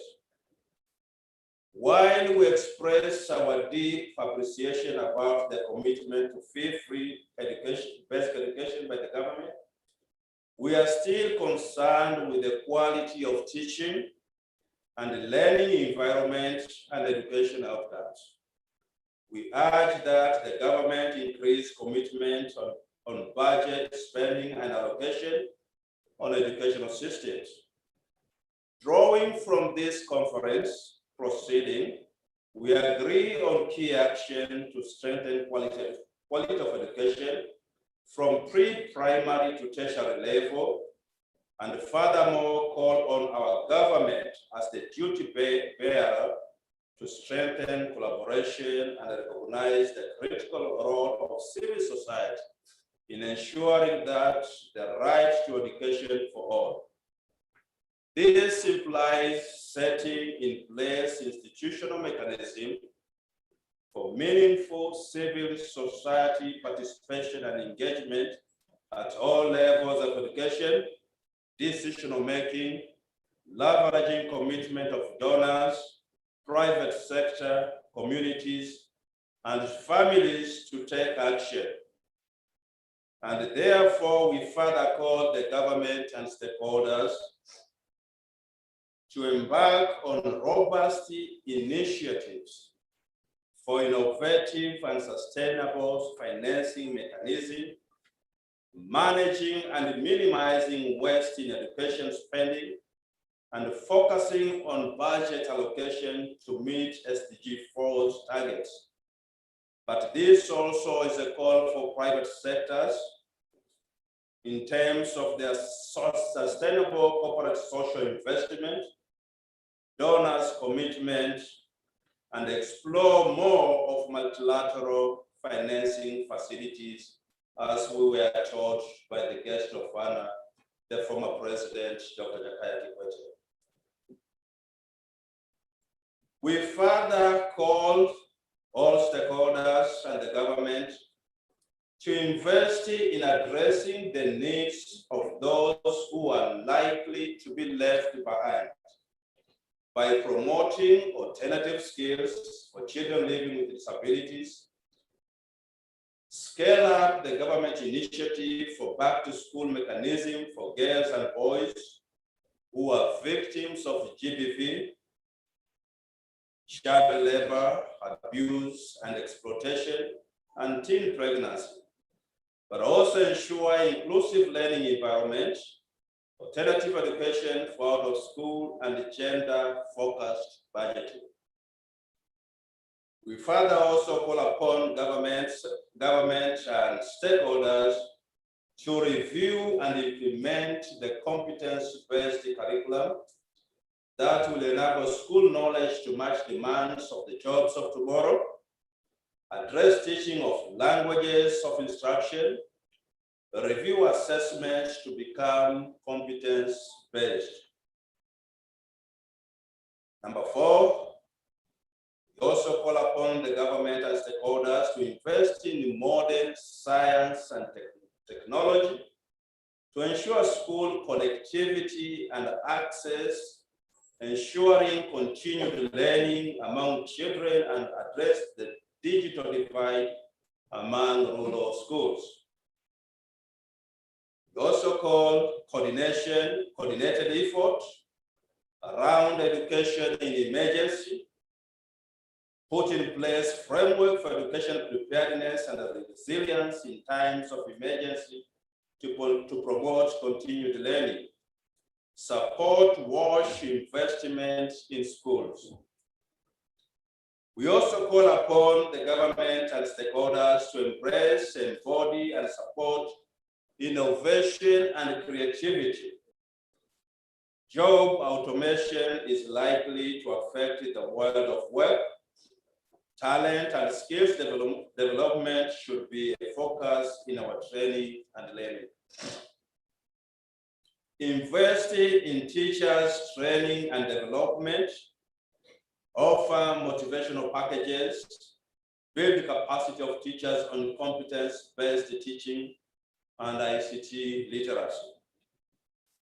We further call upon the government and stakeholders to collaborate around educational policy review, bring all key stakeholders on board, collect evidence to inform policy making process, harmonize and align 1999 and 2014 policies, Educational Act of 1978, to the national plans and priorities, including the third 5-year development plan. Invest and collaborate to support soft skills and job readiness programs for graduates. Promote after-school alternative employment pathways, tailored and contextualized apprenticeships, volunteer opportunities, and entrepreneurship skills, financial literacy, and communication skills to our learners. Strengthen sector dialogue through mutual understanding and collaboration with technical working groups, educational sector committee, together with joint educational sector review. These are the deliberation and the outcome that we have so far come up with, Your Honor, through 3 days. We wish to thank the government officials who participated in this conference throughout, the supporters who have made this conference possible, including all the participants, especially from Lesotho, Zimbabwe, Zambia, Malawi, and Senegal for active participation. But also we wish to thank the media for informing the public and the globe at large about this conference.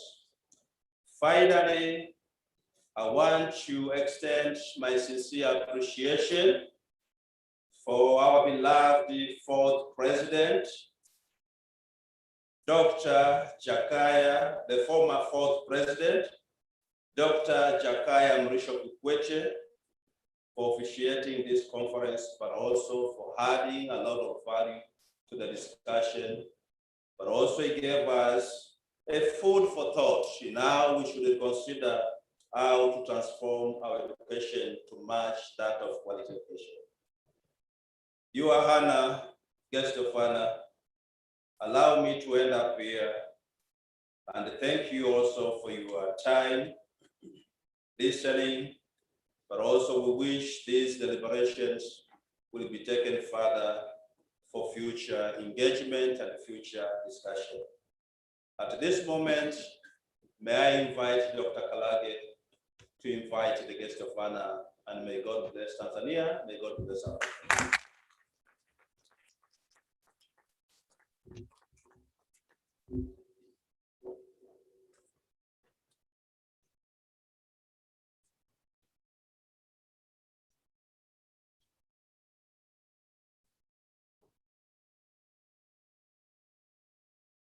Honorable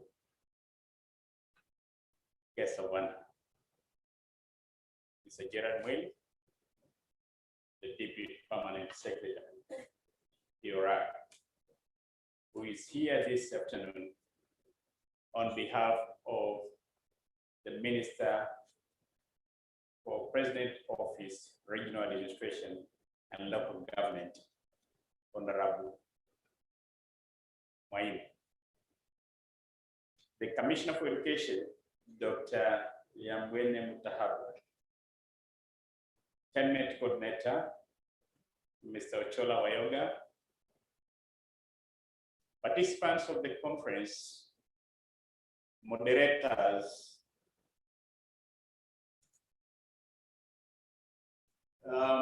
media representatives, distinguished guests, ladies and gentlemen, habari za mchana. Na wasalimu kwa jina la Jamhuri ya Tanzania, Muungano wa Tanzania. Asante sana. Tunajifunza hiyo salamu mpya Mama Rais wetu mpendwa. My role is very simple this afternoon. And I know I have sometimes might be perceived as a bad attitude. You know, I'm an evangelist. So whenever I stand in a pulpit like this, I feel like I'm in the church and they want to preach until somebody is converted. So I'm not going to do that. My role is very simple, to invite our guest of honor to give us his wisdom and officially close this very productive conference. But before that, I want to reiterate our thanks to all the participants, all the moderators, all the media people, and everybody who has spent 3 days here with us to engage productively, constructively, which the engagement which led into the resolutions that the coordinator has just read. Asante sana. Let's give ourselves a big clap.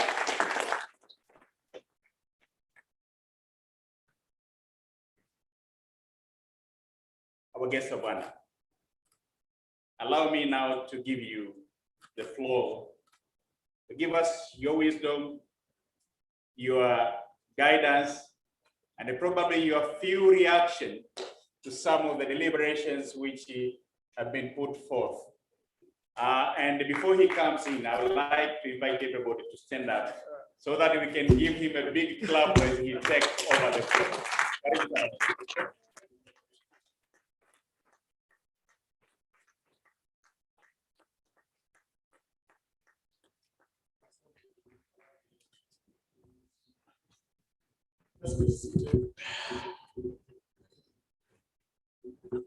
Dr. Kalage, Chair of the Board for 10 minutes. I do recognize the presence of Commissioner for Education. I also recognize the presence of Ochola, who is the coordinator for 10 Minutes Tanzania. But I also recognize the members of academia from different academic institutions, my colleagues and friends. Good afternoon. I feel privileged honored standing before you this afternoon on behalf of the Minister of State, President Office, Regional Administration and Local Government, Honorable Umi Ali Mwalimu, a Member of Parliament of Tanga constituency. She wanted to be here herself, but because of the duties she was assigned, which cannot be delegated, she has assigned me to attend and to be here and close this session. Chair, I want to reaffirm and register our appreciation at the government for having this meeting, 3 days meeting, discussing education. And whenever we are invited in this kind of gathering, it's a blessing to the government because we do learn, but we share experience of what we know. But this year conference constituted members from Lesotho, Zambia, Uganda, and it's Zimbabwe. It's my hope that you have shared the experience, you have shared what you know and what they know. But for us, government, we have learned that there are something which is working and some initiatives are not working very well. So for us, it's a blessing and it's our commitment that we continue working with you, CSOs, in improving our education delivery in Tanzania. In your statements issued by the coordinator, in principle, we do agree in all the deliberations. In principle, but we might differ in an approach, how we deal with the issues raised. We do agree that we need to create conducive environment and opportunities for our girls and the boys to attend schools. We do agree in principle. We might differ in approaches, and that is allowable. We will continue discussing the available options so that at the end of the day, our boys and girls will be in school. Not attending school, but learning. In your deliberations, one of the items we have mentioned is the skills, but also the output of the education system, which does not match with the labor market demands.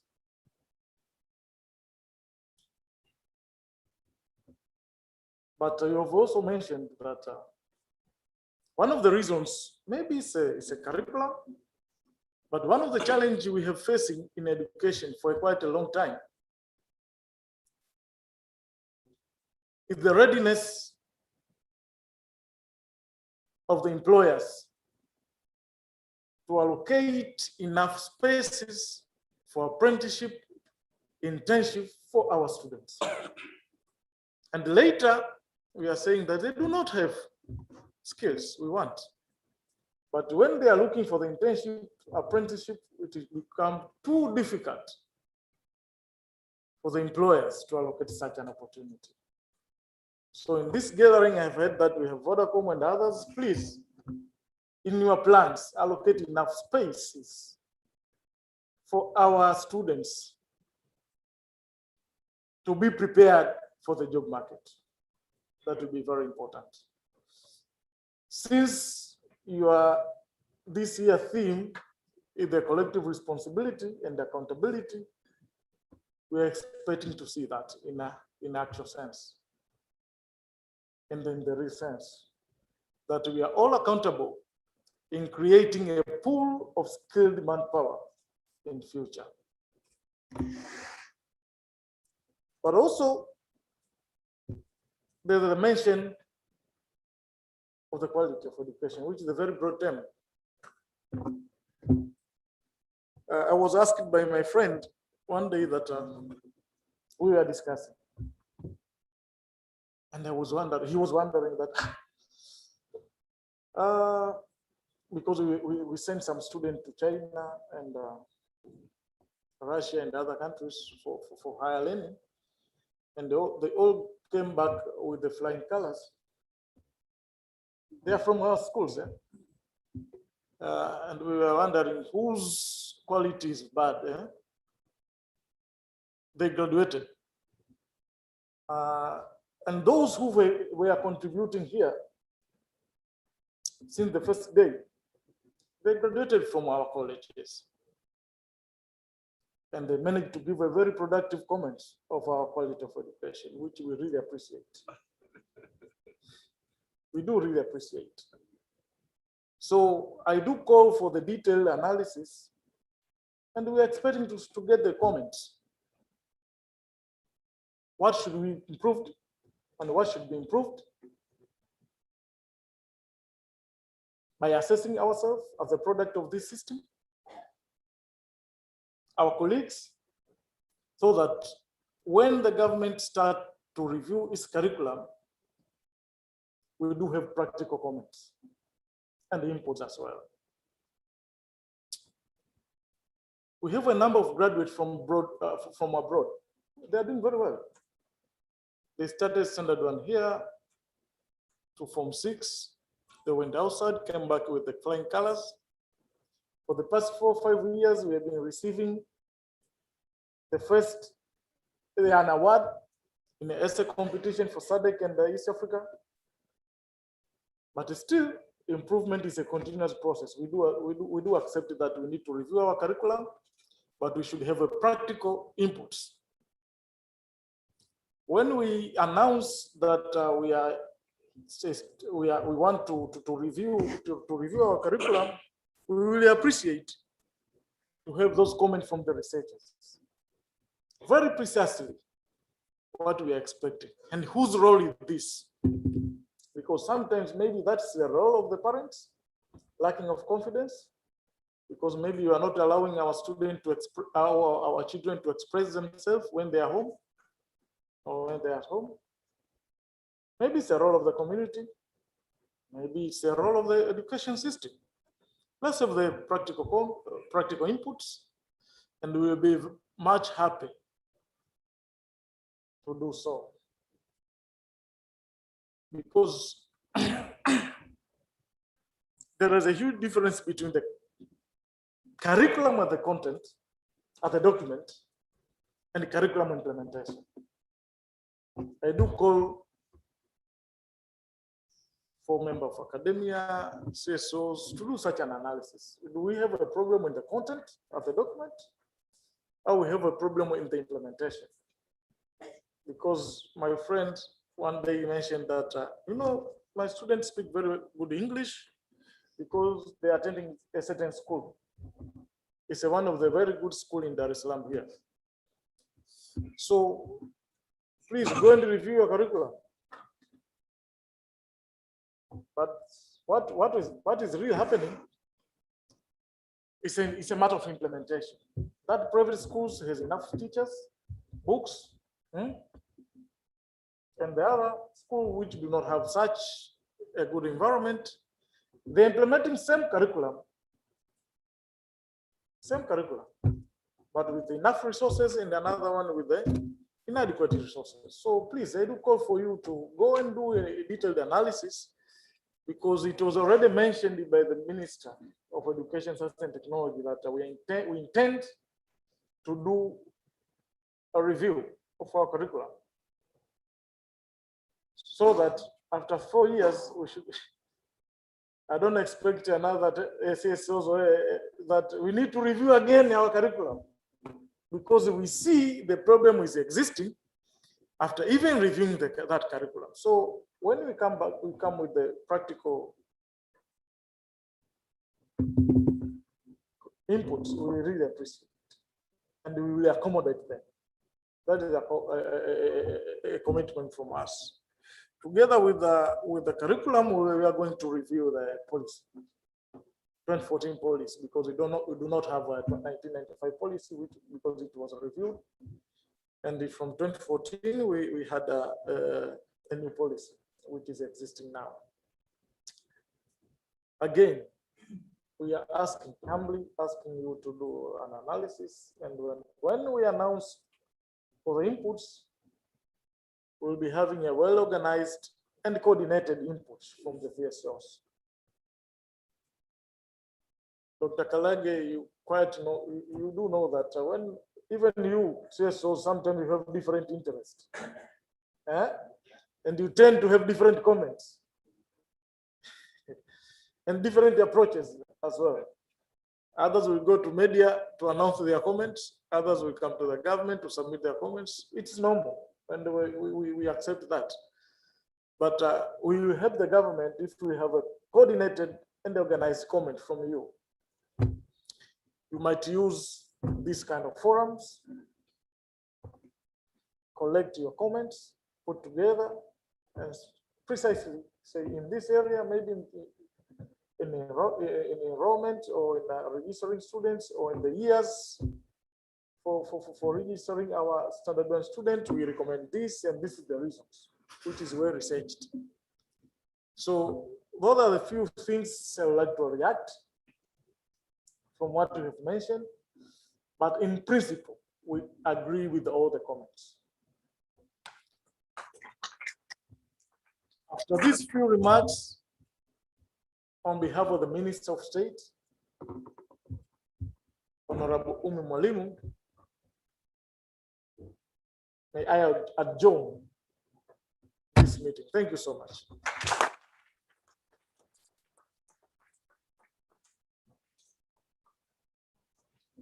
Let's put our hands together. Maybe I shouldn't ask you to sit, because after that, let's just do the certification, and may I take you below stage?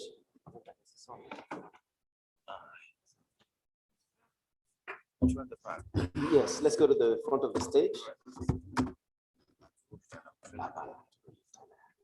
So we're not coming back up here again.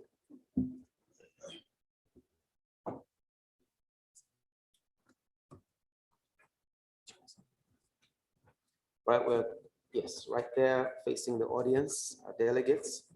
The Tanzania Education Network, Ndao ya Elimu Tanzania. This certificate of recognition is presented to SIDA.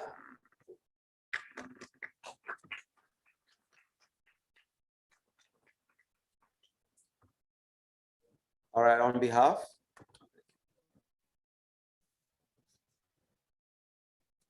And we call on, with our hands, Oxfam, IBIS, Education Out Loud, sponsor.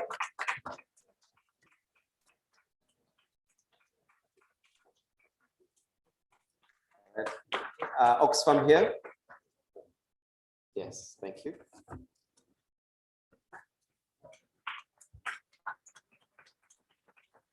NORAD, Makofi, NORAD.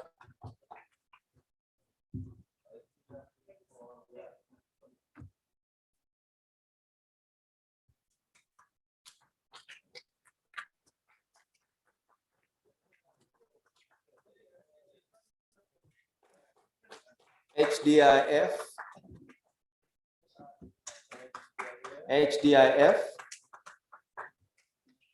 Okay, Mengi.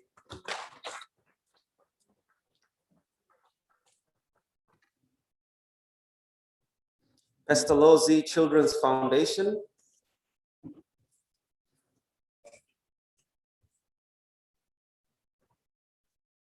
Nasra, are you coming forward for it? Sante.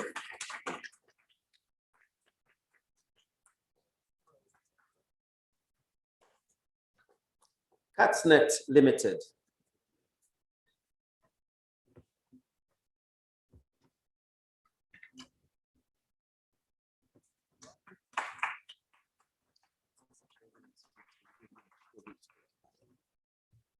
CatsNet Limited. May I request my young, strong friends to assist me with chairs? I'd like to prompt a photo session. Naomba tusaidiane viti tafadhali, vijana. Peleke viti pale kwa idadi ya wageni wakuu. Very quickly. Very, very quickly. Do we have any of our board members here? Members of the board?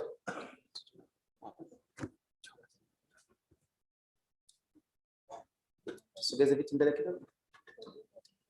Board members naomba wasimame kwa nyuma. Tushuke chini leo, tusipande juu.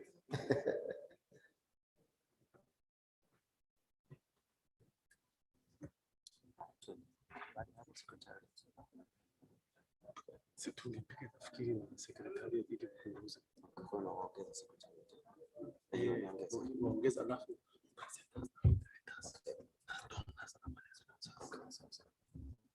Secretariat, naomba tuongezeke kwenye hiyo picha. The Secretariat. Tunaweza tukapanda juu wengine ambao tuna good legs.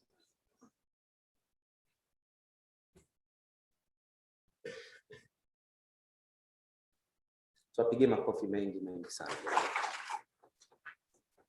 All right, development partners following next. Asante sana board members and the Secretariat, development partners, and our sponsors kwa pamoja. All our sponsors, please come back again, and our development partners, please come through.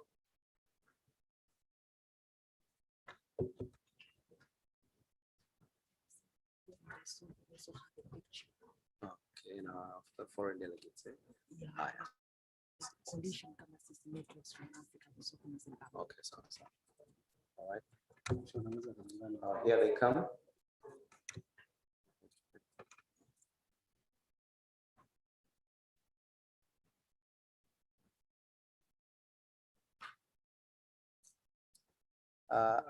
I think since I see the sort of representative, may I please call on our other international delegates to join the picture as well? Clemens, Zimbabwe.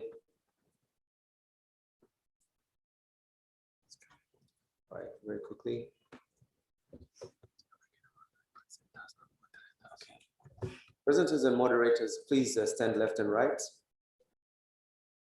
So we're finalizing here with our international.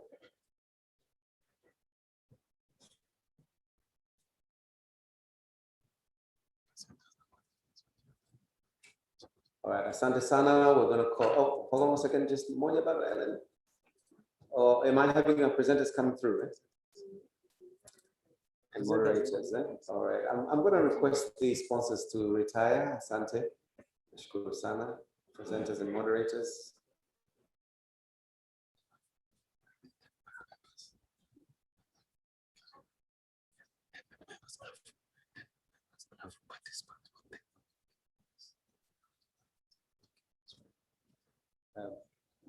Just hold on a second. One other person on this picture. 10 Met members, please come through. 10 Met members. 10 Met members, please. Yes, we're not leaving anyone out today. Very quickly, Lucky. You all wanted a picture with the president. Very quickly. Nusu kwa nusu, nusu kwa nusu, nusu kwa nusu. Sio wote. Presenters mnaweza mkatoka taratibu. Tupiane nafasi. This was a very special request from you, so. Okay, wengine naomba msubiri. This is one picture. Naomba msubiri wengine, subirini mpate picha nzuri. I'm almost done. Okay, 1, 2, 3. Please retire. Asanteni sana. Naomba the next group quickly. The next group very quickly.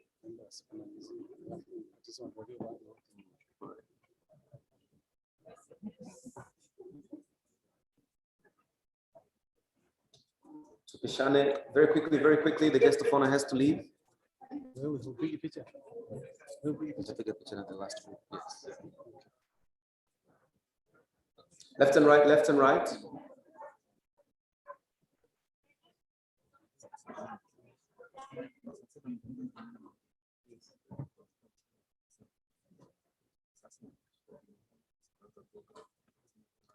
Supporting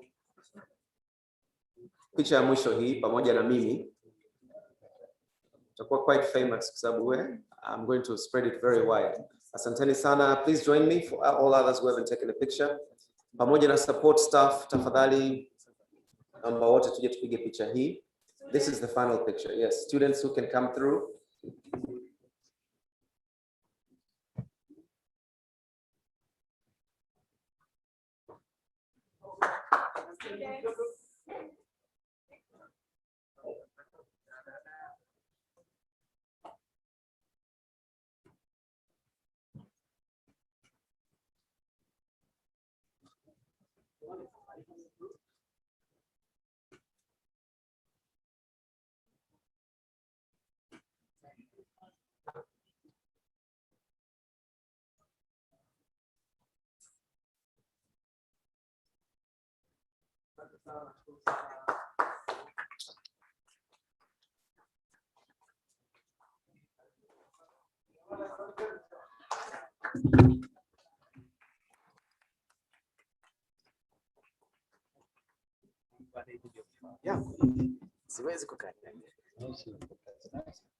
All right, please await certain announcements before we go to lunch.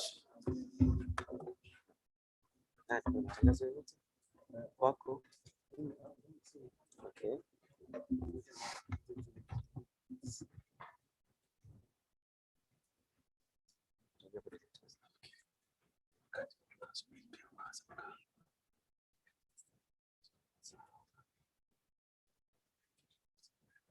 Oh, I see. The moderator of the organization.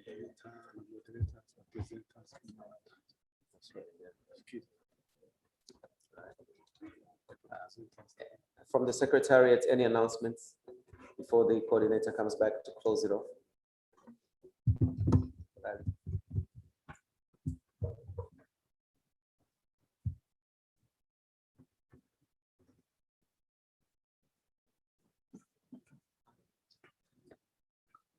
Mwalimu, kuna anything from there? Hakuna. Okay, mnaweza mkawasha mic tu mkasema.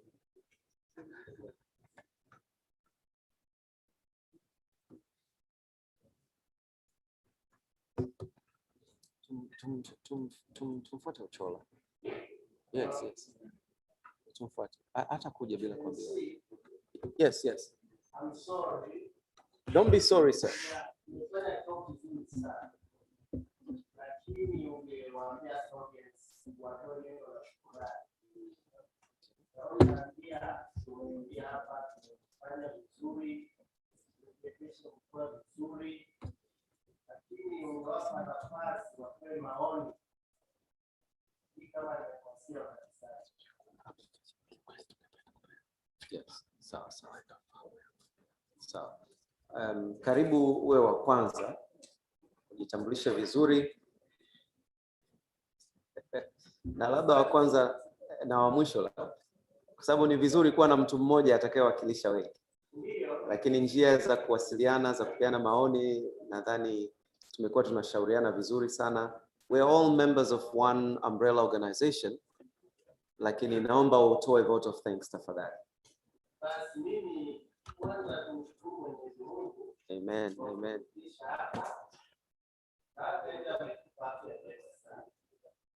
Kwa neno la kumshukuru Mungu na tumenawiri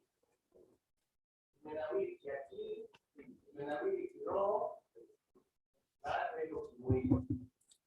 Na ningeomba kama kuna Muislamu hapa uwe nafasi ya kutoa ombi fupi, hata Mkristo, tunaenda mbali sana.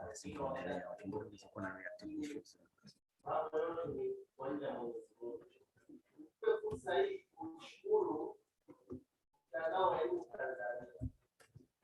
Umefanya vizuri na tunategemea kwamba even next year mfanye vizuri zaidi, lakini ingekuwa ni vizuri mnawapa wadau ratiba mapema iwezekanavyo.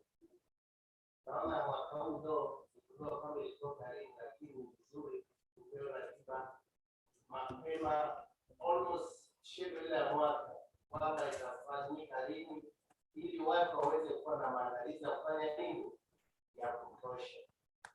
Tofauti na hapo, nishukuru wote moderators na presenters. Wakati wanyama na madoka wengine, ninaona hapa tungekuwa na hospitali, kwa sababu kuna madoka. Sasa next time pia tuletee na professors ili tuweze kuwa kunawili zaidi kimaono. Lakini all in all, washukuru mtandao wa elimu na niwakaribisha Role. Sasa ni wilaya yangu hapo ndio unakuja sasa.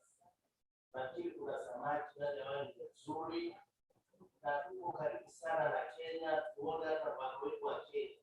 Na vile vile mnapoenda nitoe comment, mnapoenda nchi jirani kama vile Kenya, ni vizuri hata mwalike wale wenzetu wanaofanya kitu kama hiyo wanaotoka Kenya. Asante sana.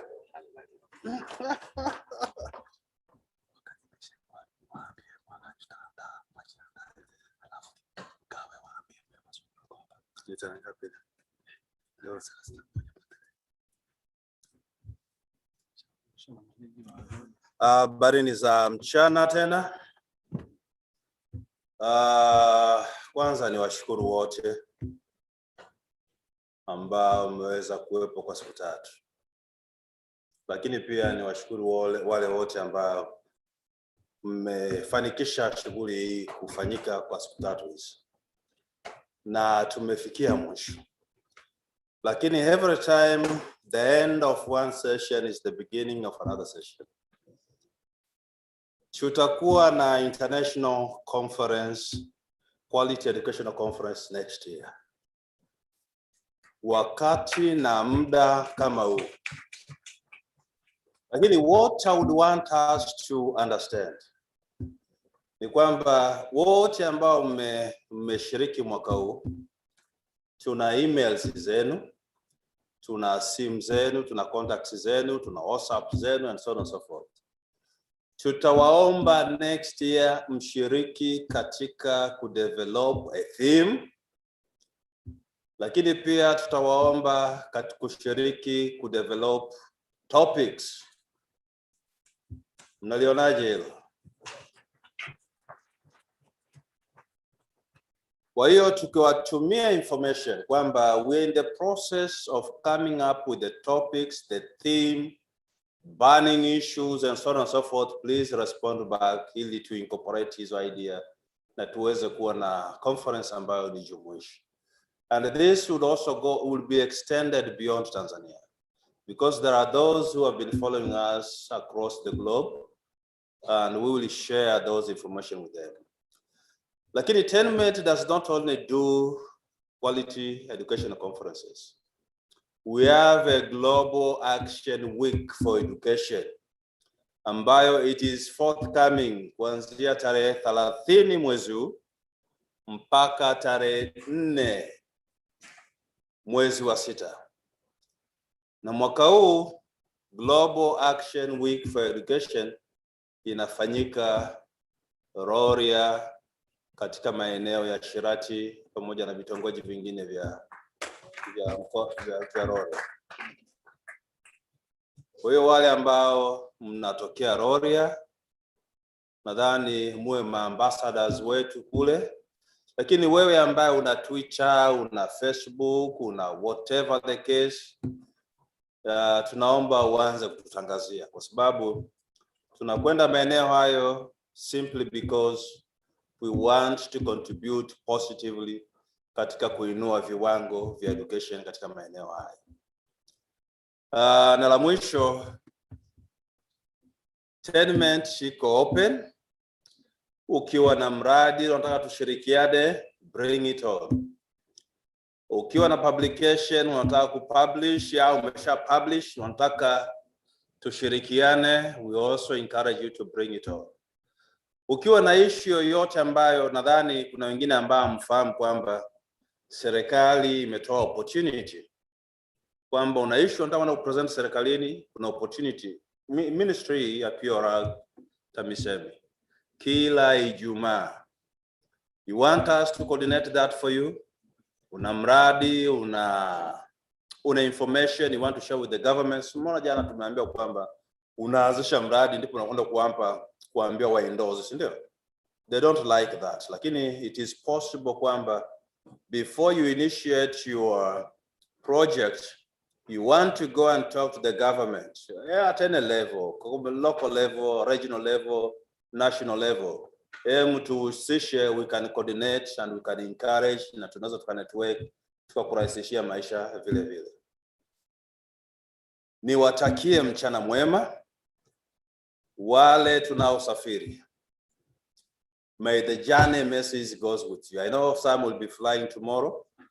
Wengine watakuwa wanaondoka na magari, lakini there are those who will be using bajajis and boda boda.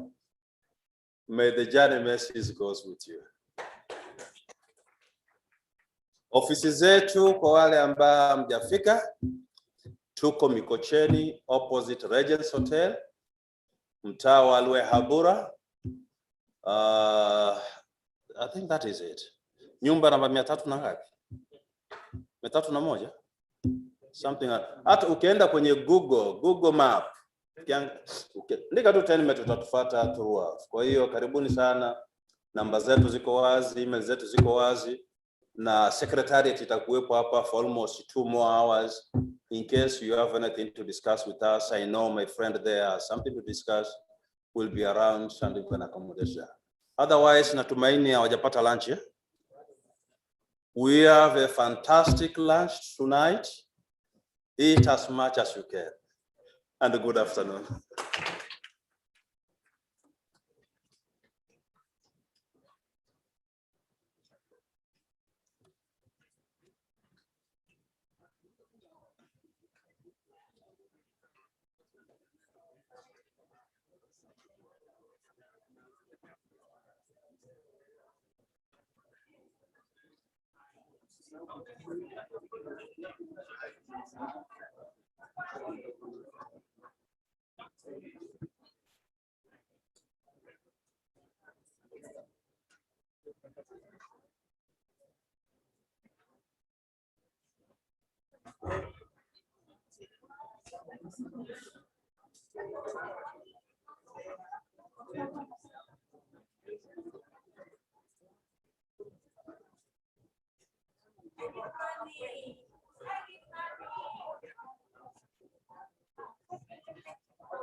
I think